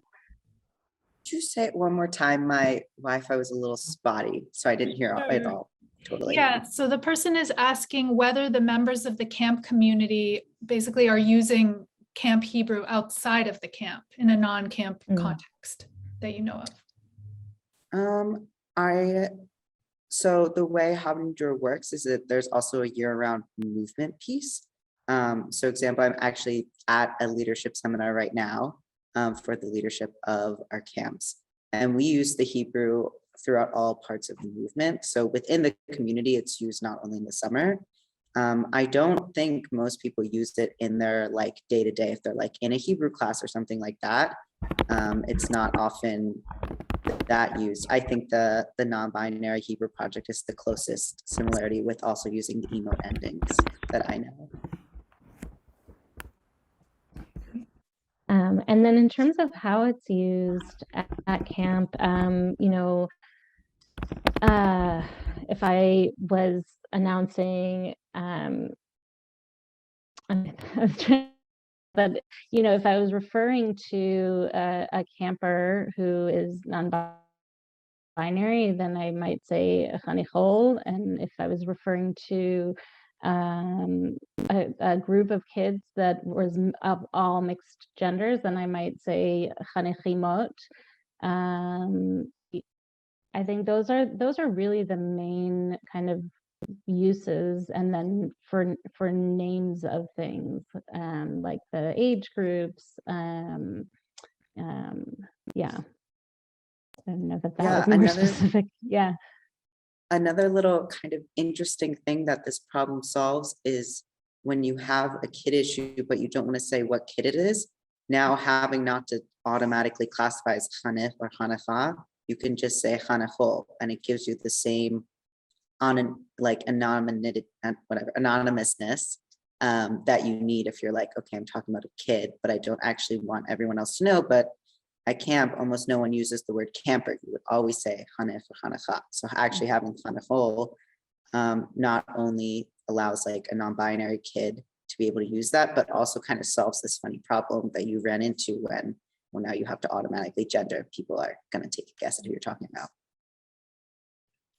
And we have kind of a suggestion about at camp having packing lists, and that they're very gender enforced. They enforce a gender binary. And so just a suggestion, looking for examples of gender inclusive dress code language to offer families.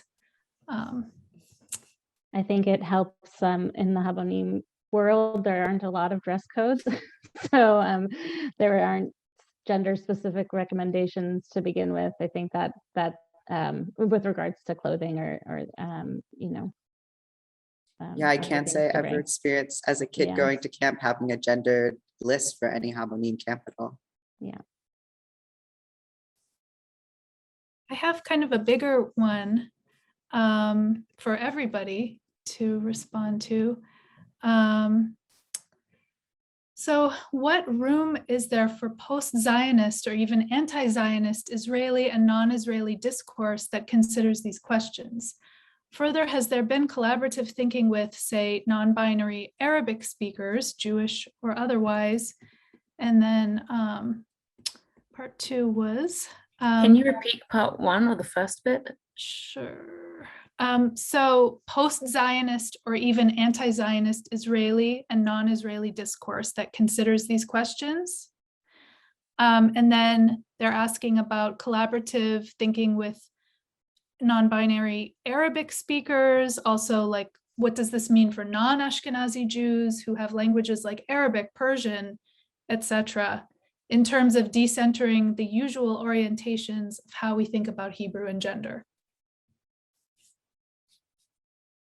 So if you have any, I wonder if Tal, being that you work closely with Arabic, if you have thoughts about that.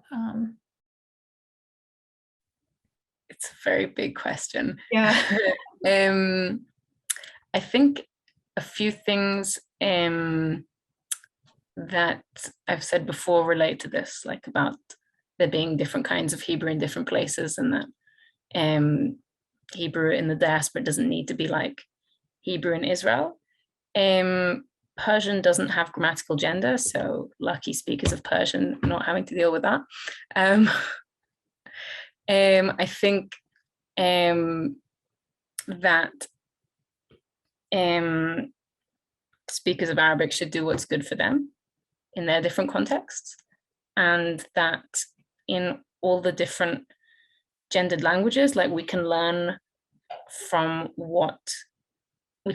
and be inspired from what's happening in different places, but it doesn't need to decide how we use it.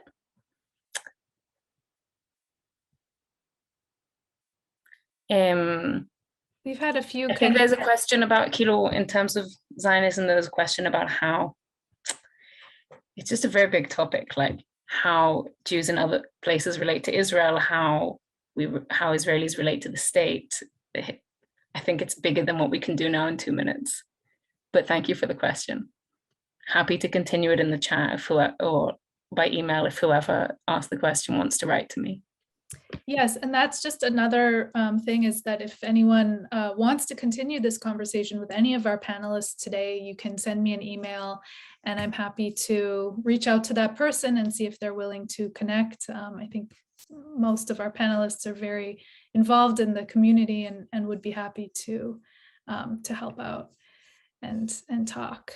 I think, should I just sort of close it out? Do we have any other questions? We're over time a little bit. Did anyone else have anything they wanted to say or do? Eyal, you're still muted. There I am.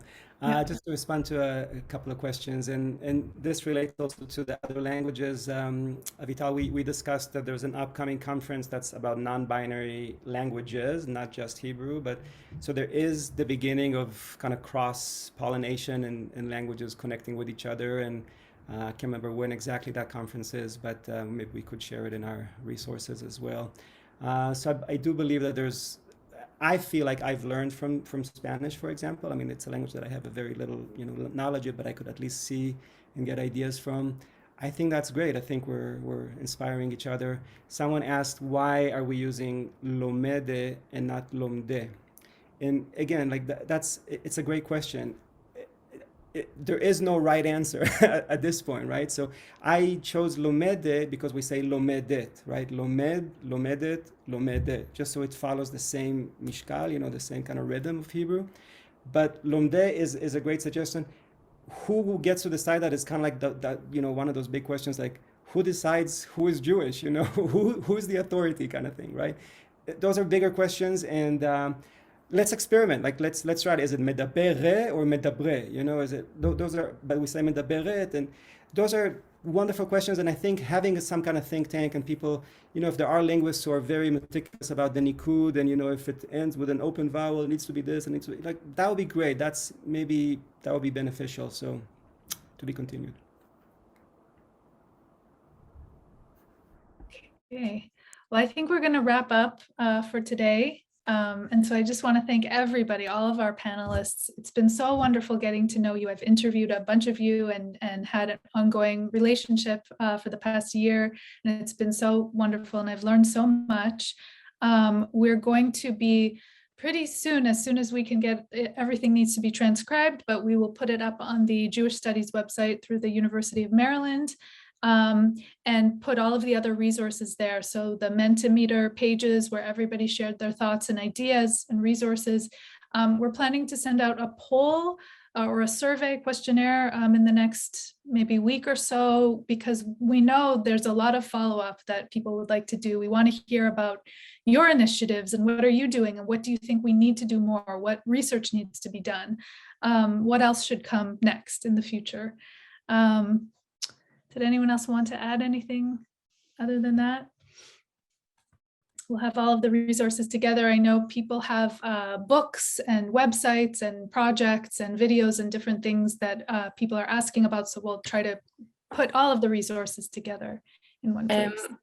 I'd like to add that I think this has been great, but I've also felt the limitations of the format in that in all the sessions, there's been many people with their own ideas, experiences, who should also be part of this conversation, who are already part of this conversation. And I think we'll find other ways to continue it. So if you are already, we'll send the survey out for people who want to keep being involved with us, and you can reach out to us and keep things going.